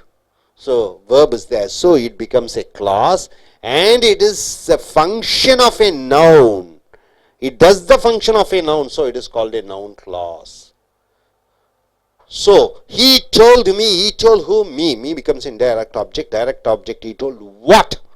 A secret means a single word, but it comes as in a sentence. So a group of words with a subject and predicate becomes a clause. Clause means what? Additional sentences. This sentence joins with the main sentence to give a meaning. It does the work of a noun, so it is called a noun clause. It functions as an object also. That is a smuggler is a well-known fact. Is a well-known fact. Is this a verb? Is a well-known fact what? That is a smuggler. So that is a smuggler becomes a subject. object, and it is a noun clause. Do you know? You is a subject. Do know becomes a verb. What do you know? What do you know? You ask a question. What do you know? What do you know? You get an answer is where he lives. So this comes as an object, and it is a noun. It does the function of a noun. It has a subject and predicate. It is a clause. I wonder. I is a subject. Wonder is a verb. You ask a question, what? To wonder. I wonder what? What she wants. So what she wants becomes an object. It does the function of a noun. It has a subject and predicate. It is a noun clause. I don't know who he is. I is the subject. Don't know is the verb. Don't know what? Who he is. So it is an object. So you ask a question, what I don't know? Who he is. So he is, subject and predicate is there. So it is a noun clause. Please show me. Show is a verb. Me is the object. Please show me what? How the machine operates. How the machine operates is an object of the verb show. You ask a question, what to show? You get the answer, how the machine operates. So how the machine operates as a subject and a predicate. So it is a clause, and it does the function of a noun. So it is a noun clause. So is quite certain. What is quite certain? That we shall win the match. That we shall win the match is what? You ask a question, what to the verb is, you get an answer, that we shall win the match. That we shall win the match. It is a noun clause, and it does the function of a subject and description about the noun. I feel certain. You ask a question, what do I feel certain? You ask a question to subject is I, feel is the verb, I feel certain. I feel certain what? That you will win the scholarship. That you will win the scholarship is the object. It does the function of a noun, and it has a subject and predicate, so it is called a noun clause. Tell him what? You ask a question, what? What to tell him? Tell is the verb, him is the object, him is the indirect object. Tell him what? You ask a question to the verb tell. That I am busy, it becomes an object. It is a noun, functions of a noun is there, and it is a clause because subject and predicate is there. Will you tell me? Will you tell me? So will you tell me? You is the subject, will tell is the verb. Will you tell me what? You get an answer is when the next train will arrive. When the next train will arrive is the object. It is like a noun, function of a noun, and it is a clause because subject and verb is there. His father was anxious. Anxious means what? Very eager to know what has happened. So his father is a subject. Was anxious. Was is a verb. His father was anxious about what? That his son would study medicine. That his son would study medicine. That his son should study medicine. It is an object. It is a function of a noun, and it comes, subject and predicate is there, so it is a clause. Now coming here, you forget. You is the subject. Forget is, you forget what? That you owe me rupees 10. Owe me means what? You have to give me. So this that you owe me, you ask a question, forget what? You ask a question to forget. The answer is that you owe me rupees 10. So this sentence comes as a object, and it is a noun, function of a noun. It has a subject and predicate, so it is a clause. It is certain. It is certain. What is certain? It is the subject. Yes is the verb. It is what certain? That he will get a first class. That he will get a first class becomes an object. It functions of a noun, and it is a clause because subject and verb is there. It is certain that he will get a first class. Have you heard? You is the subject. Have heard is the verb. Have you heard what? That is going to United States. That is going to United States becomes an object. It is a function of a noun, and it is a clause because subject and predicate is there. He was pleased with whatever you do. So he is the subject is there. Was pleased is the verb. He was pleased what? whatever you do becomes an object. It is a noun and it is a clause. So exercise 33. In each of the following sentences, you have to replace the underlined words by suitable noun clauses. Right, sir? See, the time of his coming, no one can guess. The time of his coming, no one can guess. Can guess is the verb.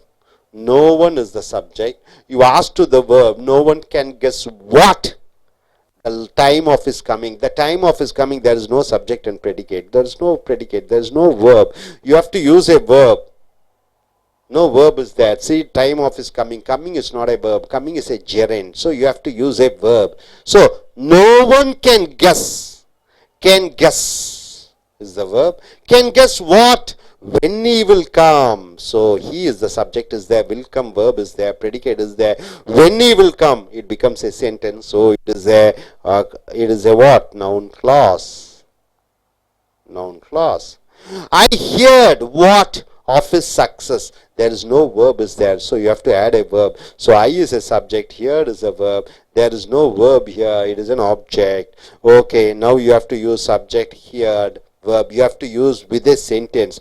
I heard what? That he succeeded. Subject is there, succeeded, verb is there. So it is an object. I heard what? You ask a question, what? To the verb heard, you get it in a sentence. So it is called object clause or noun clause. Noun clause. The reason of his failure will never be known. Will never be known. It is a verb. What will never be known? The reason of his failure. So the reason of his failure becomes a what? The reason of his failure. There is no verb. It is a clause. It is a noun. So you have to change noun phrase. It is a noun phrase. So you have to change into a clause. Why he failed will never be known. See, will never be known. It is the verb. You ask a question. What? Why he failed. You have a subject. You have a verb. So subject and predicate is there. So it is the function of a noun. So it is a clause, noun clause. Able to understand? Now, I predict. I is the subject. Predict is the verb. Predict means what? What's going to happen in future. I predict what? You get in sentences. A change in the weather. A change in the weather. There is no verb there. You have to change into a clause. It is a noun phrase. Noun phrase. And this is the object. Now you have to change into a clause. I predict. I is the subject. Predict is the verb. You ask a question. What? You have to get in a sentence that the weather will change. Weather is the subject. Will change is the verb. And it is an object. And it is a function of a noun. So it becomes a noun clause. The jury. Who is the jury? Five judges are there. They are called jury. Believed is the verb. So the jury is the subject. Believed is the verb. Believed what? The man guilty. The man is a murderer. The man has done a mistake. So it becomes an object and it is a noun phrase. Now you have to change into a clause. Clause means you have to have a subject and predicate verb. The jury is the subject. Believed is the verb. Believed what? That the man was guilty. It becomes an object and it has a subject and verb. So it becomes a noun clause. We accept an improvement. We expect. Not accept, expect, expect.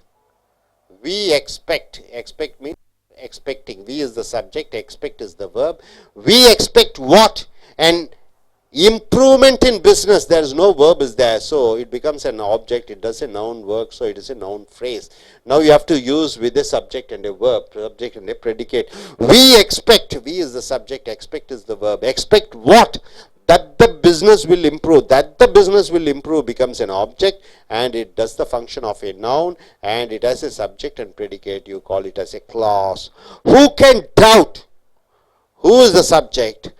Can doubt is the verb. Who can doubt what? The truth of a statement. There is no verb is there. Predicate is there. So it becomes a noun phrase. Now you have to change the noun phrase into a clause. Who can doubt? Who is the subject? Can doubt is the verb. Who can doubt what? That is statement is true. That is statement is true is the object and is the function of a noun and it is a clause. Noun clause. I know him. I is the subject. Know is the verb. I know him to be trustworthy. So to be trustworthy is the noun phrase, but it doesn't have a verb, so you have to use subject and predicate. I know, I is the subject, know is a verb. I know what, you ask a question, what, and the answer you get is that is trustworthy. So this becomes as an object, and it is a noun, and it has a subject and a verb, so you call it as a clause. I don't believe the account given by him. So I is a subject, do not believe is a verb. I do not believe what? The account given by him. There is no verb here. Given is a past participle. So it becomes a noun phrase, and it is an object. So now you have to change this noun phrase into a clause. I don't believe. I is the subject. Don't believe is the verb. Believe what? What he has said. So what he has said becomes an object and does the function of a noun. So it is a noun clause. He confessed. Confessed means what? He agreed. He is the subject, confessed is the verb. He confessed what? He agreed what? His guilt, that he has made a mistake. So his guilt becomes a noun phrase, and it is an object. It doesn't have a verb, so you have to use it. A clause should be used. He confessed, he is the subject, confessed, agreed what? That he was guilty. That becomes an object, and it is a noun clause. So you have to understand what do you mean by clause, noun clause. Anything which does the function of an object or a subject. And when you ask a question to the verb what, you get an answer. If it comes in a sentence, it is called a clause. You got it? Okay. நண்பர்களே, ace அமெரிக்க ஆங்கில வகுப்புகளுக்கு வரவேற்கிறோம். Wren and Martin, video number 188. Noun clauses. Noun என்றால் என்ன? பெயர்ச்சொல். Classes என்றால் என்ன? வாக்கியம், துணை வாக்கியமாக வருகிறது. உதாரணத்திற்கு he told me, he என்றால் அவன், told என்றால் கூறினான், me என்றால் எனக்கு. பின்னாடி me வரலைன்னா செட்டு போடணும், முன்னாடி me வந்ததுன்னா told போடணும். he told me, அவன் என்னிடம் கூறினான். அப்ப அவன் என்னிடம் கூறினான். அவன் என்பது எழுவாய் சப்ஜெக்ட், told என்பது கூறினான். யாருக்கு கூறினான்? எனக்கு கூறினான். அது செய்யப்படும் பொருள், இன்டைரக்ட் ஆப்ஜெக்டாக வருகிறது. ஒரு முழுமையடைந்த வாக்கியம். he told me, என்ன கூறினான், என்ன கூறினான் என்று கேளுங்கள். அந்த டோல்டுட என்ன கூறினான், அது he told me a secretனா ஒரே வார்த்தையில் முடிஞ்சிருச்சு. ஆனால் ஒரு வாக்கியமாக சொல்லப்படுகிறது. he told me என்ன கூறினான், that they deceived him, அதாவது அவர்கள் அவனை ஏமாற்றினார்களாமா, அதாவது அவர்கள் அவனை ஏமாற்றினார்களாமா என்று ஒரு வாக்கியமாக சொல்கிறான். அதாவது அவனை அவர்கள் ஏமாற்றினார்கள், இது ஒரு வாக்கியமாக வருகிறது.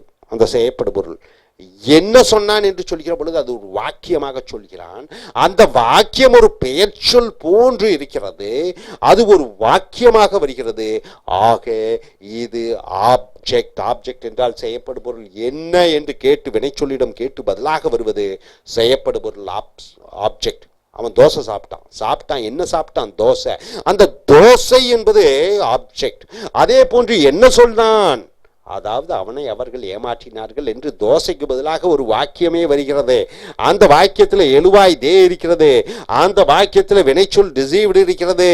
ஆக அது கிளாஸ் என்று சொல்கிறோம், துணை வாக்கியம். இந்த துணை வாக்கியம் அவன் சொன்னானை சார்ந்திருக்கிறது. அவன் சொன்னான், அதாகப்பட்டது அவனை ஏமாற்றினார்கள் என்று. ஆக அதாவது அவனை ஏமாற்றினார்கள் என்பது அவன் சொன்னானை சார்ந்திருக்கிற காரணத்தினாலே இது ஆப்ஜெக்ட், நவுன் கிளாஸ் என்று சொல்கிறோம். ஆப்ஜெக்ட் என்றால் என்ன, என்ன என்று வினைச்சொல் டோல்ட்ட கேட்கணும். அது ஒரு வாக்கியமாக வருகிறது, அது ஆப்ஜெக்ட், அது நவுன் வடிவத்திலே வருகிறது. ஆக நவுன் கிளாஸ். கிளாஸ் என்றால் ஒரு சப்ஜெக்ட் வேர்ப் இருக்கணும். தே என்றால் அவர்கள், டிசீவ்டு என்றால் ஏமாற்றினார்கள், வினைச்சொல்லும் வந்திருக்கிறது. That is a smuggler. அவன் ஒரு ஸ்மக்லர் என்றால் என்ன, பொருட்களை கடத்தக்கூடியவனாக இருக்கிறான். அதாவது அவன் ஒரு கடத்தல்காரனாக இருக்கிறான். Is a well known fact. அது அனைவரும் அறிந்த விஷயமாக இருக்கிறது. அனைவரும் அறிந்த விஷயமாக இருக்கிறது. இஸ்னா இருக்கிறது, என்ன இருக்கிறது என்று கேட்கிற பொழுது அவன் ஒரு கடத்தல்காரன் என்று. ஆக என்ன என்று கேட்டு பதிலாக வருவது ஏற்கனவே நீங்கள் தெரிஞ்சுக்கிட்டீங்க, ஆப்ஜெக்ட்னு சொல்கிறோம். ஆக இந்த ஆப்ஜெக்ட் முன்னாடியே வந்து விடுகிறது. இந்த ஆப்ஜெக்ட் எழுவாய் சப்ஜெக்ட் வேர்ப் இருக்கிறது. ஆக இது நவுன் கிளாஸ் என்று சொல்கிறோம். Do you know where you lives? உனக்கு தெரியுமா? ஒரு வாக்கியம், உனக்கு தெரியுமா? என்ன தெரியுமா, டு யூ நோ ஹிந்திங்கிறோம். ஹிந்தி ஒரே வார்த்தை, என்ன தெரியும், ஹிந்தி, ஹிந்தின்னு ஒரே வார்த்தை. ஆனால் இது வாக்கியமாக பதில் வருகிறது. டு யூ நோ, உனக்கு தெரியுமா, என்ன தெரியும், அவன் எங்கே வாழ்கிறான் என்று, வேர் ஹி லிவ்ஸ், அவன் எங்கு வாழ்கிறான் என்பது அந்த ஹிந்திக்கு பதிலாக பாருங்க, ஒரு வார்த்தைக்கு பதிலாக ஒரு வாக்கியமே வருகிறது. ஆக அது ஆப்ஜெக்ட் செய்யப்படுபொருள் நவுன் கிளாஸ் ஆக வருகிறது. ஹீ லிவ்ஸ் எழுவாய் இருக்கிறது, ஹீ இருக்கிறது, லிவ்ஸ் இருக்கிறது, வினைச்சொல் இருக்கிறது. அதே போன்று ஐ ஒண்டர், நான் ஆச்சரியப்படுகிறேன். என்ன ஆச்சரியப்படுகிறாய், வாட் ஷி வாண்ட்ஸ், அவளுக்கு என்ன வேண்டுமோ. ஆச்சரியப்படுகிறேன் என்ன என்று கேட்டு பதிலாக வருவது அவளுக்கு என்ன வேண்டுமோ. இது ஒரு வாக்கியமாக வருகிறது. ஆக இது ஆப்ஜெக்ட் செய்யப்படுபொருள் பெயர்ச்சொல், அதனுடைய துணை வாக்கியமாக வருகிறது. ஐ டோன்ட் நோ, எனக்கு தெரியாது. எனக்கு தெரியாது, என்ன தெரியாது. ஐ டோன்ட் நோ மேத்ஸ் சொல்கிறோம், கணக்கு தெரியாது. ஐ டோன்ட் நோ ஹிந்திங்கிறோம். ஆனால் இங்கே ஐ டோன்ட் நோ தெரியாது, என்ன வாக்கியமாக வருகிறது. ஹூ ஈஸ், அவன் யார் என்று, அவன் யார் என்று ஒரு வாக்கியமாக வருகிறது. ஆக இது ஆப்ஜெக்ட் செய்யப்படுபொருள், இது நவுன் வடிவத்திலே வருகிறது. ஹிந்திக்கு பதிலாக இல்லை தோசைக்கு பதிலாக ஏதாவது ஒரு பெயர் சொல்லுக்கு பதிலாக இதுக்கு எழுவாய் வினைச்சொல் இருக்கிறது, ஹி இருக்கிறது, இஸ் இருக்கிறது. ஆக அது நவுன் கிளாஸ் என்று சொல்கிறாய். ப்ளீஸ் ஷோ மீ, தயவு செய்து காண்பி. எதை காண்பிப்பது, ஹவு த மிஷின் ஆப்ரேட்ஸ், அந்த மிஷின் எப்படி செயல்படுகிறது என்று, எப்படி அந்த மிஷின் இயந்திரம் செயல்படுகிறது என்று.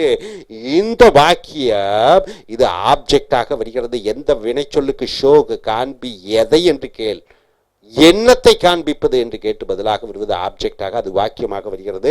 ஸோ இது நவுன் கிளாஸாக வருகிறது. That we shall win the match, நாங்கள் அந்த போட்டியிலே ஜெயிப்பது என்பது இஸ் குவைட் சர்டன், அது உறுதியாகப்படுகிறது. இஸ் குவைட் சர்டன், அது உறுதியாகப்படுகிறது.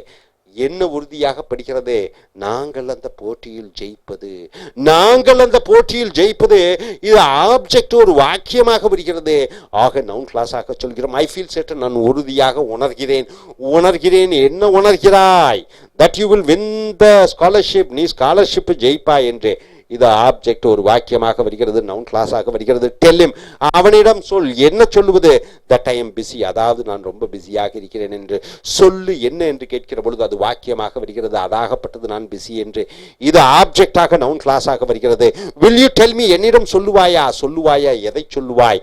When the next train will arrive, அடுத்த ட்ரெயின் எப்பொழுது வரும் என்று. இது ஆப்ஜெக்டாக நவுன் கிளாஸாக வருகிறது.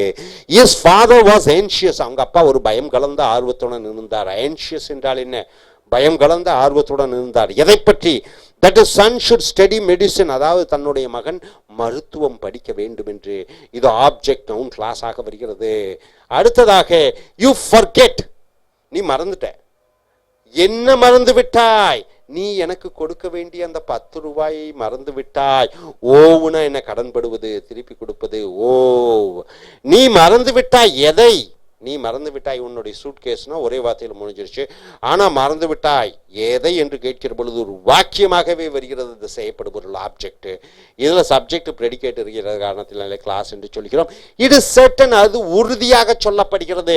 That he will get a first class, அவனுக்கு ஃபர்ஸ்ட் கிளாஸ் கிடைக்கும். உறுதியாக சொல்லப்படுகிறது. என்ன, அவனுக்கு ஃபர்ஸ்ட் கிளாஸ் கிடைக்கும் என்பதை, அவனுக்கு ஃபர்ஸ்ட் கிளாஸ் கிடைப்பது என்பது ஒரு வாக்கியமாக வருகிறது. இது துணை வாக்கியமாக வருகிறது. நவுன் கிளாஸ், நவுன் செய்யக்கூடிய வேலையாக வருகிறது. ஹேவ் யூ ஹியர்ட், நீ கேள்விப்பட்டிருக்கிறாயா. ஹியர்ட், எதை, என்ன கேள்விப்பட்டிருக்கிறேன். That is going to United States, அதாகப்பட்டது அவன் அமெரிக்கா செல்கிறான்.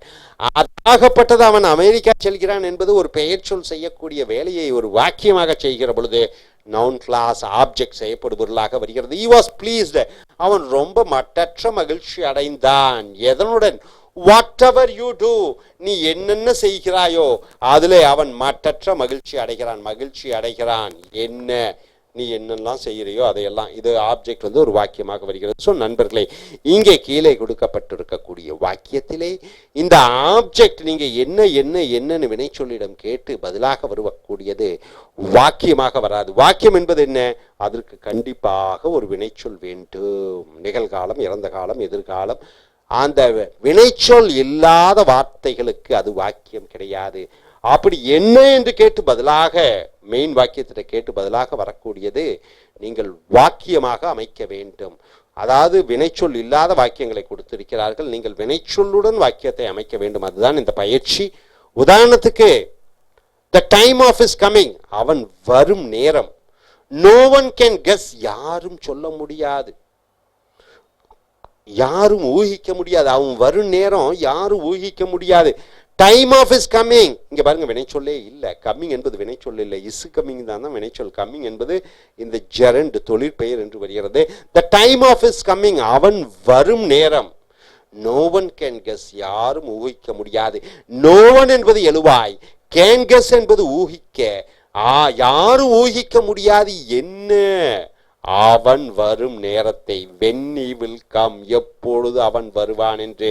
so the time of his coming நீங்க when he will come என்று மாற்றி விடுகிறீர்கள். இந்த he வந்து விடுகிறது, அவன் will come என்பது வினைச்சொல்லாக வருகிறது.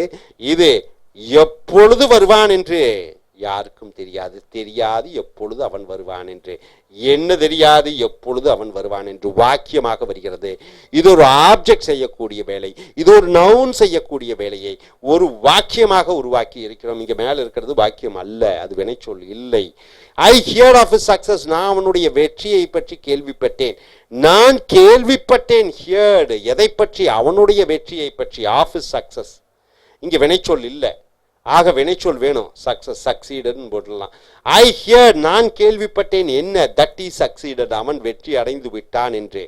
ஆக இங்கே எழுவாயும் வினைச்சொல்லும் இருக்கிறது. என்ன என்று கேட்டு பதிலாக வருவது ஒரு வாக்கியமாக, துணை வாக்கியமாக வருகிறது. துணை வாக்கியத்துக்கெல்லாம் தட்டெல்லாம் நடுவில் வரணும். The reason of his failure will never be known, யாருக்கும் தெரிய முடியாது. will never be known, never known எப்பொழுதும் இல்லை, be known அறியப்படும், யாருக்கும் அறிய முடியாது. என்ன அறிய முடியாது, அவனுடைய தோல்விக்கான காரணத்தை. ரீசன் ஆஃப் இஸ் ஃபெயிலியர் இங்கே வினைச்சொல் இல்லை, ஆக நீங்க வினைச்சொல்லா மாற்றணும். will never be known, ஒன்றுமே தெரியாது. என்ன தெரியாது, why he failed, ஏன் அவன் தோற்றான் என்று. ஆக த ரீசன் ஆஃப் இஸ் ஃபெயிலியருக்கு பதிலாக ஒய் ஃபெயில்டுன்னு போட்டுட்டீங்கன்னா எழுவாய் இருக்கிறது, ஃபெயில்டு வெர்ப் இருக்கிறது. ஆக இது வந்து ஆப்ஜெக்டாக ஒரு நவுன் செய்யக்கூடிய வாக்கியாக வாக்கியமாக நவுன் கிளாஸ் போடுகிறாய். ஐ ப்ரெடிக்ட், நான் ப்ரெடிக்ட் என்றால் என்ன, ஊகிக்கிறேன், நாளைக்கு என்ன நடக்கும் என்பது தான் ப்ரெடிக்ஷன் என்று சொல்கிறோம். ஐ ப்ரெடிக்ட், நான் என்ன ப்ரெடிக்ட் பண்றேன், என்ன ஊகிக்கிறேன். A change in the weather, சீதோஷ்ண நிலைமையிலே ஒரு மாற்றம். ஒரு மாற்றம் இங்கே வினைச்சொல் இல்லை பாருங்க. ஏ சேஞ்சுனா ஒரு மாற்றம், ஒரு பேனாங்கிற மாதிரி, ஆனால் அது பெயர் சொல். இந்த சேஞ்ச் என்பது வினைச்சொல், ஆக வினைச்சொல்லா மாற்றுறீங்க. ஐ ப்ரெடிக்ட், நான் ஊகிக்கிறேன். என்ன ஊகிக்கிறேன், that the weather will change, அதாகப்பட்டது சீதோஷ்ண நிலைமை மாறும் என்று. வெதர் என்பது சீதோஷ்ண நிலைமை, will change என்பது மாறும். ஸோ இது வந்து ஆப்ஜெக்ட் செய்ய ஆப்ஜெக்டாக வருகிறது. ஒரு நவுன் செய்யக்கூடிய வேலையை இந்த ஃப்ரேஸ் கிளாஸ் செய்கிறது. ஜூரி, ஜூரி என்றால் என்ன, அந்த நீதிபதிகளின் குழு. பிலீவ்ட், நம்பினார்கள். என்ன நம்பினார்கள், that the man was guilty, அந்த மனிதன் குற்றவாளி என்று. guilty என்றால் என்ன, குற்றம், குற்றவாளி என்று. So the jury believed the man guilty, அந்த மனிதன் குற்றவாளி என்று. இதை வாக்கியமாக மாற்றுகிறீர்கள். the jury believed, அந்த நீதிபதி குழு நம்பியது என்ன, that the man was guilty, அந்த மனிதன் குற்றவாளி என்று. இந்த வாஸ் இருக்கிறது, மேன் இருக்கிறது, எழுவாய் இருக்கிறது, ஒரு வாக்கியமாக வருகிறது. ஸோ நவுன் கிளாஸ் என்று சொல்கிறாய். we expect, நாங்கள் எதிர்பார்க்கிறோம். என்ன எதிர்பார்க்கிறோம், an improvement in business, வியாபாரத்திலே ஒரு முன்னேற்றம். இது வினைச்சொல் கிடையாது, ஆக இது ஆப்ஜெக்டாக வருகிறது. என்ன என்று கேட்டு பதிலாக வருவது we expect, நாங்கள் எதிர்பார்க்கிறோம். என்ன, அது வாக்கியமாக வருகிறது. that the business will improve, அதாவது அந்த வியாபாரம் முன்னேறும் என்று. வியாபாரம் என்பது பெயர்ச்சொல், will improve என்பது வினைச்சொல்லாக வருகிறது. ஸோ இது ஆப்ஜெக்டாக வருகிறது. ஒரு நவுன் செய்யக்கூடிய வேலை நவுன் கிளாஸ் என்று சொல்கிறாய். கிளாஸ் என்றால் துணை வாக்கியம். அதாகப்பட்டது வியாபாரம் இம்ப்ரூவ் ஆகும், அதாகப்பட்டது வியாபாரம் இம்ப்ரூவ் ஆகும்னா முழுமையடைந்த வாக்கியம். அதாவது அந்த வியாபாரம் முன்னேறும் என்பது வி எக்ஸ்பெக்ட், நாங்கள் எதிர்பார்க்கிறதை சார்ந்திருக்கிறது. ஆக அது கிளாஸ் என்று சொல்கிறோம். Who can doubt the truth of statement, அவனுடைய வாக்குமூலத்தை யார் மறுப்பார்கள், யார் சந்தேகப்படுவார்கள். அவனுடைய த ட்ரூத் ஆஃப் ஸ்டேட்மெண்ட் என்றால் என்ன, அவனுடைய வாக்குமூலம், உண்மையின் வாக்குமூலத்தை யார் சந்தேகப்படுவார்கள்.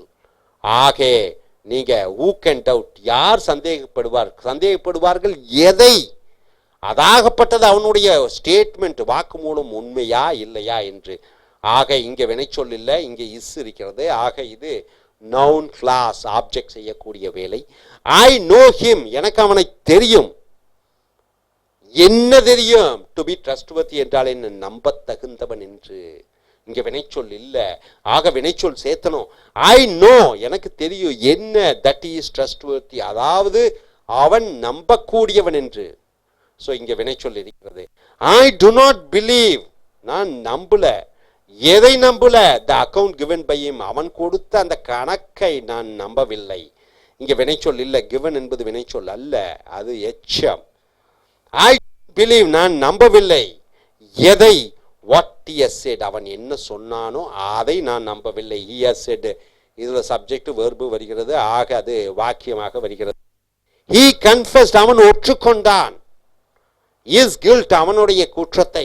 அவன் சப்ஜெக்ட், confessed ஒற்றுக்கொண்டான். என்ன ஒற்றுக்கொண்டான்? is guilt, அவனுடைய குற்றத்தை. இங்க வினைச்சொல் இல்ல பாருங்க, அதனால வினைச்சொல் நாம் மாற்றணும். என்னன்னு கேட்டு ஒரு வாக்கியமாக வரணும். he confessed, அவன் ஒற்றுக்கொண்டான், ஏற்றுக்கொண்டான், தவறை ஒற்றுக்கொண்டான். என்னவென்று?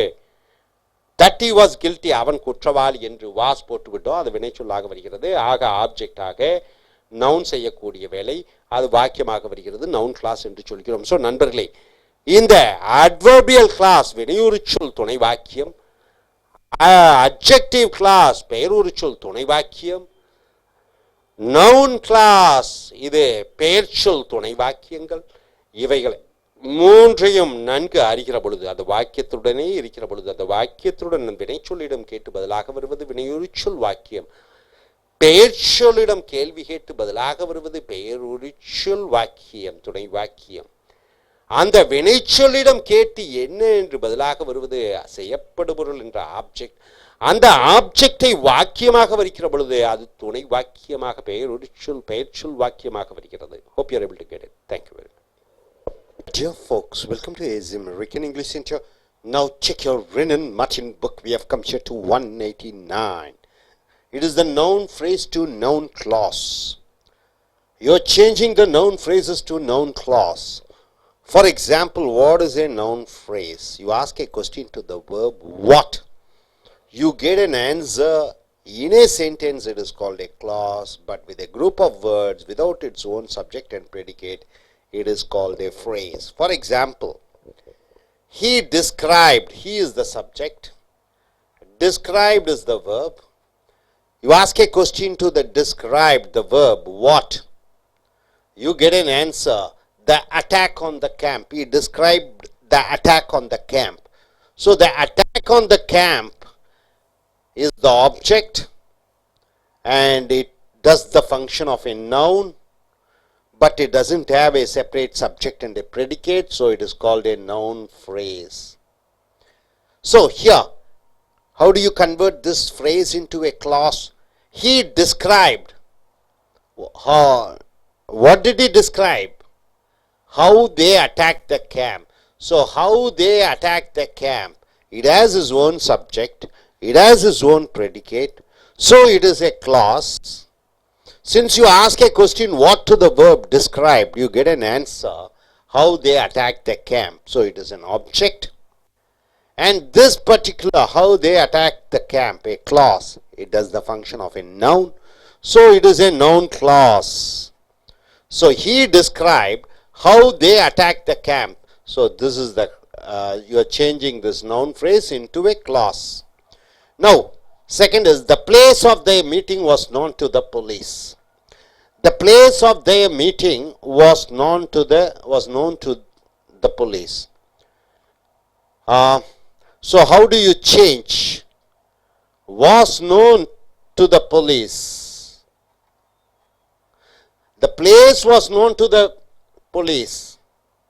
The place was known to the police. The place of the meeting was known to the police. So what do they know? What was known to the police? The place of their meeting. So you are converting this place of their meeting. Does it have its own subject and predicate? So it is a noun clause, noun phrase. So you are changing this noun phrase into a clause where they should have a separate subject and predicate. So you are using the clause where they met was known to the police. Where they met was known to the police. Like this you have to come. So he described how they attacked the camp. Where they met was known to the police. Was known what? You get an answer where they met. So it is an object. It does the function of a noun. It has a separate subject and predicate. So it is a clause. The sailor told us. See, the sailor is subject. Told is a verb. Us is an indirect object. You ask a question to the verb told. To whom? Us. It becomes an indirect object. You ask a question what? What did the tailor tell us? The tailor told us the direction of the wind. So the direction of the wind becomes an object.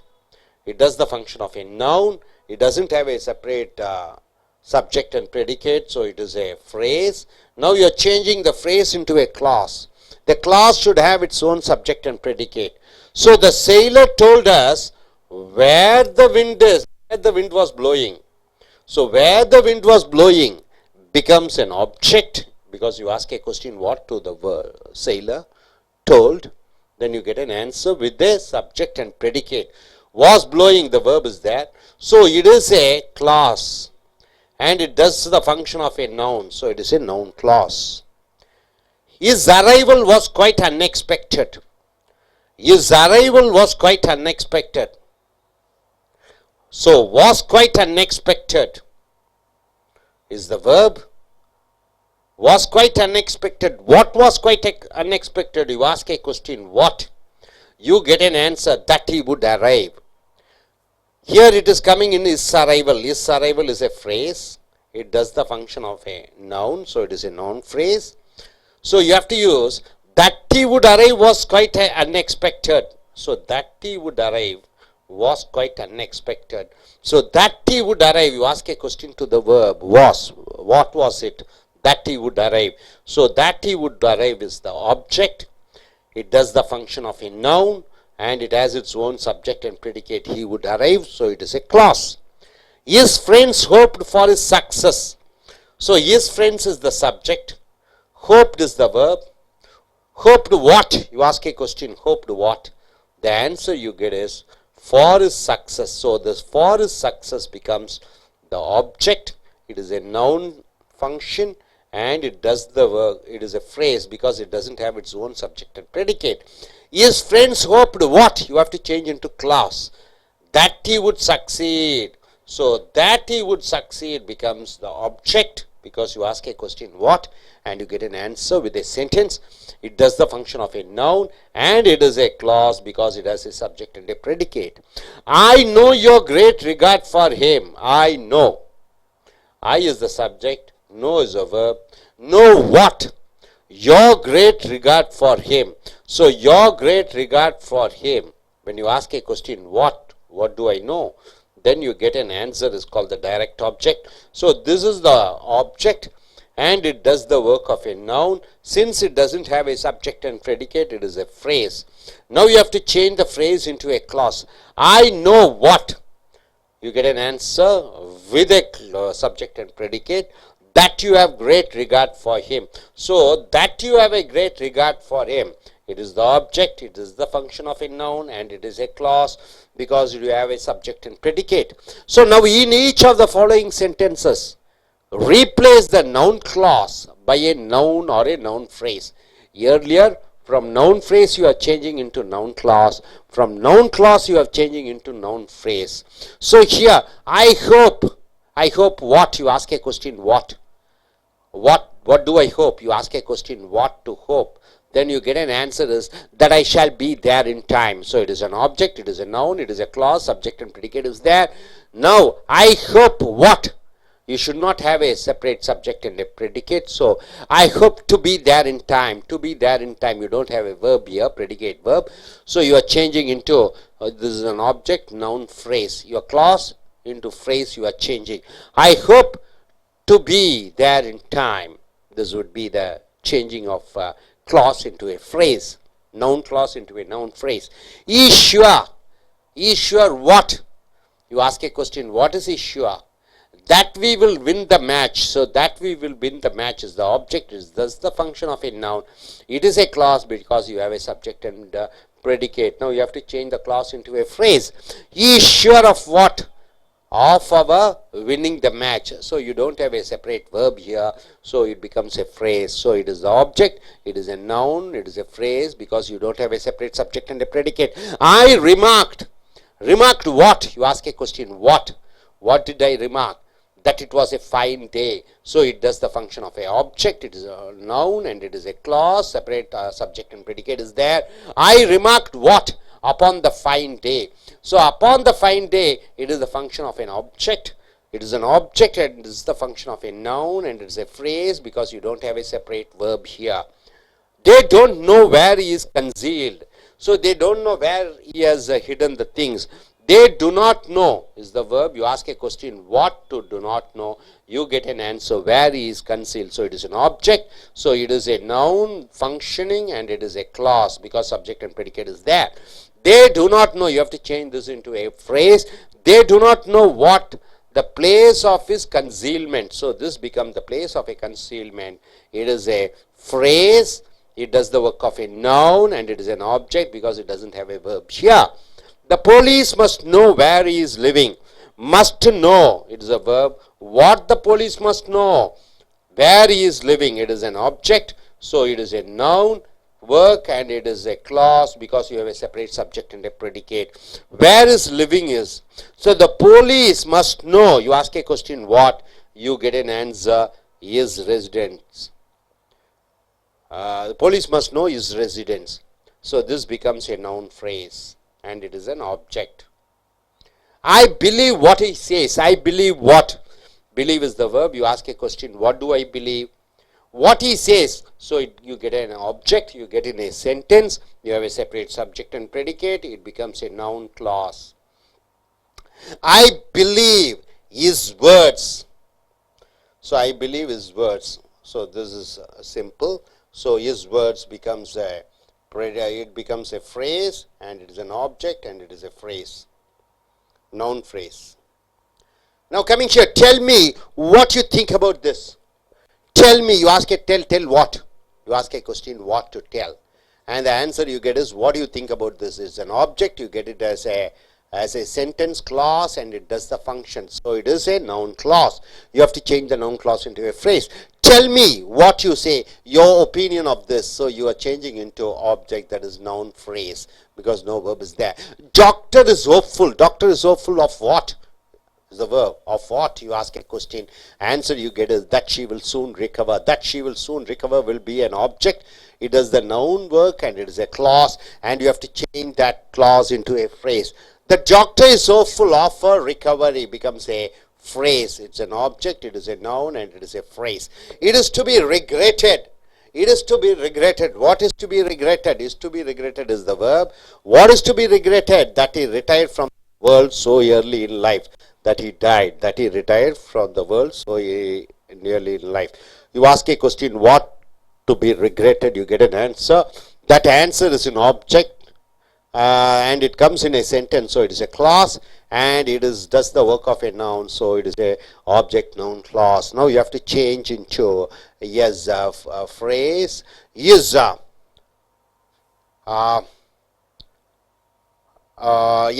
his retirement from the world so early in life is to be regretted. So his retirement from the world so early in life is to be regretted. So is to be regretted. Is to be regretted. You ask a question, what is to be regretted, and the answer you get in phrase. There is no verb is there, so it is a object, it is a noun, it is the phrase. I don't believe what he says. I don't believe. What do I don't believe? You get an answer, what he says. It is an object, it is a clause, because you have a separate subject and a predicate, and it is does the work of a noun, so it is a noun clause. I don't believe what he says. So now if you want to say, change into a phrase, don't believe his words. I don't believe what you ask his words. So it is an object, it is a noun, and it is a phrase. So what he says be changed into a noun phrase, like his words. He showed. Showed is the verb. What did he show? How the problem was done. So how the problem was done is the object. It does the work of noun. It is a clause because you have a separate subject and a predicate. Now you have to change this clause into a phrase, noun clause into a phrase. He showed. You ask a question, what did he show? And it is the method of doing the problem. The method of doing the problem, you don't have a verb here. So it becomes a object and it is a noun and it is a phrase. It seems that he is a sharper. It seems that he is a sharper. It seems what? The answer you get is that he is a sharper. So that he is a sharper becomes an object, it is a noun and it is a clause.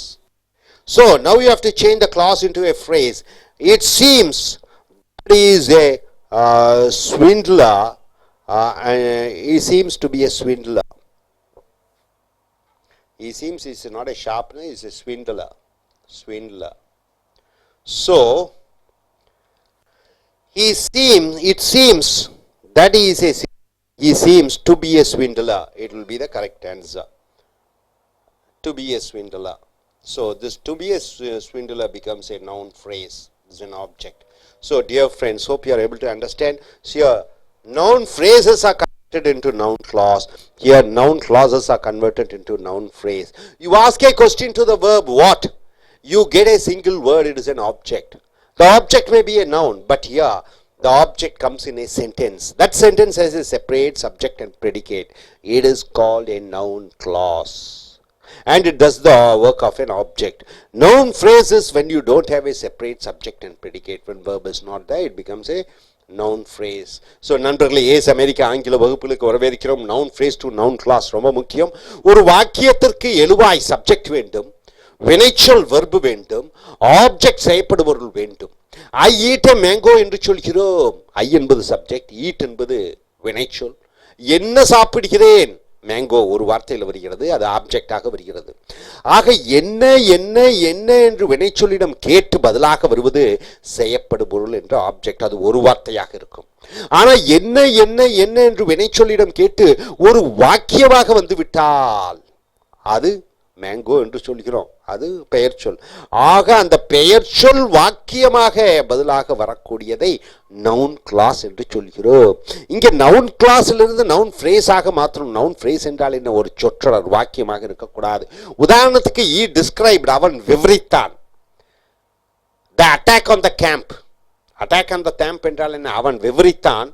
அவன் இந்த military கேம்ப்ல ஒரு தாக்குதல் நடந்ததை பற்றி அவன் விவரித்தான். அவன் விவரித்தான், என்ன விவரித்தான்? அந்த டிஸ்கிரைப்ட என்னன்னு கேட்கணும். விவரித்தான் என்ன? த அட்டாக் ஆன் த கேம்ப், அந்த கேம்பின் மேல் நடந்த தாக்குதலை. இதுல பாருங்க வினைச்சொல் இல்லை, த அட்டாக்னு போட்டிருக்கு. ஆக இது ஆப்ஜெக்டாக வருகிறது, செய்யப்படுபொருளாக வருகிறது. இது மேங்கோ போன்ற நவுனாக இருக்கக்கூடியதாக வருகிறது. இது சொற்றொடராக வருகிறது. ஏனென்றால் வினைச்சொல் கிடையாது. இது வாக்கியமாக வாக்கிற பொழுது இதை வாக்கியமா மாற்றணும். ஹீ டிஸ்கிரைப்ட், அவன் என்ன விவரித்தான்? how they attacked the camp, எப்படி அவர்கள் அந்த கேம்பை தாக்கினார்கள் என்று. இங்கே they attacked, இங்கே எழுவாய் இருக்கிறது, attacked என்று வினைச்சொல் இருக்கிறது. ஆக இது கிளாஸ் என்று சொல்கிறோம், துணை வாக்கியமாக மாறிவிடுகிறது. அவன் விவரித்தான் எப்படி அவர்கள் அந்த கேம்பை தாக்கினார்கள் என்று. ஆக இது ஃப்ரேஸிலிருந்து கிளாஸாக மாற்றி விடுகிறோம், சொற்றொடரிலிருந்து துணை வாக்கியமாக மாற்றி விடுகிறோம். துணை வாக்கியங்கள் அந்த மெயினான வாக்கியங்களை விவரித்ததை சார்ந்திருக்கிறது. ஸோ ஹீ டிஸ்கிரைப்ட், அவன் விவரித்தான். என்ன விவரித்தான்? எப்படி அவர்கள் அந்த கேம்பை தாக்கினார்கள் என்று. இதில் சப்ஜெக்ட் வெர்பாக வருகிறது, ரெண்டும் வருகிறது. ஆக இது கிளாஸ் என்று சொல்கிறோம். அதே போன்று the place of the meeting was known to the police, அவர்கள் சந்தித்த அந்த இடம் போலீஸுக்கு தெரிந்தது. போலீஸுக்கு தெரிந்தது was known, என்ன தெரிந்தது? அவர்கள் சந்தித்த இடம். பிளேஸ் ஆஃப் their மீட்டிங் என்று வருகிறது. இதில் வினைச்சொல் இல்லை. ஆக நவுன் ஃப்ரேஸ் என்று சொல்கிறோம், ஆப்ஜெக்ட், செய்யப்படும் பொருள். இதை நவுன் ஃப்ரேஸாக மாற்றுகிற, கிளாஸாக மாற்றுகிற பொழுது the place was known to the police, போலீஸுக்கு தெரிந்தது. என்ன தெரிந்தது? where they met, எங்கே அவர்கள் சந்தித்தார்கள் என்று. அவர்கள் என்பது they, met என்பது சந்தித்தார்கள். எங்கே அவர்கள் சந்தித்தார்கள் என்று போலீஸுக்கு தெரிந்தது. ஆக என்ன போலீஸுக்கு தெரிந்தது என்று கேட்டு வாக்கியமாக வருகிற பொழுது அது பெயர்ச்சொல், கிளாஸ், துணை வாக்கியம் என்று வருகிறது. where they met என்ற துணை வாக்கியம் was known to the police-ஐ சார்ந்திருக்கிறது. the sailor, அந்த கப்பலை ஓட்டக்கூடியவர், சொன்னார். told us, எங்களிடம் சொன்னார். the direction of the wind, காற்றினுடைய திசையை சொன்னார். காற்றினுடைய திசை என்ன சொன்னார் எங்களிடம்? காற்றினுடைய திசை. காற்றினுடைய திசையில வினைச்சொல் இல்லை. ஆக அது சொற்றொடர். இது ஆப்ஜெக்டாக வருகிறது. ஆப்ஜெக்ட்னா செய்யப்படும் பொருள் என்ன என்று கேட்டு பதிலாக வருவதெல்லாம் ஆப்ஜெக்ட். அது ஆப்ஜெக்ட் சொற்றொடர். சில வார்த்தைகள் வருகிறது. ஆப்ஜெக்ட் கிளாஸாக மாற்ற வேண்டும். ஆப்ஜெக்ட் வாக்கியமாக மாற்ற வேண்டும். ஆக வாக்கியம்னா அங்கே ஒரு வினைச்சொல் இருக்கணும். த செயிலர் டோல்ட் அஸ், அந்த படகு அந்த கப்பல் ஓட்டுபவர் சொன்னார் எங்களிடம். Where the wind was blowing from, எங்கிருந்து காற்று வந்து கொண்டிருக்கிறது என்று. ஆக வாஸ் ப்ளோயிங், ஊதிக்கொண்டிருக்கிறது, காற்று வந்து கொண்டிருக்கிறது என்று வினைச்சொல்லுடன் ஒரு வாக்கியத்தை சொல்லுகிற பொழுது அது கிளாஸாக மாற்றப்படுகிறது. ஆக சொற்றொடர் கிளாஸாக மாற்றப்படுகிறது செய்யப்படும் பொருள். His arrival was quite unexpected, அவனுடைய வருகை எதிர்பாராத விதமாக இருந்தது. எதிர்பாராத விதமாக இருந்தது. என்ன எதிர்பாராத விதமாக இருந்தது என்று கேட்கிற பொழுது அவனுடைய வந்தடைதல் அல்லது அவனுடைய வரவு எதிர்பாராதமாக இருந்தது. எதிர்பாராததாக இருந்தது அவனுடைய வருகை. இது சொற்றொடராக வருகிறது, வினைச்சொல் இல்லை. ஆக இது வாக்கியமாக வருகிற பொழுது எதிர்பாராத இருந்தது அவன் வருவான் என்று, தட் he would arrive. இந்த would arrive என்பது வினைச்சொல்லாக வருகிறது, ஒரு துணை வாக்கியமாக வருகிறது. ஆக சொற்றொடர் கிளாஸாக மாற்றப்படுகிறது. his friends hoped, அவனுடைய நண்பர்கள் நம்பினார்கள். என்ன நம்பினார்கள்? அவனுடைய வெற்றிக்கு, அவனுடைய வெற்றியை நம்பினார்கள். for his success. அவனுடைய நண்பர்கள் நம்பினார்கள். for he would succeed, அவன் வெற்றி அடைவான் என்று. அவன் வெற்றி அடைதலை என்று வருகிறது, இங்கே வினைச்சொல் இல்லை. இதை நம்ம வாக்கியமாக மாற்றுகிற பொழுது அவனுடைய நண்பர்கள் நம்பினார்கள். என்ன ஆப்ஜெக்ட் வந்து தட் யூ வுட் சக்சீட், அவன் வெற்றி அடைவான் என்று. ஸோ இது வந்து கிளாஸாக வருகிறது, ஆப்ஜெக்டாக வருகிறது, நவுனுக்கு பதிலாக வருகிறது. அதனால ஆப்ஜெக்ட் நவுன் கிளாஸ் என்று சொல்கிறோம். ஐ நோ, எனக்கு தெரியும். என்ன தெரியும்? Your great regard for him, உனக்கு அவன் மேல் உள்ள மரியாதை எந்த அளவு என்று எனக்கு தெரியும். தெரியும் என்ன என்று கேட்டு பதிலாக சொற்றொடராக வருகிறது, வினைச்சொல்லே இல்லை பாருங்க. அதனால இது சொற்றொடர். ஆப்ஜெக்ட் நவுன் சொற்றொடர் என்று வருகிறது. இது சொற்றொடரை வாக்கியமாக மாற்றுகிற பொழுது ஐ நோ, எனக்கு தெரியும். என்ன? That you have a great regard for him, உனக்கு அவன் மேல் மரியாதை இருக்கிறது என்று. யூ ஹேவ், உனக்கு இருக்கிறது, ஹேவ் என்ற வினைச்சொல் வந்து விட்டது.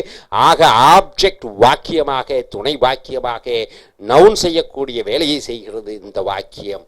அதே போன்று இங்கே பார்த்தீர்கள் என்றால் சொற்றொடர் இது வாக்கியத்திலிருந்து சொற்றொடருக்கு மாற்றுகிறீர்கள். அப்ப வினைச்சொல்லை எடுத்துவிட வேண்டும். ஐ ஹோப், நான் நம்புகிறேன். என்ன நான் நம்புகிறேன்? That I shall be there in time, அந்த குறிப்பிட்ட நேரத்தில் நான் அங்கே இருப்பேன் என்று. ஷால் பீனா இருப்பேன். அதை நீங்க சொற்றொடராக மாற்றுகிற பொழுது என்ன என்ன நம்புகிறேன், நான் அங்கே இருப்பேன் என்று. இது ஆப்ஜெக்டாக வருகிறது. இது நவுன், இது கிளாஸ், சொற்றொடர், துணை வாக்கியம். I hope to be there in time, அங்கே இருப்பேன் நேரத்திலே. இது நான் நம்புகிறேன். இதில் வினைச்சொல்லே கிடையாது. டு பி என்பது எச்சம். ஸோ இது ஆப்ஜெக்டாக, பெயர்ச்சொல் நவுனாக, ஃப்ரேஸாக, சொற்றொடராக வருகிறது. ஈஸ்வர், அவன் உறுதியாக இருக்கிறான். என்ன என்ன என்று கேட்டு பதிலாக ஆப்ஜெக்ட்னு சொல்லுவோம். அது ஒரு வார்த்தையாக இருந்தால் நவுனு. இது பல வாக்கிய வார்த்தைகளாக வாக்கியமாக வருகிற பொழுது நவுன் கிளாஸ், நவுன் துணை வாக்கியம் என்று சொல்கிறோம். ஈஸ்வர், அவன் உறுதியாக இருக்கிறான். என்ன? That we will win the match, நாங்கள் போட்டியிலே ஜெயிப்போம் என்று. ஆக இது சொற்றொடராக மாற்றுகிற பொழுது இங்கே வினைச்சொல் இருக்கிறது. ஆக இது object noun class. Will win வினைச்சொல் இருக்கிறது. வில் வின் போய்விட வேண்டும். ஈஸ்வர், என்ன அவன் ஷுவராக இருக்கிறான்? Of our winning the match, நாங்கள் மேட்சிலே ஜெயிப்பது. வின்னிங் என்பது வினைச்சொல் அல்ல, அது ஜெரண்ட் என்ற தொழிற்பெயர். ஸோ இது வந்து ஆப்ஜெக்ட் நவுன் ஃப்ரேஸாக வருகிறது. ஐ ரிமார்க், நான் குறிப்பிட்டு சொன்னேன். என்ன குறிப்பிட்டு சொன்னேன்? That it was a fine day, அது ஒரு அருமையான நாள் என்று. என்ன என்று கேட்டு பதிலாக வருவது வாக்கியத்துடன் வருகிறது. ஏன்னா சப்ஜெக்ட் இட்டு இருக்கிறது, வாசு வெர்ப் இருக்கிறது. ஆக இது ஆப்ஜெக்ட் நவுன் கிளாஸ் என்று சொல்கிறோம். இதை நம்ம டம்மி பண்ணிட்டு நம்ம சொற்றொடராக மாற்றுகிற பொழுது ஐ ரிமார்க், நான் குறிப்பிட்டு சொன்னேன். அப்பான் த ஃபைன் டே, அன்று நல்ல நாள் என்று. ஆக அன்று நல்ல நாள் என்ன என்று கேட்டு சொற்றொடராக வருகிறது, வினை சொல்லில்லை. தே டோன்ட் நோ, அவர்களுக்கு தெரியவில்லை.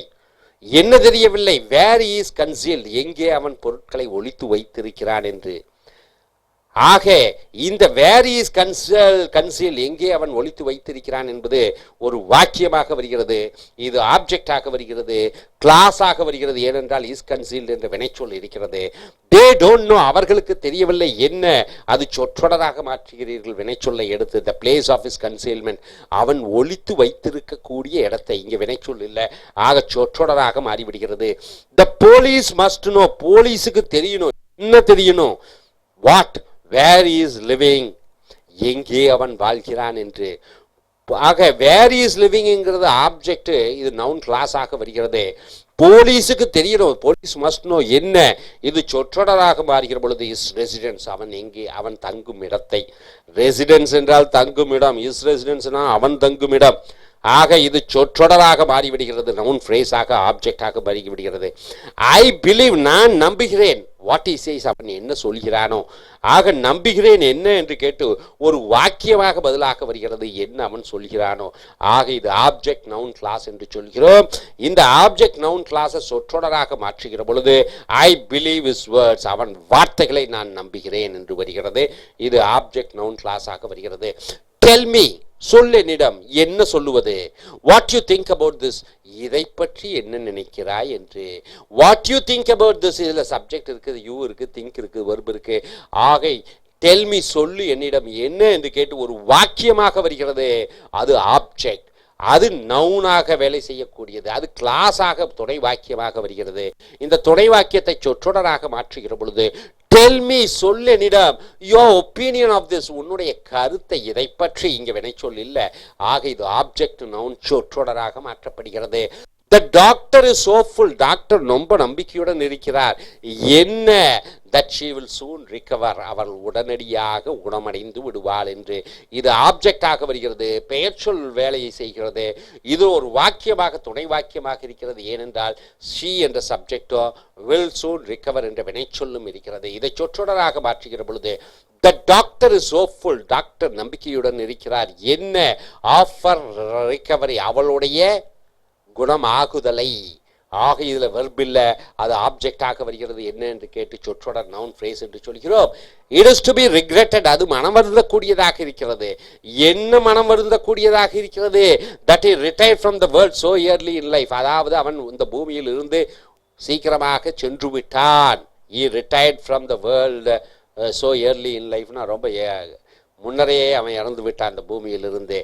ஆக இஸ் டு பி ரிக்ரெட்டட் மனம் வருந்தக்கூடியதாக இருக்கிறது. இது சப்ஜெக்ட் ஆப்ஜெக்ட் எல்லாமே இருக்கிறது. ஆக இது ஆப்ஜெக்ட் வேலை செய்கிறது, நவுன் செய்யக்கூடிய வேலை செய்கிறது.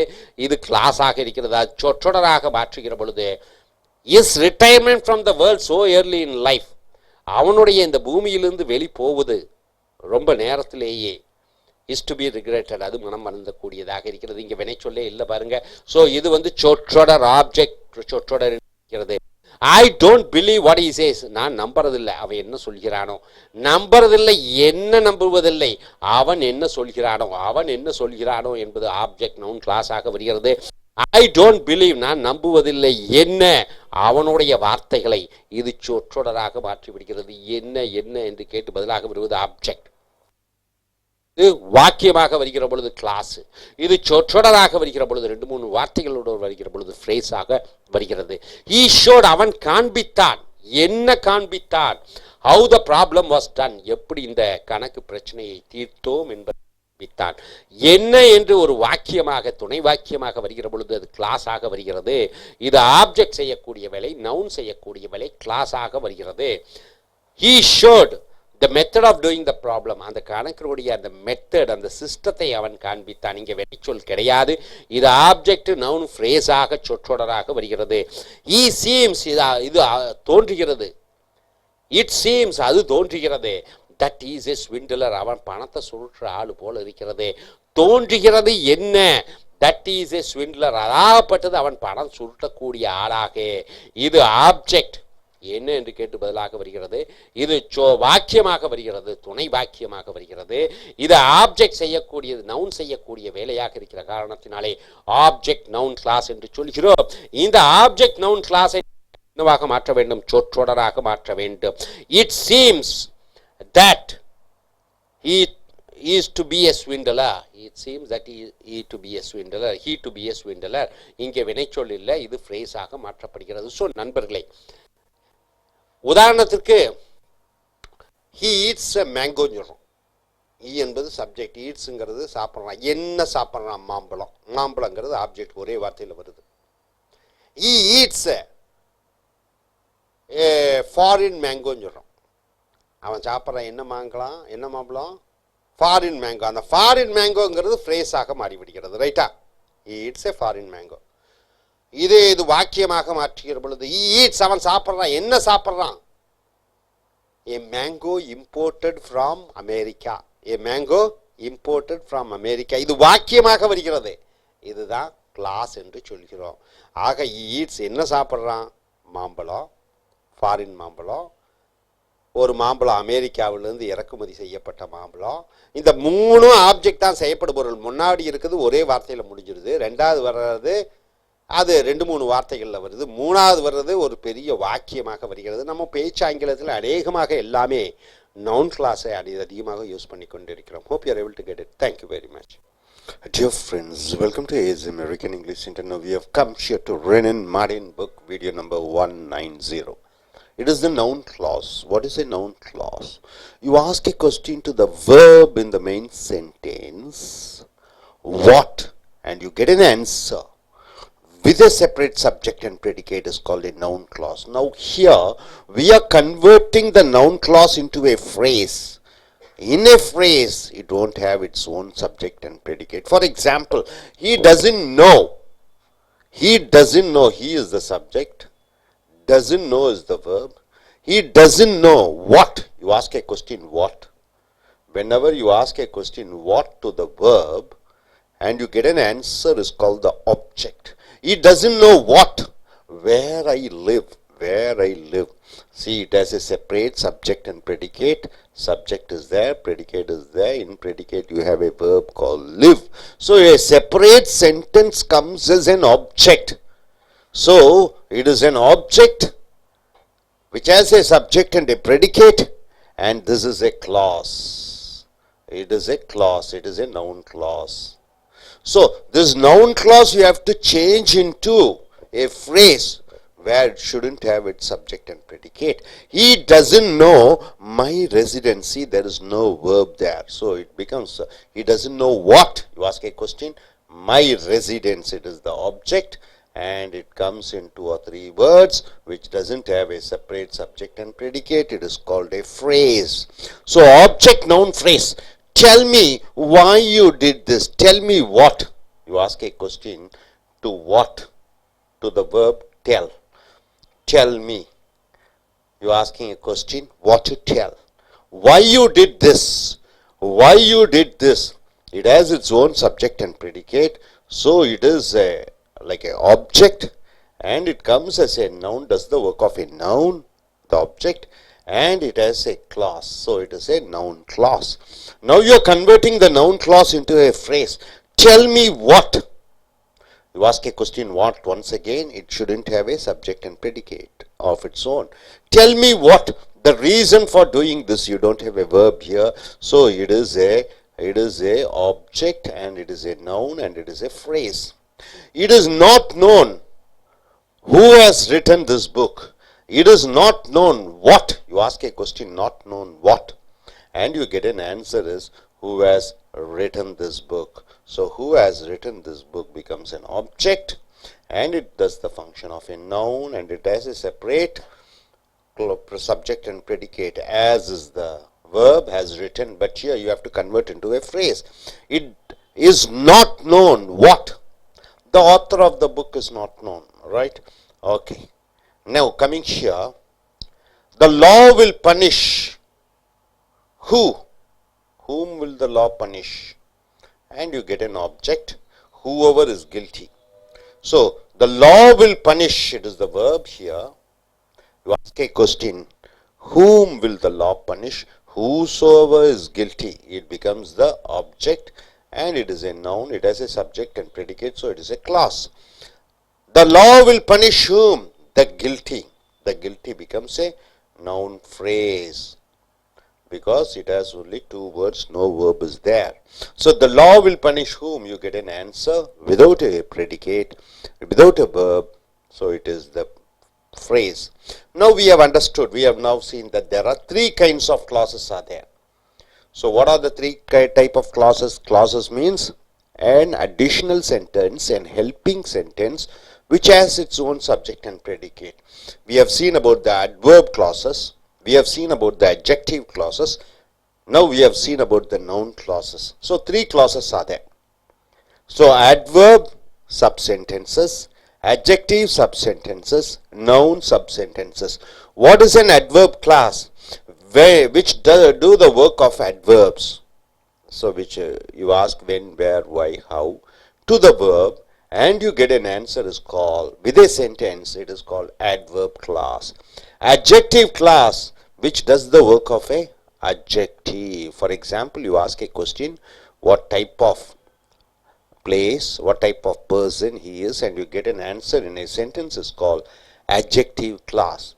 Noun clause, you ask a question to the verb, whom and what, you get an answer in a sentence is called noun clause. So adjective clause, adverb clause, noun clause, all these clauses cannot stand its on its own, so it has to have an additional sentence to fulfill its meaning. So coming here, examine the sentences and notice the work done by the clause in each. I knew. Say I is the subject, knew is the verb. I knew. What? You ask a question, what do I know? What do I know? I knew. What do I know? Where I could find him. So where I could find him, you have a separate subject and predicate. So it is a clause and it is an object. I knew what, I know what, you get an answer in a sentence. So it is a noun, does the work of a noun, the object, and it is a clause because you have a separate subject and predicate. In sentence 2, I went to the place. I is the subject, went is the verb, to the place. To the place, you ask which place, where I could find him, which place, what type of place it is. I went to the place, which place, or what type of place, where I could find him. So this becomes an adjective clause. Adjective clause, modifying the noun place. Next, I went. I is the subject, went is the verb. I went. Where? You ask a question, where to the verb. Where to the verb. Where did I go? Where I could find him. So, I went where I could find him. So, this where I could find him does the work of an adverb. It modifies the verb went. So, it is an adverb clause. See, all these clauses have their own subject and predicate. You ask a question to the new. I know. What do I know? You get an answer. It is in an object form and it has its own sentence. So it is a noun clause. You ask a question to the verb. I went to the place. Where did I go? And what type of place did I go? The object place. The place is the noun. This where I could find him. It qualifies the noun place. It is a noun. It qualifies the noun place. So it is an adjective clause. I went. You ask a question, where to the verb, where did I go? And the answer you get the place. I went where I could find him. So, where I could find him is all in 3 sentences you can find. All the clauses are of same, but this, when you ask it, it comes as an object. This, it qualifies the noun place, and this, where I could find him, it modifies the verb went. So the same sentence can be a noun clause, adjective clause, and an adverb clause. Here it it comes as an object. Here it modifies or qualifies the noun place. Here this sentence, this is modifying the verb went. In sentence 1, the clause does the work of a noun and is known as the object of the verb known. So in the first sentence where I could find him, this functions as a noun and it is a clause. In sentence 2, I went to the place where I could find him.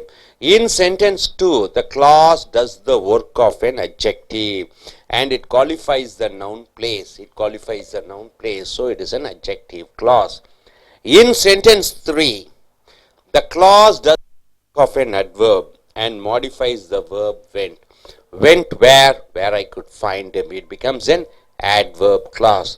We thus see that the same clause, the same sentence, where I could find him, may be a noun clause. It can be a noun clause in one sentence, an adjective clause in sentence 2, and an adverb clause in the sentence 3. It is therefore clear that we cannot say what kind of clause a clause is. We cannot say what type of clause is a clause is unless we carefully examine the work it does in a sentence.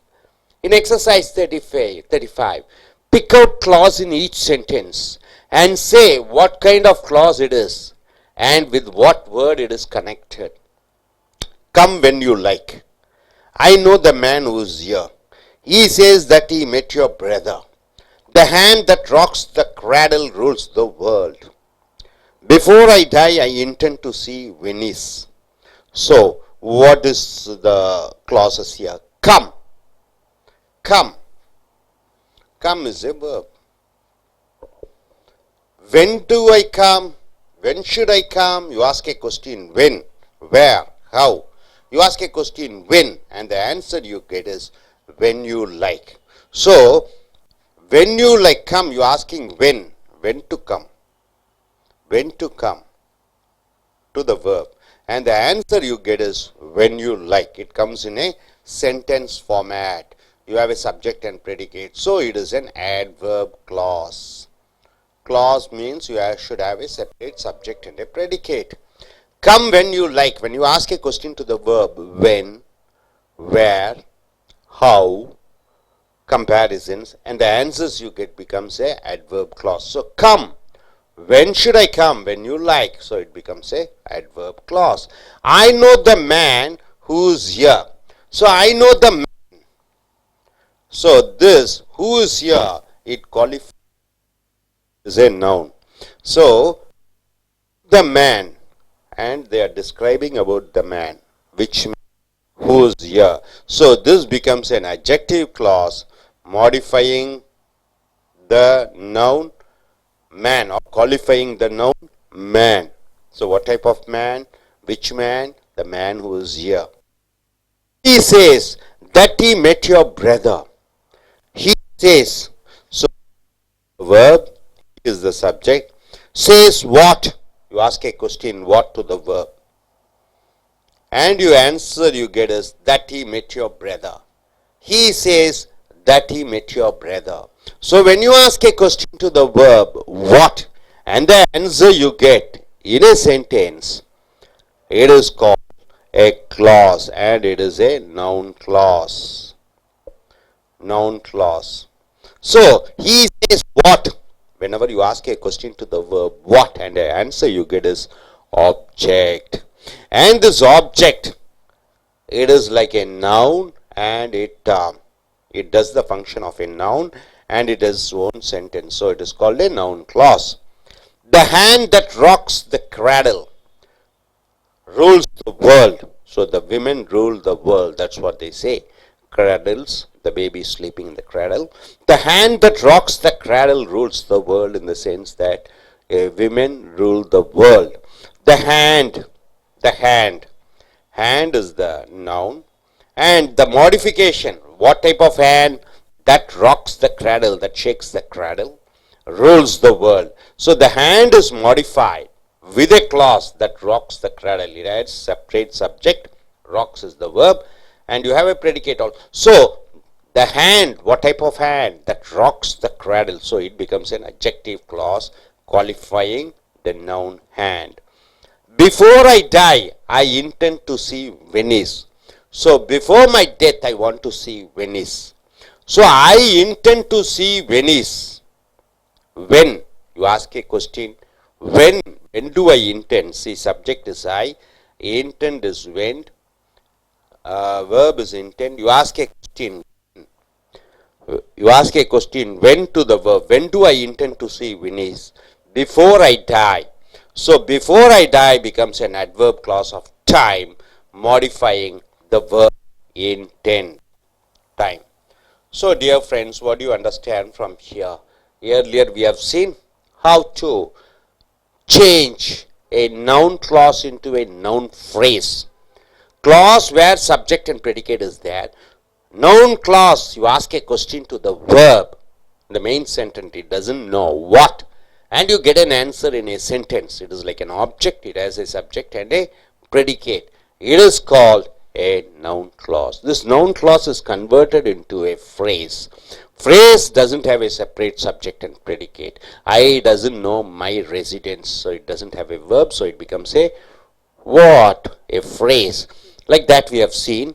And adverb clauses so far we have seen. Adjective clauses we have seen. Noun clauses we have seen. What do you mean by adverb clauses? You ask a question to the main sentence verb. How, when, where. And the answers you get is called adverb clauses with a separate subject and a predicate. Adjective clause, in the main sentence, you take a noun and the description about the noun. The qualification of a noun in a sentence is called an adjective clause. Noun clause, in the main sentence, the main verb, you ask a question, what? And you get an answer in an object. That object may be in a clause with separate subject and predicate. It is called a noun clause. Now we have seen three sentences here. The first sentence is, I knew where I could find him. So I knew. What do I knew? Where I could find him. It becomes a noun clause. I went to the place where I could find him. The place. Which place? Where I could find him. It becomes an adjective clause qualifying the noun place. I went. Where did I go? Where I could find him. So it modifies the verb went. It becomes an adverb clause. Then we have seen about the sentence here. Different sentences are there and they have asked to find out which is adverb, adjective and noun clause. We have found out the answer. So நண்பர்களே ace அமெரிக்க ஆங்கில வகுப்புகளுக்கு வரவேற்கிறோம்.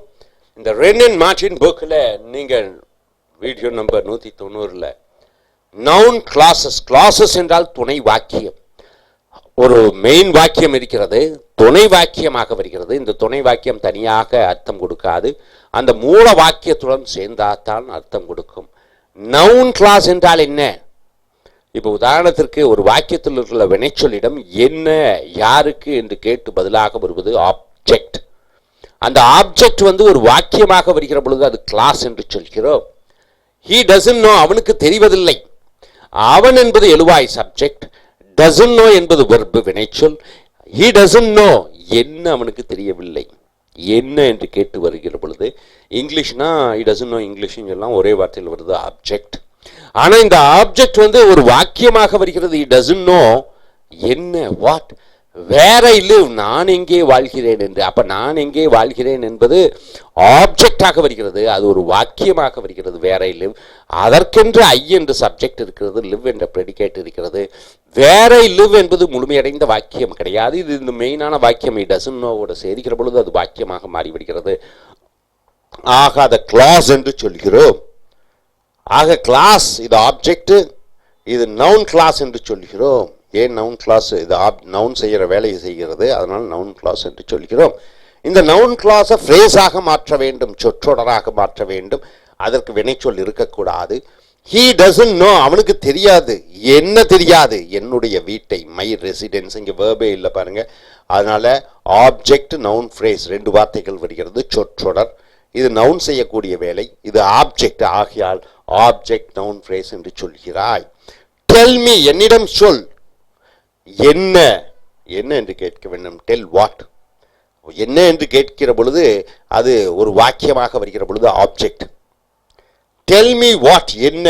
why you did this, ஏன் இதை செய்தாய் என்று சொல். சொல் என்ன, ஏன் இதை செய்தாய். ஏன் இதை செய்தாய் என்பது வாக்கியமாக வருகிறது, கிளாஸாக வருகிறது. ஆக இது ஆப்ஜெக்ட் செய்யக்கூடிய வேலை. இது நவுனாக இருக்கிறது. அது கிளாஸ், அது ஒரு வாக்கியமாக இருக்கிறது. இதை நீங்கள் வந்து என்ன செய்யணும், சொற்றொடராக மாற்றணும், வினைச்சொல் இருக்கக்கூடாது. டெல் மீ, சொல் என்னிடம், the reason for doing this, இதை செய்த காரணம். இதில் வினைச்சொல் இல்லை, இது சொற்றொடராக மாறிவிடுகிறது. ஆப்ஜெக்ட் செய்யக்கூடிய வேலை நவுன் ஃப்ரேஸ் ஆக வருகிறது. இட் இஸ் நாட் நோன், அது தெரியவில்லை, என்ன தெரியவில்லை, இட் இஸ் நாட் நோன், அது தெரியவில்லை, என்ன தெரியவில்லை, என்ன என்று கேட்கிறீர்கள், என்ன, who has written this book, யார் இந்த புஸ்தகத்தை எழுதினார். it is not known என்று சொல்கிறீர்கள், வினைச்சொல்லிடம் என்ன என்று கேட்க வேண்டும், யார் இந்த புஸ்தகத்தை எழுதினார்கள். இது ஆப்ஜெக்டாக வருகிறது, நவுன் செய்யக்கூடிய வேலை, இது கிளாஸ், சப்ஜெக்ட், பிரெடிகேட் இருக்கிறது. சோ இது என்னவாக வருகிறது, நவுன் கிளாஸ் என்று சொல்கிறோம். அடுத்தது the law will punish, சட்டம் தண்டிக்கும். தண்டிக்கும் யாரை, என்ன, யாரை என்று கேட்டு பதிலாக வருவது ஆப்ஜெக்ட். யாரை தண்டிக்கும், whosoever is guilty, யாரெல்லாம் குற்றவாளிகளோ அவர்களை சட்டம் தண்டிக்கும். இது whosoever guilty, யார் என்று கேட்டு பதிலாக வருவதும் ஆப்ஜெக்ட், செய்யப்படும் பொருள். இதுக்கு சப்ஜெக்ட் பிரெடிகேட் இருக்கிறது. இதை நீங்க வந்து ஃப்ரேஸாக மாற்ற வேண்டும், வினைச்சொல்லை அகற்றிவிட வேண்டும். the law will punish, சட்டம் தண்டிக்கும் யாரை, the guilty, குற்றவாளிகளை. ஒரே வார்த்தையில் வந்துருச்சு, ரெண்டு வார்த்தையில் வந்துருச்சு, வினைச்சொல் இல்லை. ஆக இது ஆப்ஜெக்ட், இது நவுன் செய்ய வேண்டிய வேலை, ஃப்ரேஸ் சொற்றொடராக வருகிறது, வினைச்சொல் கிடையாது. we have now seen that there are three kinds of clauses. இதுவரைக்கும் நம்ம பார்த்ததுல மூன்று வகையான துணை வாக்கியம். clauses என்றால் துணை வாக்கியம். என்னென்ன துணை வாக்கியங்களை பார்த்தீர்கள், adverb clauses, வினையுரிச்சொல் துணை வாக்கியம், which do the work of an adverb, வினையுரிச்சொல் செய்யக்கூடிய வாக்கியம். வினையுரிச்சொல் என்றால் என்ன, வினைச்சொல்லிடம் எங்கே, எப்படி, எப்பொழுது, ஏன், எதற்காக என்று கேட்டு பதிலாக வருவது வினையுரிச்சொல். அது வாக்கியமாக வருகிற பொழுது வினையுரிச்சொல் வாக்கியம், சொற்றொடராக வருகிற பொழுது அது phrases என்று சொல்கிறாய். adjective clauses which do the work of an adjective, பெயருரிச்சொல் துணை வாக்கியம். ஒரு வாக்கியத்திலே பெயர் சொல் இருந்து அந்த பெயர் சொல்லை விவரித்து ஒரு வாக்கியமாக வருகிற பொழுது அது adjective clause என்று சொல்கிறீர்கள். அது பெயருரிச்சொல் செய்யக்கூடிய வேலையை செய்கிறது, adjective செய்யக்கூடிய வேலையை செய்கிறது. மூன்றாவது நவுன் கிளாஸ், நவுன் துணை வாக்கியம். ஆக ஒரு வாக்கியம் இருக்கிறது, அந்த வாக்கியத்தினுடைய வினைச்சொல்லிடம் என்ன, யாரை என்று கேட்டு பதிலாக வருவது ஆப்ஜெக்டாக வருகிறது. அந்த ஆப்ஜெக்ட் நவுன் செய்யக்கூடிய வேலையை செய்கிறது. அதற்கென்று சப்ஜெக்ட் பிரெடிகேட் எழுவாய் வினைச்சொல் இருக்கிறது. ஆகையால் அதை நீங்கள் நவுன் கிளாஸ் என்று சொல்கிறீர்கள். உதாரணத்திற்கு இங்கே மூன்று வாக்கியங்கள் கொடுக்கப்பட்டிருக்கிறது. அது ஒவ்வொரு adjective clause, noun clause, adverb clause மூன்று வருகிறது. உதாரணத்துக்கு ஐ நியூ, எனக்கு தெரியும். என்ன தெரியும், where I could find him, அவன் எங்கே இருக்கிறான் என்பது எனக்கு தெரியும். தெரியும், என்ன தெரியும், அவன் எங்கே இருக்கிறான் என்று. ஆக எனக்கு தெரியும், ஆங்கிலம் சொல்றீங்க, ஒரே வார்த்தையில் வந்துருச்சு, ஆப்ஜெக்ட்னு சொல்றீங்க.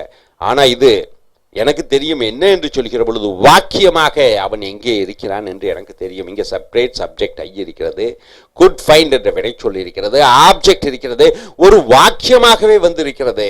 வேர் ஐ குட் ஃபைண்ட் him, எங்கே அவன் இருக்கிறான் என்று எனக்கு தெரியும். இந்த எங்கே அவன் இருக்கிறான் என்பது இந்த ஐ நியூவை சார்ந்திருக்கிறது. ஆக அது கிளாஸ் வாக்கியம் என்று சொல்கிறோம். இது செய்யப்படும் பொருள் ஆப்ஜெக்ட் செய்யக்கூடிய வேலை, இது நவுனுடைய பரிமாற்றம். ஸோ இது கிளாஸ் துணை வாக்கியமாக வருகிறது, நவுன் கிளாஸ் என்று சொல்கிறோம். ஐ வெண்ட், நான் சென்றேன், டு எ பிளேஸ், ஒரு இடத்திற்கு. I went to the place, நான் ஒரு இடத்துக்கு சென்றேன். எந்த இடம், எப்படிப்பட்ட இடம் என்று கேட்கிற பொழுது வேர் ஐ குட் ஃபைண்ட் him, எங்கே அவனை கண்டுபிடிக்குமோ அந்த இடத்திற்கு சென்றேன். இடத்திற்கு சென்றேன், எந்த இடம் என்று கேட்கிற பொழுது வேர் ஐ குட் ஃபைண்ட் him, அவனை எங்கே கண்டுபிடிக்க முடியுமோ அந்த இடத்திற்கு என்று அந்த பிளேஸ், இடத்தை விவரிக்கக்கூடிய இந்த பிளேஸ் என்பது நவுன். அதை அட்ஜெக்டிவாக வாக்கியமாக சொல்லுகிற பொழுது அட்ஜெக்டிவ் கிளாஸ் என்று வருகிறது. ஐ சப்ஜெக்ட் இருக்குது, குட் ஃபைண்ட் இருக்குது வெர்பு, ஹிம் இருக்குது ஆப்ஜெக்ட். இது துணை வாக்கியமாக பெயருரிச்சொல் வாக்கியமாக வருகிறது. ஸோ இதை அட்ஜெக்டிவ் கிளாஸ் என்று சொல்லக்கூடிய பெயருரிச்சொல் துணை வாக்கியம் என்று சொல்கிறோம். மூன்றாவது ஐ வெண்ட், நான் சென்றேன். எங்கே சென்றேன், எங்கே என்று கேட்டு பதிலாக வேர் ஐ குட் ஃபைண்ட் him, எங்கே அவனை பார்க்க முடியுமோ அங்கே சென்றேன். எங்கே என்று வினைச்சொல்லிடம் கேட்டு பதிலாக ஒரு வாக்கியமாக வருகிறது. ஐ வெண்ட் டு டெல்லின்னு சொல்லலாம், டெல்லி ஒரே வார்த்தை நவுனாக வருகிறது. ஆனால் இதே நவுன் செய்யக்கூடிய வேலையை வாக்கியமாக செய்கிறது. ஆக இது ஆப்ஜெக்ட் செய்யக்கூடிய வேலையை இது ஒரு வாக்கியமாக சொல்கிற பொழுது இது adverb clause வினையொரு சொல் துணை வாக்கியம் என்று சொல்கிறோம். In sentence 1 the clause does the work of a noun and is known as the object of the verb known. இந்த know I know என்ன இது ஆப்ஜெக்ட் செய்யக்கூடிய வேலையாக வருகிறது. ஆக இது நவுன் கிளாஸ் என்று சொல்கிறோம். இரண்டாவது வாக்கியத்தில் I went to the place where I could find him. எந்த மாதிரி இடம் என்று கேட்கிற பொழுது அது குவாலிஃபைஸ் த நவுன் பிளேஸ். இந்த இடத்தை விவரித்து சொல்லுகிற காரணத்தினாலே அதன் அட்ஜெக்டிவ் கிளாஸ் என்று சொல்கிறாய். மூன்றாவது வாக்கியத்திலே went where I could find went எங்கே சென்றேன் அவன் எங்கே இருக்கிறானோ அங்கே என்று அந்த வெண்ட் என்ற வினைச்சொல்லை உரித்து சொல்கிற காரணத்தினாலே அது adverb clause வினையொரு சொல் துணை வாக்கியம் என்று சொல்லப்படுகிறது. ஸோ இதிலிருந்து என்ன கண்டுபிடிச்சிட்டோம்? இந்த துணை வாக்கியங்கள் 3 வருகிறது. அந்த 3 ஒவ்வொரு விதமான பெயர் உரிச்சொல் வாக்கியம், பெயர்ச்சொல் வாக்கியம், வினையுரிச்சொல் துணை வாக்கியமாக வருகிறது. அது விதவிதமாக அதனுடைய ஏக்கத்தை பொறுத்து அது பேர் மாறுகிறது. It is therefore clear that we cannot say what kind of clause a clause is unless we carefully examine the work it does in a sentence. ஒரு வாக்கியத்தில் அது என்ன வேலை செய்கிறது என்று அதற்கு தகுந்தபடி அது கிளாஸஸாக வருகிறது. Pick out the clause in each sentence and say what kind of clause it is and with what word it is connected. ஆக கீழே வாக்கியங்கள் கொடுக்கப்பட்டிருக்கிறது. 5 வாக்கியங்கள் கொடுக்கப்பட்டிருக்கிறது. நீ எது அட்ஜெக்டிவ் கிளாஸா பெயருரிச்சொல் துணை வாக்கியமா, நவுன் கிளாஸ் பெயர்ச்சொல் துணை வாக்கியமா, adverb கிளாஸ் வினையுரிச்சொல் துணை வாக்கியமா என்று கண்டுபிடிக்க வேண்டும். கம் வா, எங்கே வர, எப்பொழுது வர, ஏன் வர. ஆக எப்பொழுதுன்னு கேட்ட பதிலாக வருது கம் எப்பொழுது. when you like எப்பொழுதெல்லாம் உனக்கு விருப்பமோ அப்பொழுதெல்லாம் வா. எப்பொழுது என்று கேட்டு எப்பொழுது எங்கே ஏன் என்று கேட்டு பதிலாக வருவது வினையொரிச்சொல். இது எப்பொழுது என்று கேட்டு நீங்க கம் when you like எப்பொழுதெல்லாம் நீ விரும்புகிறாயோ அப்பொழுதெல்லாம் வா என்ற அர்த்தத்திலே வருகிறது. when you like ஆக இது adverb clause வினையுரிச்சொல். இது கம்ம உரித்து சொல்கிறது. வா எப்பொழுது வருவது, எப்பொழுதெல்லாம் உனக்கு விருப்பமோ அப்பொழுதெல்லாம் வா. ஆக வினைச்சொல்லுடன் சம்பந்தப்பட்ட ஒரு வாக்கியமாக வருகிற காரணத்தினாலே இது adverb clause என்று சொல்கிறோம். வினையுரிச்சொல் துணை வாக்கியம். யூ இருக்கு, சப்ஜெக்ட் இருக்கு, லைக் இருக்கு, verb இருக்கு, அது வாக்கியமாக மாறிவிடுகிறது. I know the man எனக்கு அந்த மனிதனை தெரியும். எந்த மனிதன் என்று கேட்கிறாய். who's here இங்கே இருக்கக்கூடிய அந்த மனிதன். ஆக எந்த மனிதன் அந்த மனிதனை பற்றி விவரித்து ஒரு வாக்கியமாக வருகிற பொழுது அது பெயருரிச்சொல் துணை வாக்கியம் என்று வருகிறது. who is here subject predicate தனித்தனியாக இருக்கிறது. இது இந்த மனிதன் என்ற பெயர் சொல்லை விவரித்து சொல்லக்கூடியதாக இருக்கிறது. he says that he met your brother அவன் சொல்கிறான், அதாகப்பட்டது அவன் உன்னுடைய சகோதரனை சந்தித்தானாமா. he says அவன் சொல்கிறான், என்ன சொல்கிறான், அதாவது அவன் உன் சகோதரனை சந்தித்தானாமா. இது ஆப்ஜெக்டாக செய்யப்படும் பொருளுடைய இயக்கத்துக்கு வருகிறது. ஒரு பெயர்ச்சொல் செய்யக்கூடிய வேலையை செய்கிறது. இதற்கென்று ஹீ மெட்டு சப்ஜெக்ட் வேர்பெல்லாம் இருக்கிறது. ஆக இது நவுன் கிளாஸ் பெயருரிச்சொல் துணை வாக்கியம் என்று நாம் சொல்கிறோம். த ஹேண்ட் அந்த கை, த ராக்ஸ் த கிராடல் அந்த தொட்டியை ஆட்டக்கூடிய கைகள், ரூல்ஸ் த வேர்ல்ட் உலகத்தை ஆள்கிறது. அன்னையர்கள் அம்மாக்கள் உலகத்தை ஆள்கிறார்கள், பெண்கள் உலகத்தை ஆள்கிறார்கள். ஆக அந்த தொட்டிலை ஆட்டக்கூடிய கை உலகத்தை ஆள்கிறது. கை எந்த கை? தொட்டிலை ஆட்டக்கூடிய கை. அந்த கையை விவரிக்கிறது தொட்டிலை ஆட்டக்கூடிய கை. இதுக்கு ராக்ஸ் என்பது வினைச்சொல் இருக்கிறது, ஆப்ஜெக்ட் இருக்கிறது. ஆக இந்த கை எப்பேற்பட்ட கை? தொட்டிலே ஆட்டக்கூடிய கை என்று பெயருரிச்சொல் வாக்கியமாக வருகிற காரணத்தினாலே அது பெயருரிச்சொல் துணை வாக்கியம் என்று சொல்கிறோம். பிஃபோர் ஐ டை சாவதற்கு முன்னாடி I intend to see Venice வெனிஸை பார்க்க வேண்டும் என்று ஆசைப்படுகிறேன். இன்டென்ட் என்றால் எண்ணுகிறேன், வெனிஸை பார்க்க எண்ணுகிறேன். எப்பொழுது எண்ணுகிறேன்? நான் சாவதற்கு முன்னால். ஆக வினைச்சொல்லை எண்ணுகிறேன் வினைச்சொல், அந்த வினைச்சொல்லை உரித்து சொல்லக்கூடியது வினையுரிச்சொல் வாக்கியம். பிஃபோர் ஐ டை என்று சொல்கிறோம். சோ பெயருரிச்சொல் துணை வாக்கியம், வினையுரிச்சொல் துணை வாக்கியம், பெயருரிச்சொல் துணை வாக்கியம், adjective clause, noun clause, adverb clause இவைகளை தெரிந்தால் வாக்கியத்தினுடைய சிறப்பம்சங்களை அனைத்தும் அறிந்தவர்களாக மாறிவிடுகிறீர்கள். Thank you very